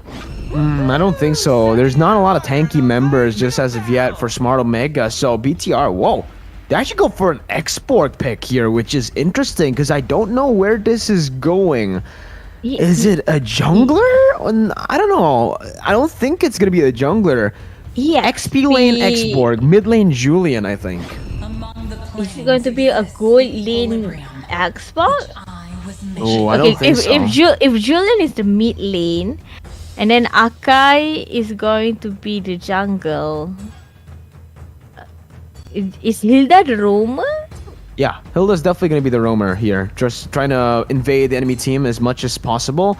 And Omega, they actually respond with a Yeve here in the mid lane, trying to get that pressure back. And to wrap up their draft, a roamer that would be solid. They actually go for a Jawhead. Not what I had in mind, but there you go. The Jawhead pickup for Smart Omega as BTR go for their final pick. They need a marksman. They need someone with range here to be able to damage the turrets. I think if they really have such a very, very aggressive composition like this, go for the Clint, I think. Something like the Clint could work really, really well. I have to agree, a Clean work well. A Brody also. I mean, both of that marksman works well against a Smart Omega composition right now. But what will Bigatron will be focusing? Looks like they are still debating on which marksman to be picked right now. And a Clean have been come in with a burst damage, fighting it off with a Beatrix. So have to play a little bit more careful and can't be too aggressive, especially because a Beatrix is on Smart Omega hands. But that's for both of their picks and their lineup. Oh, and a very interesting lineup for both of these teams. Ladies and gentlemen, in the chat, the viewers that are watching from home, go ahead and tell us who you're supporting by leaving the comment in the chat. Smart Omega Empress or Big Itron Era. One shot Omega or BTR win, because we are about to get into the game with both of the drafts set in stone. The Beatrix, the Dairoth, Helker Jawhead, and the Yeve coming in for a dive composition. position versus Bigatron Era. Same thing goes for this team. It's more front to back for Smart Omega and more dive for BTR. But let's see as we jump straight in, ladies and gentlemen, to the first game of match number 8. Into the land of Dawn we go for this match. It's the first game in the series, and it is going to be an Akai Jungle X-Borg XP, just as predicted. Yeah, look at Hilda. Vivian is not afraid. This is what we said, the advantage of having Hilda hide away and you will regain your health back yet again. Vival taking on the jungle one by one, focusing on the jungle, but looks like Chini is giving up the location of Team Smart Omega Empress. Well, that's interesting, actually. They actually gave the Lethal Wanderer over to Cine in that mid lane. Usually the jungler just takes it to get level 4 quickly. I don't know if that was a miscalculation or if they actually did that on purpose to give Cine that level 3 so that she can actually roam down below very, very fast. Mirai's there as well. Scythe going to be popped as well as the enhanced chain. Cine not really going to go for the engage just as of right now. They do disengage with that enhanced sword as Bigatron Era don't really want to look for fights right now. They just want to zone the Beatrix out of lane, and they're doing really, really good. Right now though, Vival actually finding Mirai. Needs to be careful. That ejector can actually bring her all the way to the turret, but Vival goes in for the knockout again. Knocking up Mirai, not really having any more follow-up, as that's just a flicker burnt. Okay, for now I'm thinking Mirai with the Jawhead. Who will he focus? Will it be on Chini or Chell? And even though it's on Chini and Chell, it won't be an easy target for this Smart Omega Empress to took on that kill. For me, Eiko trying to clear on top lane as fast as he could, but completely again Dyro just to waste Team Smart Omega time to take on the first turtle for Team Bigatron. Oh man, again, this is what happens if you give over the Akai to any team, right? Full control on the neutral objectives right now, as the Akai has actually gone over and taken the purple buff away from the Helkert. So early on, without any kills, they are able to get a significant gold lead, as even in the bottom side, it seems like Vivian has hit level 4 faster. Chell dealing out the damage there. Shinoa coming back, trying to deal the damage back onto Chell, but Vivian is here as well. 1 level lead over Omega. So Mirai comes in, bringing Ejector over. Vivian gets brought back to the turret, but the Nibiru's Passion wasn't placed properly to deal out damage properly there. So BTR is still able to disengage for now, winning in terms of gold.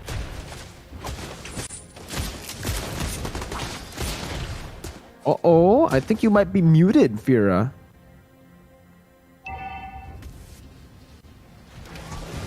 And look at the bottom lane where we could see Bigatron Era trying to take on the bottom lane. Mirai come in to actually save the day, but unfortunately they could not took on the first blood just yet. But Mirai would be in trouble, being picked off by Shell. Hurricane did not connect. That headbutt was good by Vival, but yeah, the heavy spin there, not really able to connect properly, as they are going to go for that bottom side turret, enabling Chell to get as much gold as possible. But Mirai, he's looking for that dash. Just goes in, bringing the unstoppable force all over, forcing the flicker actually. Omega goes for the engage, but in the end, they are the ones who lose out on that very, very important battle spell, as Vivian comes in again to try to cut the waves with Chell. They want to get this turret. They want to commit for it. As Shinoa is in that bush. He has the Wesker. Can go for the damage here. Chell gonna be the point. Gotta be the target, but it's still gonna be Chell out maneuvering Shinoa and getting a position where Vival can actually get that headbutt to stun, and that's first blood by Bigatron Era. Finally, not just the first blood, also on the first turret. It's a 2k differences between Bigatron Era and Smart Omega Empress. Slowly, they are cashing in their kill and objective by taking on the first turtle. This is a chance for Team Smart Omega Empress to try to stop on the movement of Team Bigatron Era, but look at it with the ejector and Dark Knight Force. Fumi, Flicker has to be used, but the Deadly Stinger will be the end of Xbox. That's a kill picked up by the side of Keishi, as Chell gets the clear onto the bottom lane. Again, it's 2-1 for now, as Chell is actually aggressively going onto the orange buff. This might be a mistake. She does have the flicker, and she will be able to get support from Vivian. So this maybe, yeah, it's a free take. Orange buff for orange buff, because Keishi was able to actually steal away the orange buff from Bigatron Era, as Vival actually is able to find the heavy spin onto Phoebe, who's forced to flicker out. So another very important... Oh my god, that damage from the side of Keishi onto Vival. I did not expect that much damage, but Enhanced Chain actually connects, and Vivian might be able to get the kill there. She will be. She gets the kill, and Cine is looking for the follow-up here, maybe onto Phoebe, as that's going to be the mid lane taken down, and Phoebe with the Abyssum Strike, even not going to be enough, as Bigatron Era completely just dish out the damage, and they are able to secure such a massive gold lead in the first 5 minutes. Smart Omega paid the price and they loses their first tier turret, all three from top till the bottom. Look at how the movement by Team Bigatron Era. Not only they got the LJT, they are now pushing towards the jungle. Hurricane Dance connected to Mermaid. Flicker has to be used to run away. Real manipulation trying to get on the health card, but that's Vivian at the back. Not enough damage by the real world manipulation, making it much more easier for Bigatron Era to run away. With this X-Borg, they actually have a lot of pressure, and there you go. Cine comes in, but it's going to be Phoebe who jumps in onto Cine, forcing that sprint to be popped.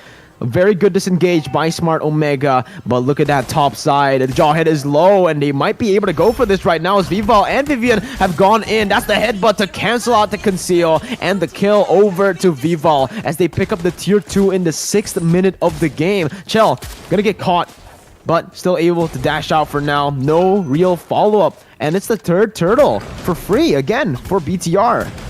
What a smart move by Team B3R, and especially we have seen Chini Blind Genius one on the early stages, and with Mr. Shop it's much more cheaper to buy it, and it's already on the second item for Chini.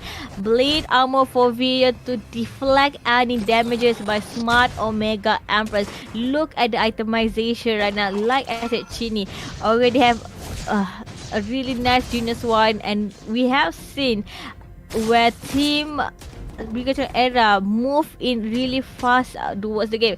Yes, Betty have Bleed of Despair, but not connected yet. Shinwa damages haven't been hitting because of the Akai. And even now, Fumi Echo is able to put so much pressure in the enemy jungle as Omega try to look for an opening in their own purple buff. Bottom side though, this is going to be a position, a very dangerous one for Chell. That's going to be the jump coming in. Chell trying to run away, flickering out from harm's way. Beautiful efficiency and timing on that ability as now Vivian tries to open up the map once again, opening up the map for her team. Fumi Echo coming in. Ejector though with an unstoppable force coming in onto Fumi Echo as Vival is able to use the heavy spin with the headbutt to pin them down. Not much more coming in as the real world manipulation will be able to force BTR out of this fight. But meanwhile, the ejector connecting onto Vivian once again. It's still BTR who finds the kill on towards Mirai. Chell staying in that back line, free hitting, enabling her team to get that kill. And now it seems like Bigatron Era just want to keep on going with the damage from Chell just being so much. My goodness, that endless battle. Yeah, like I said, by Team Smart Omega Empress, not enough damage. Yes, they have Bleed of Despair, but Nibble Passion could not took away Vivian or even Vival. So it's really hard for Team Smart Omega Empress to do anything. The second tier turret will be taken out. Hurricane Dance executed right now, but look at that there, Vivian hitting it out with her hammer, and she also tries to connect with a nice enhanced chain, but sadly no follow-up by Team Bigatron Era. They backs away to take on the first lot. 9 minutes in without the Lord, they're able to take every single turret outside of that base, and this is the Bigatron Era. We all know the dominance, the way they just suffocate their opponents as they just secure the first Lord for free, uncontested. BTR are gonna look for an early end here in the game, but Mirai gets the ejector over towards Omega, bringing Vivian back, and that's Vivian taken out. A bit too aggressive on that movement. Vivian will not be here for the team fight with the Lord. 20 seconds actually, so they might be able to actually time it where Vivian can respawn and come back. Yeah, they're probably going to freeze on the mid lane, letting the Lord do job while waiting for Vivian. For me, Eco tried to split push on the bottom lane now. And they might even make a split push to bottom and mid. Looks like Lord will be coming in, but not really have been done, but not enough to do. As the remote manipulation tries to be opened out, but Dark Knight for a win. Oh, last Insanity popping it up, but not enough damage. It's only enough to took on the inhibitor turret. Oh, that's worth it though for BTR. That's exactly what they wanted. The Cine comes in with the enhanced sword onto the front side there. Unstoppable Force going to be popped with Ejector as well, but Mirai is going to be deleted off of that team fight. BTR looking for that one turret in that top side. Look at Phoebe! Instantly deleted by the damage coming from Chell, as they might actually be looking for the end here in the 10th minute. Chell, my goodness, what is that damage? She's just 1v3ing right now, zoning everyone away, as that finally the real world inflation comes in. Vivian tries to zone him away, forced to use the sprint, but the bottom side base turret falls as well. 3 seconds for Phoebe. No, 7 seconds for Phoebe to come in, as that's gonna be, oh my god, Chell again able to dash away from the ejector. Shinoa taken low as Chell goes in for the base here. Base wide open. Viva with a heavy spin, trying to zone all the minions away, as Chell still able to dish out the damage while Sydney comes in from the back to take the base. 1-0 lead in the 10th minute of the game. Absolute domination for BTR. Yeah, look at Bigetron era. They look so relaxed. It's like an everyday issue for them, and we've seen how good they played on the first match. Even though, like I said, it's better for Smart Omega to win their first match, but it's not easy whenever you face a team like Bigetron era. Definitely not easy. That was really good by BTR era. Again, how they were able to use the last Insanity, the heavy spin, to zone away the members from Smart Omega Empress away from their turrets, taking it one by one, and in the end, getting that pressure. Fira, that was crazy, and Chell as well. That mechanical display to get out of the unstoppable force and to get out of the ejector, turning it around and giving the kill over and giving the game over to Bigetron era. Yeah, what we're gonna say is that Bigetron era executed in such a perfect way where there is none to a little mistake being done by Team Bigetron era. Mamiwa was Smart Omega. In the early stages, we see they try to push it, but sadly, Team Bigetron, they already counted it over. So Team Smart Omega for the second game, they probably have to think it while what should they do. Jawhead looking at the ejector not properly on the right target. We haven't seen connecting towards Julian or even towards their backline, so it's kind of hard to do it with a Jawhead. So for Team Smart Omega, they probably have to rethink towards their composition. You gotta rethink their compositions. As you can see here from match 8 game 1, we can see that with that Hilda, Vivian's able to push in so much pressure. And again, this is what we mentioned, that heavy spin. Why the Akai is so prio in this meta is because she can do things like that. Not only can she get neutral objective control completely in the map, but that heavy spin is actually the X factor in every single team fight. You're able to find picks, you're able to go for team fights, you're able to disengage. There's just nothing that this Akai can't do. Even sieging down turrets down below by tanking it up. It's all enabled by the Akai pick.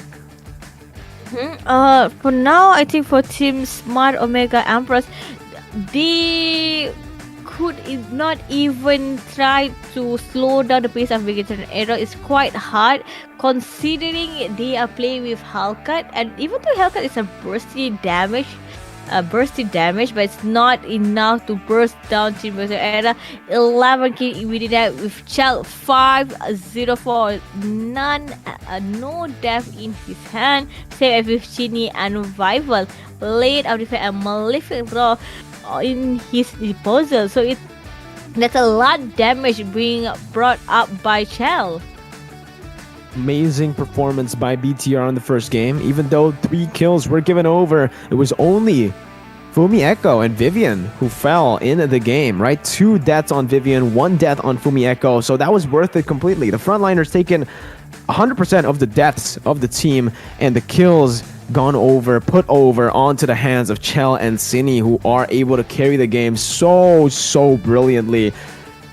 What an outstanding performance, honestly, by Bigatron Era here. I thought Smart Omega Empress, with the draft that they had, it could have, gone some victories there in the game. But so far, it is still BTR full dominance. We will see in game 2, though, as we are going to get ready for it. There are going to be some adjustments that both teams can make in order to maybe get the game victory. Smart Omega will no longer have the heroes you see on screen, and same goes for Bigatron Era. Just as a reminder, we are using the global ban system. So with the global ban system, we know it's going to get harder and harder towards game number 3, game number 4, or even game number 5. But I think on the first round, that really makes the team pop up is actually Genie for me personally, because of the Genius one. So anyone getting near them, she can actually dash out a magical damage, and it's going to be quite hard for Team Smart Omega. But here it is, BTR Chell with a 5-0 for our clean, putting up a good fight towards Smart Omega Empress. Absolute domination. Your MVP of the match for match 8, game number 1 is Chell.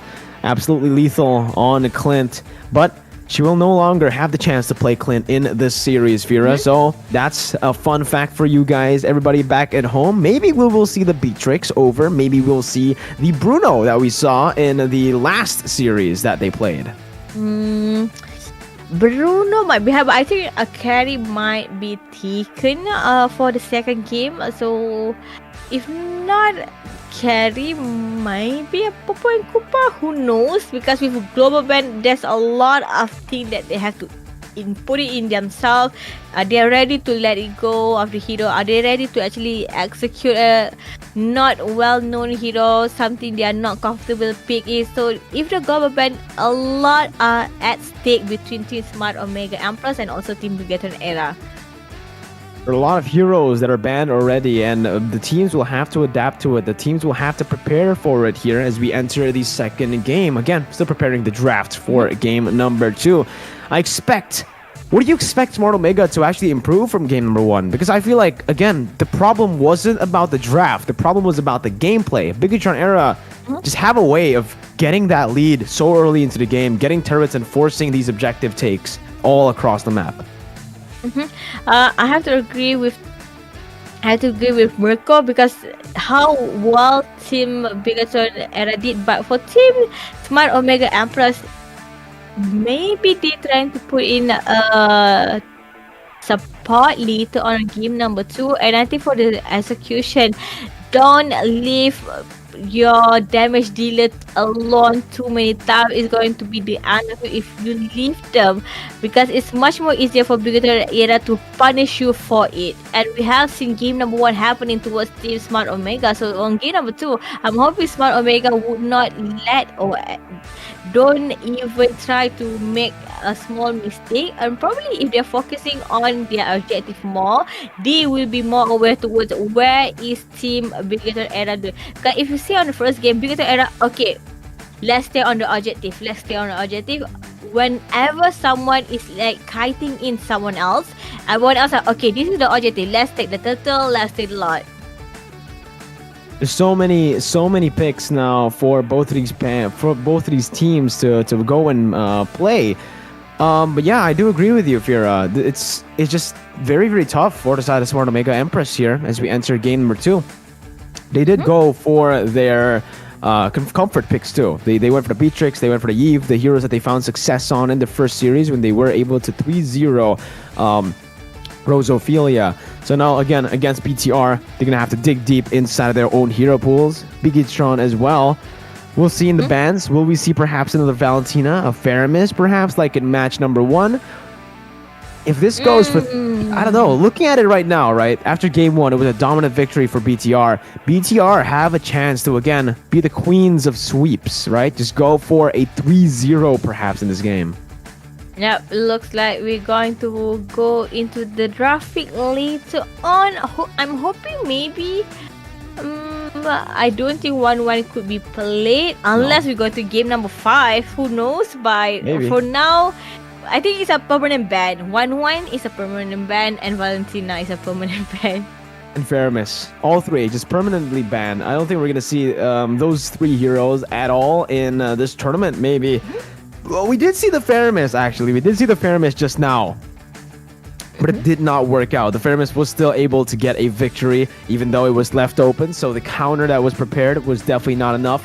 And ladies and gentlemen, without further ado, we're going to jump straight into the player cam once again, as Coach Mozia is having a fun time with the little doll there. And also from the side of Omega, it does seem like coming into game 2, they want to... It does seem like they are very determined still to get the game back to their hands, as it's still Smart Omega staying as the blue side. First pick, Bigatron on the red side.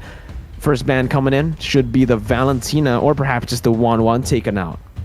Yeah, I think the 1-1 should be taken out. They know how little 1-1 could be, especially on the right hands. While Team Bigaton era, I don't think they would actually mind with whatever Team Smart Omega pick, especially by now they already know what to do. So right now, is it a comfort pick or a pick? Oh, it looks like a respect ban yet again by Team Smart Omega by banning out Fanny. And we have to know, by Team Bigaton themselves, they have a large pool of heroes, so they don't even mind even though Fanny have been banned away. Valentina won't be played. Will this be an opening for 1-1 to be taken to Team Smart Omega Empress?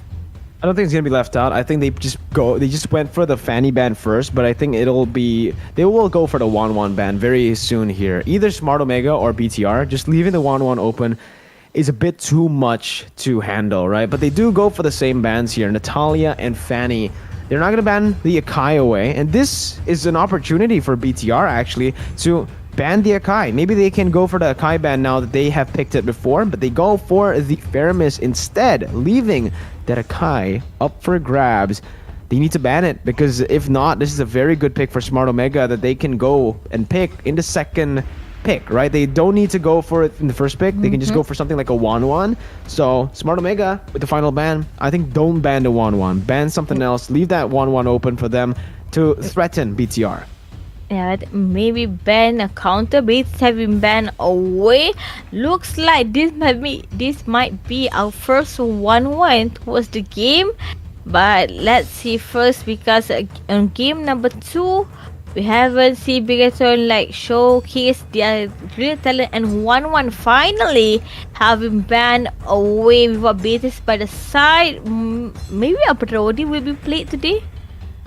Maybe we'll see a Rhodey, maybe. But I think... Oh, they don't go for the Akai again.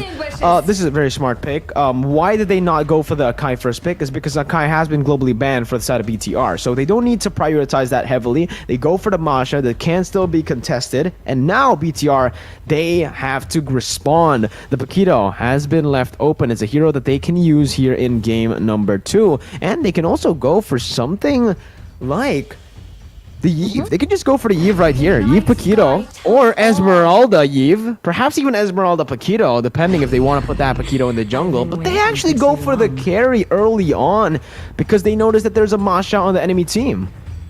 Yeah, that's a good pick by Team Bigaton with a carry. We know how bursty Masha could be, so carry could burst down. If Team Smart Omega are smart, they probably would play in the early stages of the game, because like I said before, carry really needs something to sustain herself. She needs items, she needs at least the golden stuff, and Tamus finally being bring in towards Team Smart Omega. But looks like they are still contemplating towards the mid laner, and mid laner would be a Sicilian. Cillion in the mid lane, and the Thamus pick that most probably is going to go to that jungle. BTR. That's interesting though, because Omega don't secure the Akai, leaving it for BTR to ban out in the second phase, and now BTR can actually go for something like a Pakira or just a Yve in the mid lane. You're right, I said it before in the first pick, but they actually go for it in the second pick that they have as we enter the second phase. Yve versus Sicilian in lane. Sicilian gonna have a very, very bad time, especially after the nerfs that has been put onto the Sicilian in this patch. Base damage gone down. Going up against the Yve is not really gonna be fun because you just get poked, you get cleared out. The wave clear is better, the poke is better on Yve, and the range as well is better on Yve with the utility. Right now, I think for Team Smart Omega, they're probably waiting it off towards who will they bring in as a marksman, as and gold laner. There's a chances for Papa Kupa to be taken in. They're also probably going to take in Brody, but for me, I wanted to say might be a Lolita on Smart Omega to be used instead of ban, but looks like Smart Omega, they are banning it out with Lolita, and I can't see why Lolita have been banned. Is it because of the first game, or is it because of the carry? I think they picked up the Thamus because of the carry, and it's interesting that they actually ban out the Lolita, a hero that they can pick up for themselves against a carry. But noticing that BTR have the first pick in the second phase, it's a very good ban for BTR actually. Like, take a look at it here. The Akai and then Matilda, it's so good. Again, the Akai wasn't picked up by Omega in that first phase, so banning it out now removes that from the game. And the Matilda as well, taking out a very solid roamer that can be played by Omega to disengage from a lot of these engages provided by the Esmeralda or by the Yve with that real world manipulation. So with that, Franco and Lolita banned out. BTR have an option to go for the Atlas, or I think for BTR, they don't need to go for the Atlas first. They can just go and secure a jungler first right now, and they can just threaten the Atlas pick later. If Omega are the ones to pick up the Atlas, final pick Diggy. Maybe a Digi could be played, but I haven't seen them pick anything just yet. So Bigatron on the second match looks like they're becoming more serious because they're on the draft itself, because it's really takes them a longer time towards the draft compared to on the first match. So what will be the bring in? It looks like Karina. It's a little bit scary for me for Bigator Mirko. We have seen Yve, Esmeralda, we have seen Karina 3 magical damage towards Team Bigator, so I don't know how to weight it in, but Karina, that one hit and also the capability to reset it whenever he took on a kill is a good choice by Team Bigatron. Yeah, there's a lot of magic damage coming in for BTR. They know that they have a carry that can dish out physical damage alone, I guess, in that late stage. But yeah, I do agree. It's kind of a gamble that they went for the 3 magic damage dealers, and there you go, the Claude pickup and the Grok as well. Ooh, this is scary though, because BTR now have the chance to pick up an Atlas or Diggy. Atlas or Diggy, those 2 heroes are up for grabs, and those 2 heroes, in my opinion, are one of the 2 best roamers currently that are really, really good. I prefer they took on Atlas so that the Atlas could tank on the damage being done by Bigatron instead of a Diggy, because if they took Diggy, all 5 of them are so squishy. It's be easier for Smart Omega where they can pick it off one by one. Justice in the world. Okay, we were both wrong, Rico. Yeah. You wanted Cho. Oh, well, you know what? I actually really like the Cho. Even though we didn't predict the Cho, I really like the Cho here because for Omega, they want to go and dive with the Claude. If the Cho just keeps on targeting the Claude with the way the Dragon, with even the G Kundos in the early game, it's going to be tough for this Claude. Single target lockdown, instant CC every single time. We're going to have to see, ladies and gentlemen, as both of the drafts have been wrapped up. BTR and Smart Omega Empress. Smart Omega with a very heavy front-to-back composition, and Bigatron Era kind of the same. You know, they are front to back, even though they have a little bit more dive than Smart Omega. But I think both teams here, it's not going to come down to the draft. It's going to come down to the execution because I like both of the drafts. But Vera, what about you? Which draft do you like more? I'm just waiting what will Cho do. Is Cho going to be focusing on Sicilian on Claw on later towards the game? My question would be answered right now on game number 2 between Team Smart Omega Empress and Biggest Era. Let's go to Land of Dawn. Ladies and gentlemen, this is game number 2. Let's see, ladies and gentlemen, game number 2 in the Land of Dawn. Bigatron Era with Karina in the jungle using the Demon Slayer emblem, and Omega with Tamas in the jungle also with the Demon Slayer emblem. So both of these junglers going to prioritize very fast rotations on the map.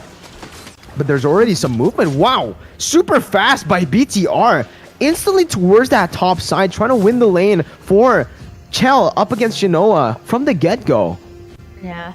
It's a good start by Team Bigatron Era, and looking at the better spell, 3 people using Sprint. Probably they don't want to be caught on by Amor or even by Shinoa, and they finally going to do another hit. Almost took up Mirai. Better Mirai image save Shinoa, backs away, but Revival would still go towards the back lane.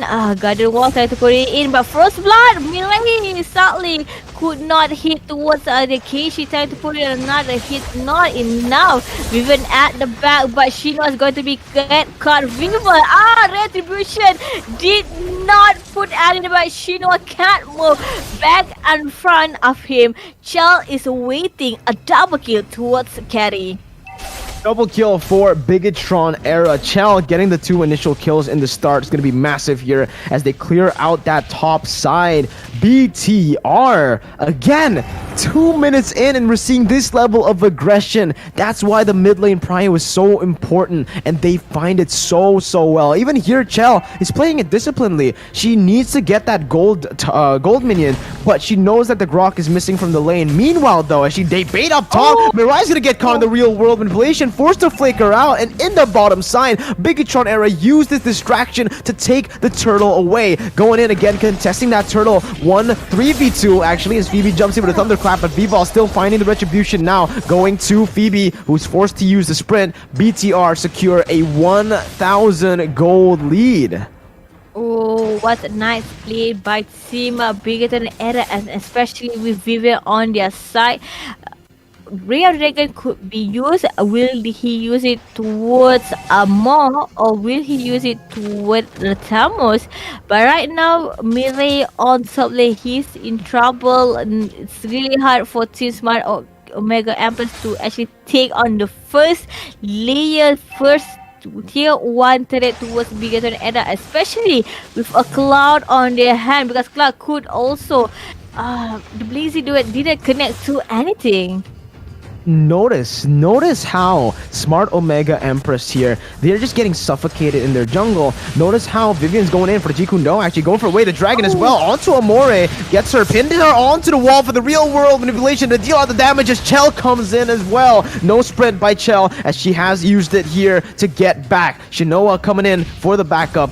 But again, one thing that I do want to mention is Cine has been acting more of a roamer than Vivian, because Vivian has been the one clearing out the mid lane. Cine has been roaming to that top side constantly, and it's created so much space for Bigatron Era to bully Shinoa under the turret. Vivian again jumping in, forcing that BMI to be popped by Shinoa as Mirai doesn't go for the wild charge, doesn't even have it right now. Bigatron still leading, and the gold lead just keeps on growing as they go to the bottom side, and it's Vivo who actually gets the retribution all to orange buff. Now on to Phoebe, who's super low. They get pressure everywhere on the map.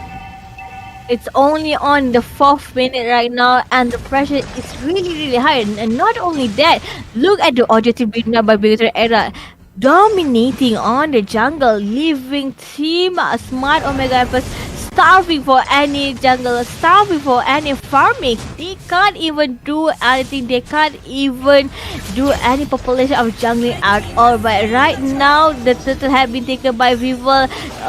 Amor is in trouble. And we are dragon connected with real world manipulation. Not enough for Team Smart Omega Press to run away. They loses another teammate, and this is the third kill for Team Bigatron. Teamwork makes the dream work. Bigatron era, you can see it flourishing towards this team. The way they're able to play around the map and the way they're able to move together as a unit. It's just so impressive. And again, just as I say it, they go for a dive under the tier 1 and the tier 2. Fumi Echo gonna get engaged on as the Sanguine Claws connects, but Mirai is gonna get deleted here by the damage from Chell. Killing spree secured as they go for the dive under the tier 2. Vival gonna be targeted as that's gonna be so much damage placed onto her by Keishi. No damage. The damage is not enough actually to take Vival down as they go into that mid lane. BTR looking to end the game right here. Not end the game, to get that turret right here and get closer to ending the game. Oh, it's really hard for Team Smart Omega Empress. They are on the defensive side, being forced to tank all of the damage by Team Bigatron era. And right now, where the itemization, Calamity Reaper have been bought by Karina and Enchanted Talisman for Esmeralda. But for the damage, Uchi has to be really careful. Going to put on damage, but Phoebe, it was a close call. There were 3 layers of her health, but not enough because Viva and Chini with Vivian, they are ganking toward Phoebe. Phoebe tried to run away. Thankfully, she could run away from the damage by Chini. Oh my goodness gracious, the way they're playing around the map is just absolutely beautiful. Bigatron era. Look at the gold lead, 6,000. Well, it's now 5,000, but in 6 minutes of play, getting a 5,000 gold lead is just so impressive. The fact that they haven't dropped a single turtle. They've secured all 3 turtles in game 1, and now in game 2, they're looking to do the same here. Shini even steals away that jungle creep from Keishi. It's getting from bad to worse here for Smart Omega Empress as Bigatron era completely secure the objectives around the first few minutes for free. Chell on the bottom side in the 2v1. Shinoa jumping with a blazing duet. Not enough to take Chell down. Phoebe getting that second health bar in as Vivian rotates towards that bottom side. 3v4. Not really a numbers advantage for now for the side of BTR as Mirai tries to jump in over to BTR. BTR disengages, but Vivian comes in with the Jikundo. Mirai still having the force of nature there to dash out to get out. Yeah, it's a dominating move by Team Bigatron era. Look at their statistic where 5k 5,000 net worth lead by Team Bigatron era. It's a nice movement, and they also close off any team fight. Sanguine Claw have been open. Battlefield is not enough to do anything. Railway manipulation to slow it down, but Bigatron era, they are focusing to get on tier 2 today before anything else. 5-0, and again, it's such a massive gold lead. 8,000 gold lead almost now as they get the turret and they secure that 8k gold lead. Mid lane taken down. Top side, tier 2, going to be focused now as Vival is waiting in that purple buff with Vivian and Cine. Anyone who walks up, Mirai is going to be the one to open up the bush, gets caught in the way of the dragon, but it's going to be deleted instantly. My god, that damage from Vival as they look towards that top side. Chell just melting Phoebe down, forcing her to use that sprint, disengaging as Vival takes away the purple buff, completely suffocating Smart Omega in this game. They are choking out really, really good towards Smart Omega Empress, and in another 10 seconds, 15 seconds actually, for the first lot to come out. Chini finally going to take on another turret for Star. This is the 5th turret for Chini, and look like she is hunger for blood right now. No one from Team Smart Omega Empress is especially on a group or Marsha. It looks like Team Bigatron era say it's not enough. We will wait before our damage and how they dealt is really good. And for Team Brigator Era, what I see from their itemization, look at Shell right now, Blade of Despair, Wind Talker, and also Demon. So attack speed. How fast can the lightning be pushed up by Shell? Right now they are taking on a lot. There is no way for Team Smart Omega to contest it. Free Lord, free Turtles. That's been the name of the game for the past 9 minutes for Bigatron Era. And they're looking to push on the pace. They ended the game in 10 minutes in that first game. Now they want to end it again in a similar fashion. Getting so much pressure in that early stage. Already building up to a 9,000 gold lead in 9 minutes. It just keeps on going. And like you mentioned, for the carry, so many attack speed items, but for the Eve, look at the utility. With the Genius Wand and the Ice Queen Wand, they're able to slow so many of these targets. As Phoebe there, is going to be forced to back up for now. And Keishi as well. Now they're going to go for the turret Chell, dishing out the damage, sieging it down as the Lord is still up top. They're managing the waves really well as Vival is zoning Shinoa away from the bottom side wave. Fumi Echo not using that falling sun move just yet. The Sanguine Claw is actually connected onto Chini and Chell. No follow-up from the side of Smart Omega just as of right now as they look towards that top side to siege it down. Sanguine Claws with a bad impact again, but in the mid lane, Chell going to be targeted here, still able to kite away with the damage coming in as Vival comes into play. Phoebe gonna get taken low. Mid lane pushing in as that Lord has been taken out by Smart Omega. This is where they find their comfort with the real world. Relation takes Mirai very low. Shinoa jumps in with a blazing duet, but she's gonna be the one who's actually taken down. Oh, what a close call for Mirai with a flicker saving the day, but sadly they loses Shina, who will be able to tank off or who will be able to kill it easily to clear up their lane. Meanwhile, for Team Brigator Era, they are so comfortable right now, almost reaching to a 10k differences, and this is the domination being showcased by Team Brigator Era. Athena, she have been popped up to lessen the damage by armor, but sadly Batfish can't do anything for Team Smart Omega. But Phoebe tried to close it off, but not enough to take anyone from Team Brigator Era. They are such in a comfortable position, dominating, monopolying everything from the jungle and also towards the kill. Yeah, it's funny you say Monopoly because that's exactly what they're doing. They're securing every single position. Even Smart Omega Empress's jungle isn't their jungle anymore. It's Bigatron's jungle now that they're playing around the Smart Omega jungle more than their own. 20 seconds for the Enhanced Lord as they freeze up all the waves except for that mid lane. This is complete domination. 11,000 gold lead. You know, Rico, you know what this called? What? This is a buffet for Bigatron Era. It's a buffet, and look, they want Phoebe now in the buffet. All you can eat. Phoebe taking a very low HP there. Only 2 HP bars left as the setup is again perfect to go for the Enhanced Lord, but they might just go for the fight here. Chell gonna get caught there by the wild charge, and this might be it. The comeback for the side of Smart Omega Empress as the Blazing Duet comes in all the way onto Cine. Vival goes in for the back line, but it's a 3-for-2. Smart Omega Empress, they have struck, and they got the kills onto Chell, onto Cine. Fumi Echo in the position. Vival trying to go in, but it's gonna be Keishi who looks for the engage onto her.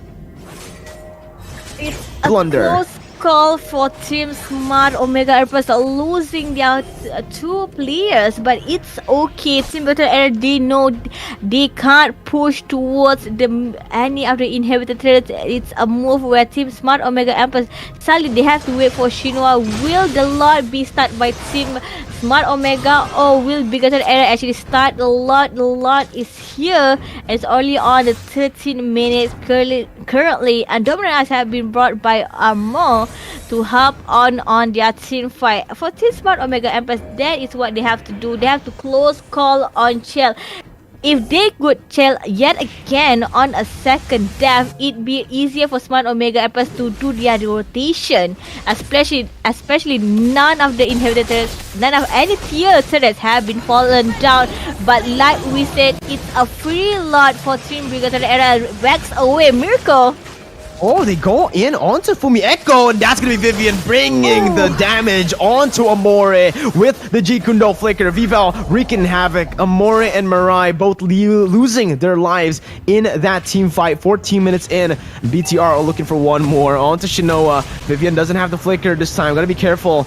And again, that one potential from Smart Omega is to look for the team fights, but they cannot put their damage on towards Fumi Echo. They need to target either Cine or Chell. And that's the reason they were able to take the fight so convincingly in that last one, in that last skirmish. But just earlier, they used everything onto Fumi Echo, and this is going to be enabling Bigatron Era to go for the base here. Fumi Echo in the midst of it all with the Lord. They're going to go for it as Shell jumps in, hiding away from the Thunderclap, still having the sprint to get out. Now going against the other members as that's going to be Bigatron picking up the base turret down below. Mid lane, Lord going to get taken down as that's BTR looking for one more engage, but I think they just need to take this and back up, reset, wait for the Lord one more time. Wow. It's a domination by Team Bigatron Era. Smart Omega Airpass, all they could do is actually defend their crystal right now. Now they have to execute a plan where they have to shut down Shell later on, or it will be harder for them to actually have a chance for a turnaround, especially Smart Omega Airpass. In terms of goal, look at that freaking differences. 39 versus 15.1k net worth. By the economy, is a monopolization by Team Bigatron Era. The economy for Team Bigatron Era, they are actually swimming with money right now, banking or cashing in by Team Bigatron Era. Smart Omega Empress, without the proper farming, it's really hard for them to actually have the itemization they need, especially heroes like Cloud, who's work the same as a carry, where lead game they could pop it off better. Super good for BTR right now. Once again, 11-3. Smart Omega, they were able to defend really well. And remember, the later the game goes, the more it actually favors Smart Omega with their bigger range, longer range. Phoebe, though, caught in the midst of it all. I don't think she's going to be able to get out of this one, but it might be it. Wade the Dragon bringing her back, but look at the damage, and look at Mirai coming in. But the real world manipulation and the Shadow Assault is enabling the kill to come through for BTRs. Vivo jumps in again for the Shadow Assault, finding Mirai. Look for more. Fumi Echo in the midst of it all, in that front line. They're going to go for more as the Falling Star Moon comes as well. Phoebe and Mirai taken down, both of the frontliners. Bigatron Era might want to go for the end right here. Right now, Team Smart Omega Express, they're trying to protect their base, and they're trying to protect their crystal. They don't want Team Bigatron Era comes in. A lot is popping up. Will they be awakened by Team Bigatron Era? But Bigatron Era will not wait for the Lord. Look at that, dancing around. Probably going to take on another kill. More finally took on Vivian, but Vival takes away, and this is it for Team Bigatron Era taking on the second match. I am lost for words. They noticed that their two frontliners were gone for Smart Omega Empress. They go straight in for the push. Again, how they were able to go for the push was they didn't just clear out the waves. They slow pushed the waves for two waves to actually clash and to give them the space necessary to actually hit the base. Notice again how they all have their distinct distinct roles in this team. Fumi Echo instantly, when the minutes got to the base, Fumi Echo jumped in with a Falling Star move. We saw that Vivian did the same thing. Both of these players, they didn't care if they're going to die under that base. As long as they buy some time and some space for Cine and Chell to dish out the damage onto the base and to win the game, it's all good. And that's what exactly happened. That's exactly what happened. 2-0 match point just from discipline alone by BTR. Yeah, and sadly for this Smart Omega, they could not do anything, especially with the hard pressure being done by Bigatron Era. And we have seen how good the show being played by Bigatron Era, where he knows who to lock down, who the target is, and whenever Cho put it on the way of the dragon, that person will be took off to the land of dawn. Can't do anything, have to wait for resurrection. It's a good play off by Team Bigatron Era. For Team Smart Omega, what could they do? As this highlight just now, we could see they try to force on the Smart Omega Empress on the top lane, a double kill freely for Chell just now. Man, again, just the whole game, it's been Vivian making the plays and everyone following it up. Not just that, though. I think the entire team are making individual plays across the map and making those individual decisions to perfection. Even here, Cini, when I thought they were going to go back, she used the real-world manipulation and she got the backup from her team to fend off Shinoa, who used the Blazing Duet.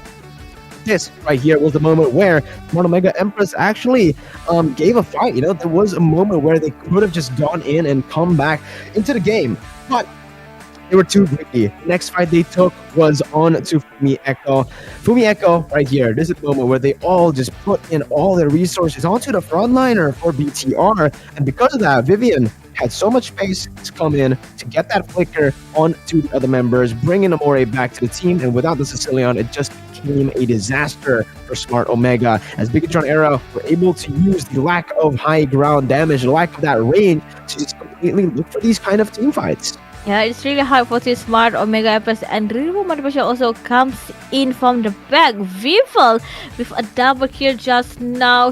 She knows what to do. Falling Star Moon also pressuring in team Smart Omega Empress, and for the last shot for the securing on their win is when they took out Shinoa. So without their marksman, without Cloud, there's no one to clear it. 4:15 on the minute of 17, but the MVP is Vival.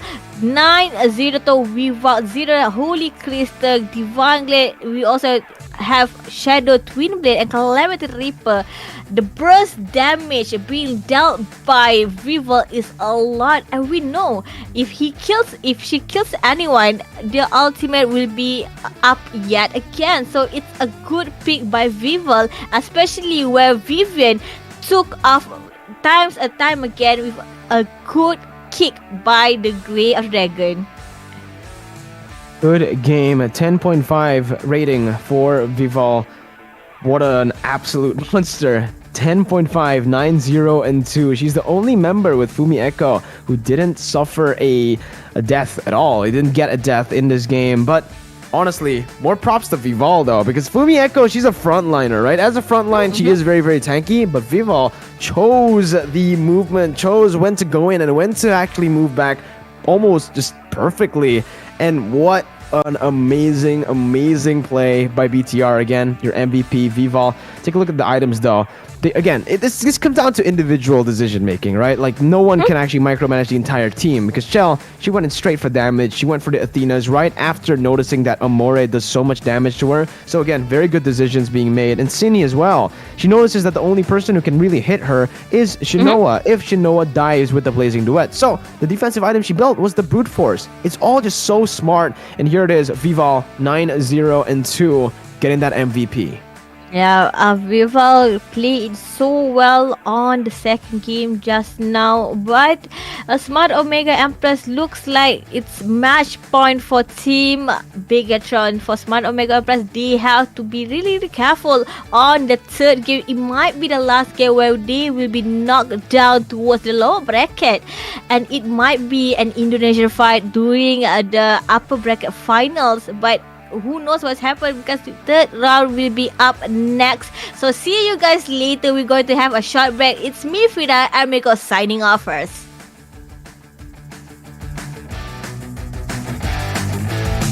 Sudah mulai bisa mendapatkan weakness, harusnya bisa melepaskan tapi bisa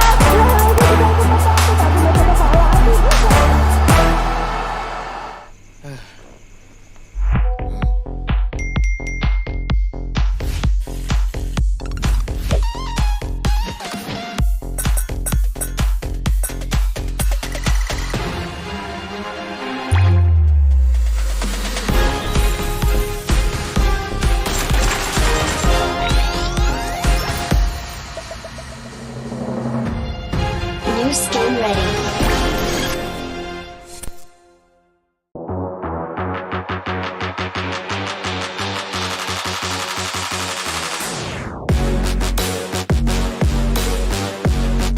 Udah mulai bisa mendapatkan weakness, harusnya bisa melepaskan tapi Vival lelenya juga ikut membantu, tapi masih ada Paladin.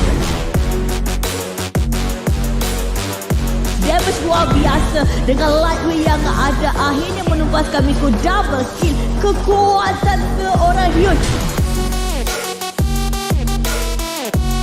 Dia bisa Miko datang dan tanggulan Vivo. Tarian rangsa telah lagu K-pop yang bergerak menjadi Hyun. Hyun dalam bahaya. Kamay ng ating Tego Adjo, samantala din si Bibi papasok. Si Amorin naman doon sa bandang likod. Libreng-libre inilatag ang kanyang mga paniki. Pero si Taro gusto papasok. Another inheritance is being taken down. Major Marcel taking down. It was a good shot for the Savior. You can see they still keep struggling, but Rory has been killed by the Julian. As you can know, it was a very good call. Look at that.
mendapatkan victor seharusnya bisa melepaskan tapi Viva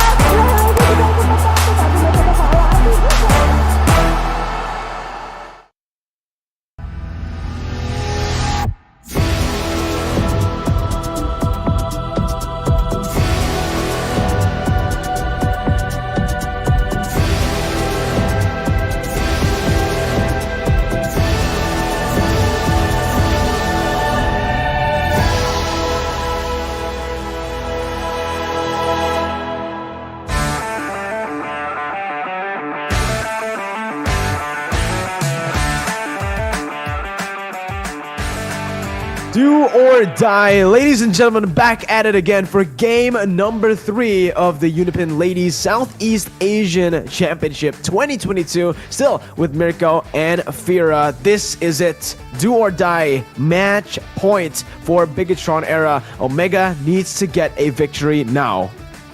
Yeah, this is the last chance for Team Smart Omega, and if Smart Omega couldn't do it, means they will be competing on the lower bracket. Meanwhile, Bigatron Era might face off their with Team RRQ Mika. Will that happen later on today? This is the match that we all have to watch to see what will happen on the upper bracket. Smart Omega, last chance for them to try to pit it off between Team Bigatron. So it's really hard for Smart Omega. So I'm hoping right now maybe a change of pace, or maybe try to focusing on Queen, especially whatever marksmanship is on her usage will be really hard to put a damage attack towards her because she'll be at the bad lane. But without further ado, game number 3, picks and ban leads on. So Mirko, what's on your thought right now for the third game?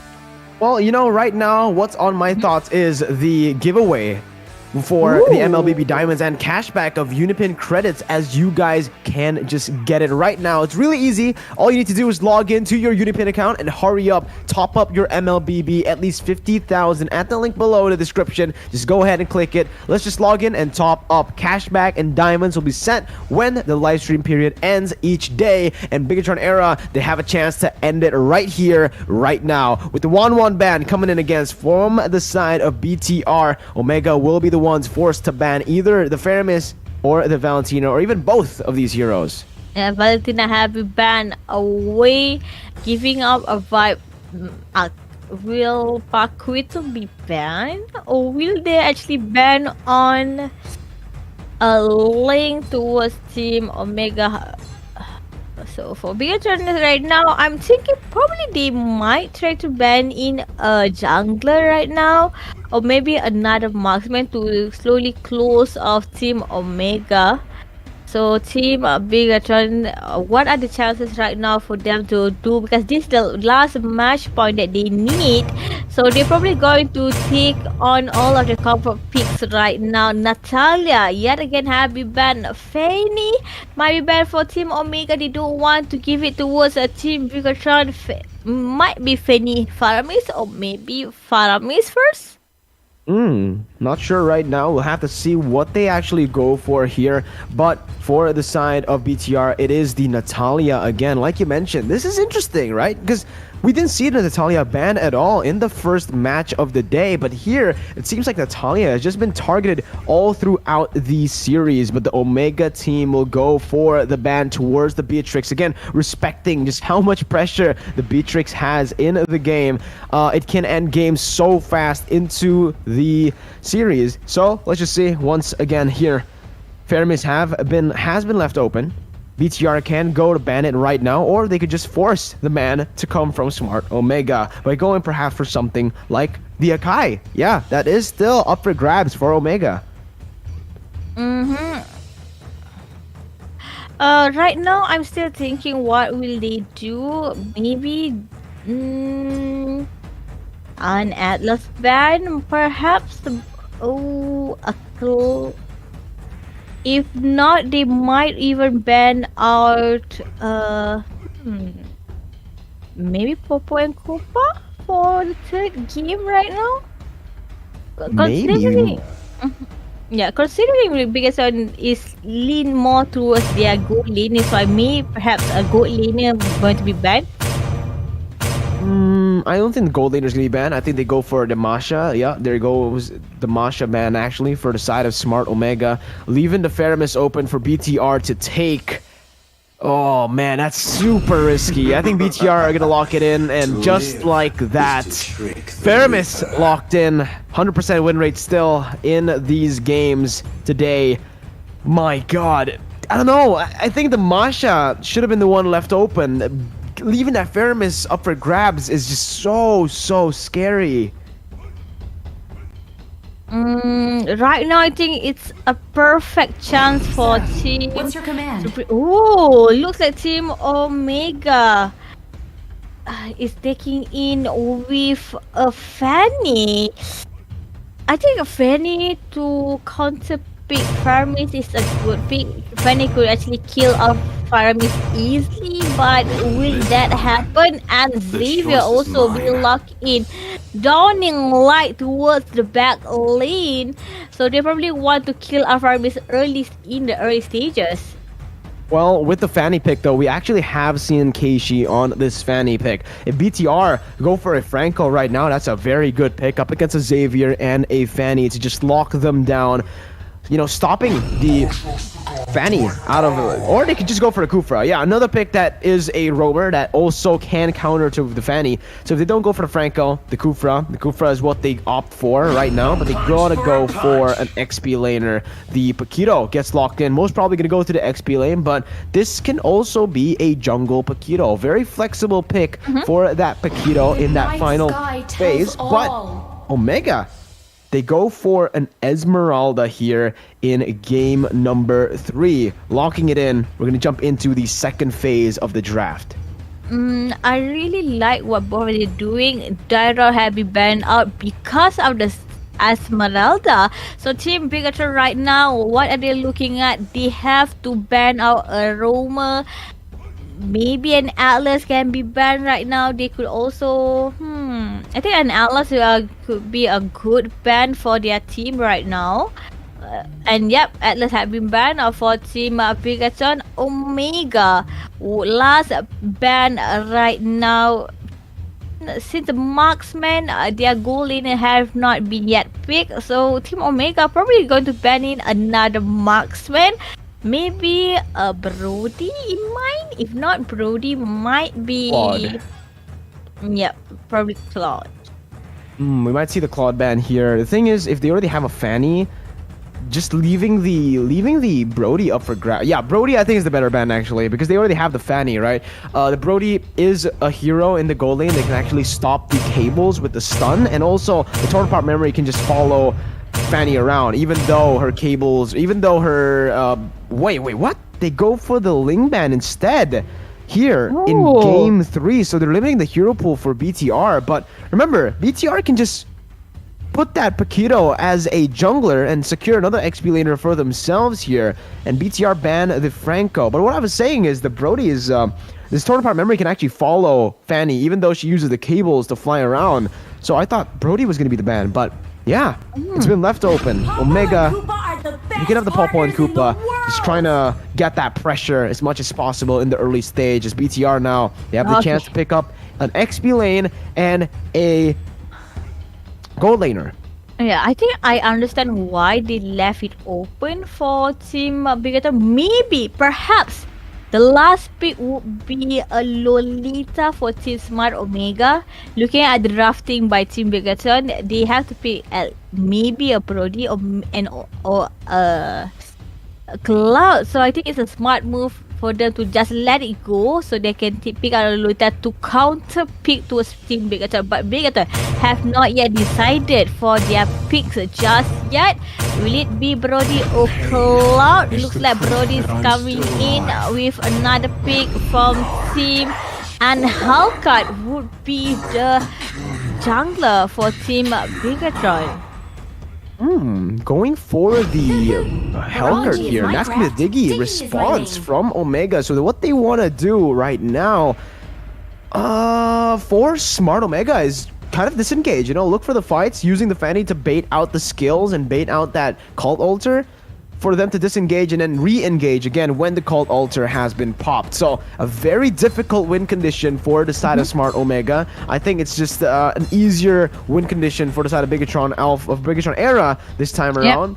And I have to say, this game, I actually prefer Bigatron Era's draft. Yeah, I have to agree with you, especially with the farmers inside. Even though there is Diggy, but if the car alter on the perfect timing, it's going to be a second chance for your teammate. And Helka burst damage, Brody burst damage, Paquito. 3 players from Team Bigatron Era have a high execution of burst damage.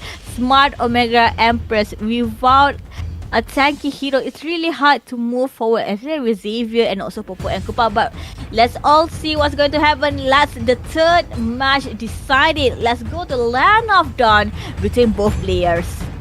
Ladies and gentlemen, into the Land of Dawn we go. Do it! Do or die for the side of Smart Omega Empress as Bigatron Era. Once again, Chell is actually leashing Vival in this lane, in this jungle on the Hellcurt. The Hellcurt has actually opted to go for the high and dry, not the Demon Slayer that we've all come to expect. And Keishi as well, going for the high and dry instead of the Festival of Blood early on. Mirai already taken very low, forced to use that sprint early on. Right now for Team Bigatron Era, they are definitely playing it more aggressively. I'm just hoping that they won't let the Fanny played by Keishi to take on a lot of buff, a lot of jungling, farming. So I think Bigatron Era have to be careful with the Fanny, especially combined with a Diggy reverse time. It's easier for Fanny to take on a hit. Very, very tough for this Fanny if they go to the bottom side, because Chell and Vivian, with their second abilities, can actually just shut this Fanny down. So I like the movements already coming in from the Fanny, rotating towards the top side instead of pathing towards the bottom side because of the counters that are just stacking up in that bottom lane. But this is just such a good start for BTR. Again, they're playing into that gold lane, and the Popo and Koopa doesn't really have any space to go and farm. Doesn't even have space to try to zone Chell away, as Chell is just dishing out the damage onto the turret. That's almost every single turret goal taken away, but in the top side, Fumi Echo still able to outplay Keishi. Gonna fall under the turret. She might be able to survive, and she does with the flicker, getting out of harm's way. 2v1, not enough to take Fumi down. Yeah, that knockout punch finally hits nicely towards Fanny, but sadly top lane might be taken. And Team Bigatron Era, they are focusing themselves toward the first turtle. No one is completing the turtle. Smart Omega letting it go. It's a free turtle for Vival. Another free turtle. Remember, based on the 3 games, well, the 2 games that we have seen, BTR have secured all 6 turtles. So if they go and secure all 3 turtles here, they will have a 100% objective rate. Meanwhile, so far, Bigatron Era, they are actually still behind of Smart Omega Empress, as in the bottom side, Shinoa is able to pick up a lot of gold from the turret, and Keishi is actually responding really well, taking the orange buff away from BTR. This is a nice move by Team Bigatron Era. They have to be a little bit more careful, especially on the lower lane for Team Smart Omega Empress. They probably want to take Mirai is in trouble. Chini tried to take in, but sadly could not do anything. But a nice knock up by Kufra, giving them the second kill, and Shinoa is in trouble. Chini kiting him in, and Chini got the kill and a free turret for Team Bigatron. Buy one, free one for Team Bigatron Era.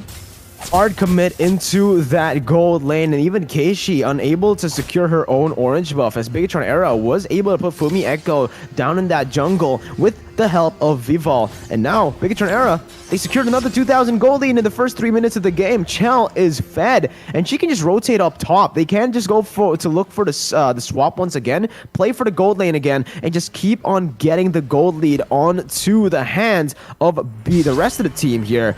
it does seem like Chell isn't going to opt to go for that top side. Meanwhile, Vivian goes into the Tower's Revenge and the Rage, connecting onto Keishi, who is unable to dash with the bouncing ball. But with that help of the time journey, they are actually able to get out with the Mystic Field, connecting onto Chell. Cold Ulcer popped by Cine to save her, as that's going to be Vivol jumping in with the Dark Knight Falls. No damage as of yet. They just go for the purple buff and they back off. Ooh, it's a little bit hard for Team Smart Omega Rebels to look at that jab being done on the top lane. Phoebe have to be a little bit more careful.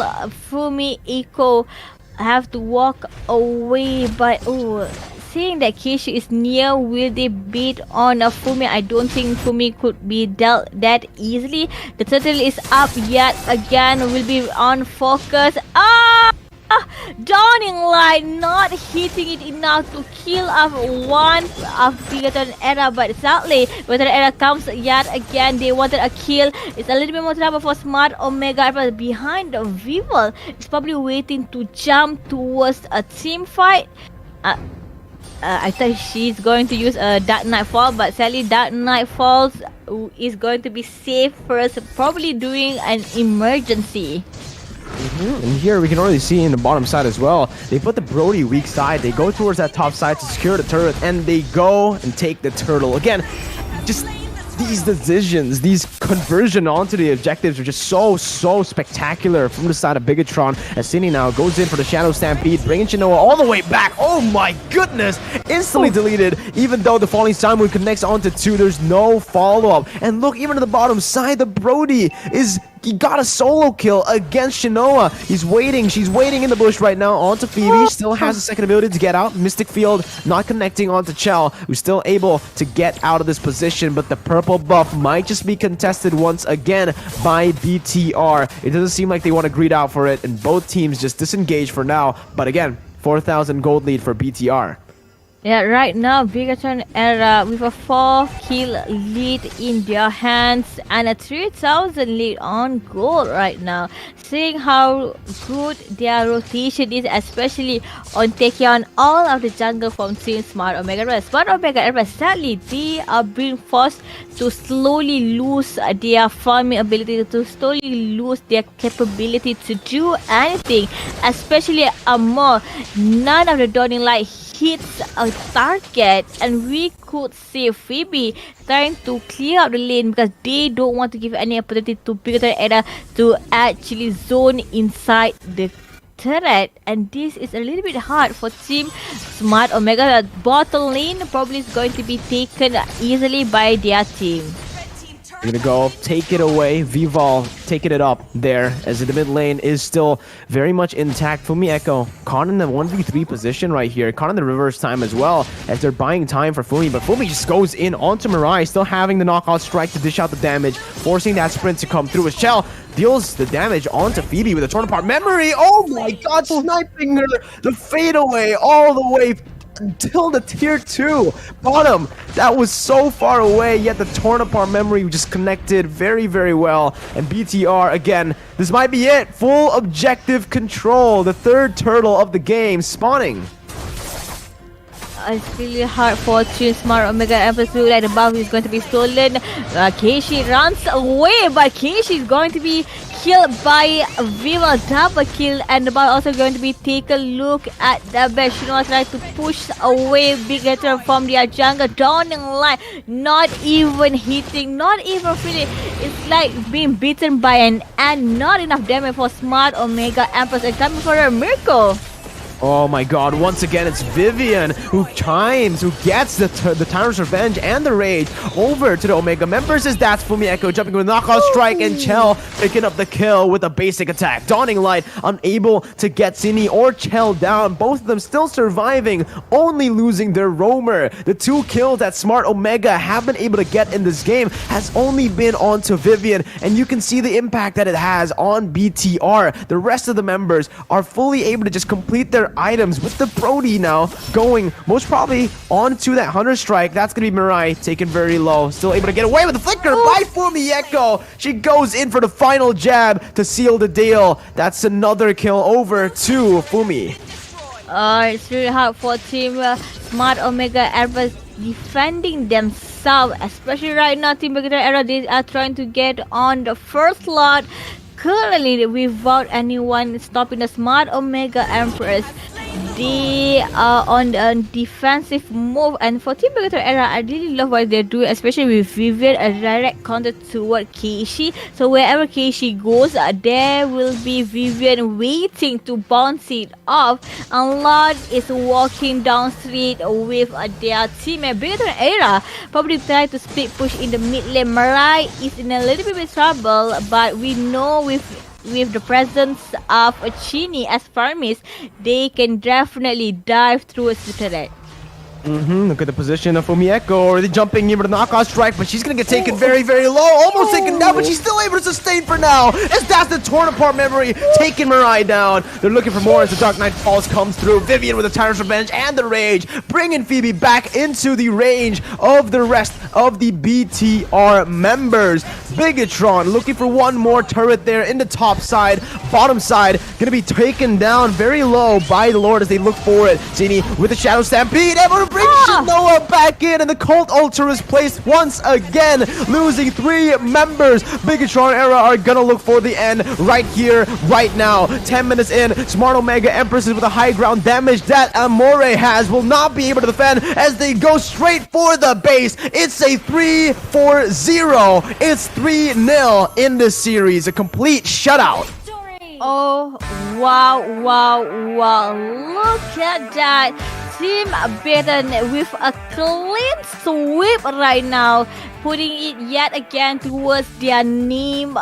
It's a good match by Team Bigatron, but sadly for this Smart Omega, they are knocked down towards the lower bracket, and this means on the finals upper bracket, we're going to see Bigaton Era versus RRQ Mika. My God, I am just completely speechless right now. The way they were able to end the game, that was another 10-minute game. Yeah, comparing to on the second game, it was like 70 minutes, but on the third game, they were dominating. They were like, let's be focused. They were, actually, I think there were not a lot of mistakes being done by Beginner Era, as Smart Omega could not even capitalize anything with a Fanny because of the Kufa, while Prakrito can move on her own during with Team Bigatron Era. So it was a really clean sweep by Team Bigatron. It was a clean sweep, 3-0, as we are going to take a look at the highlights of that match.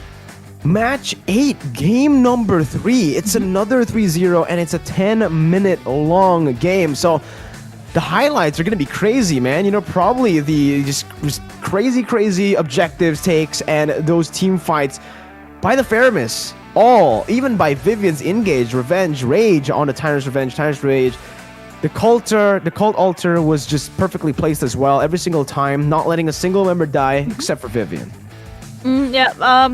For Team Smart Omega, it's really hard to execute when you left out Farmis, and this is the consequences that happen. Smart Omega Empress 2-12 Bigatron Era with MVP towards Shell 502. That we have seen time and time again that perfect moment of torn apart memory, like fresh kiss. Even though Keishi was far away, still Keishi was knocked down by that torn apart memories. It was just such a stomp, as you can see here from the damage as well. They just banked on Chell in that gold lane, getting so much done onto the turrets, and the way they rotated as well was just so impressive. Chell, after getting the turret in the bottom side, they didn't rotate her into the top lane, into the XP lane. They actually rotated her into the mid lane because Brody versus Esmeralda is not a lane that she actually wins, so they put her into the mid lane to clear it out first. Then, after she got such a massive power spike, she goes over to that top side, getting the turret, and then it just started to snowball all around. Even though this time Omega were able to withstand that early pressure, they were not able to withstand the pressure that Chell has consistently on the board. Again, getting the MVP 5-0 and 2. Wow, wow, what an amazing fight, especially for Team Begatorshell.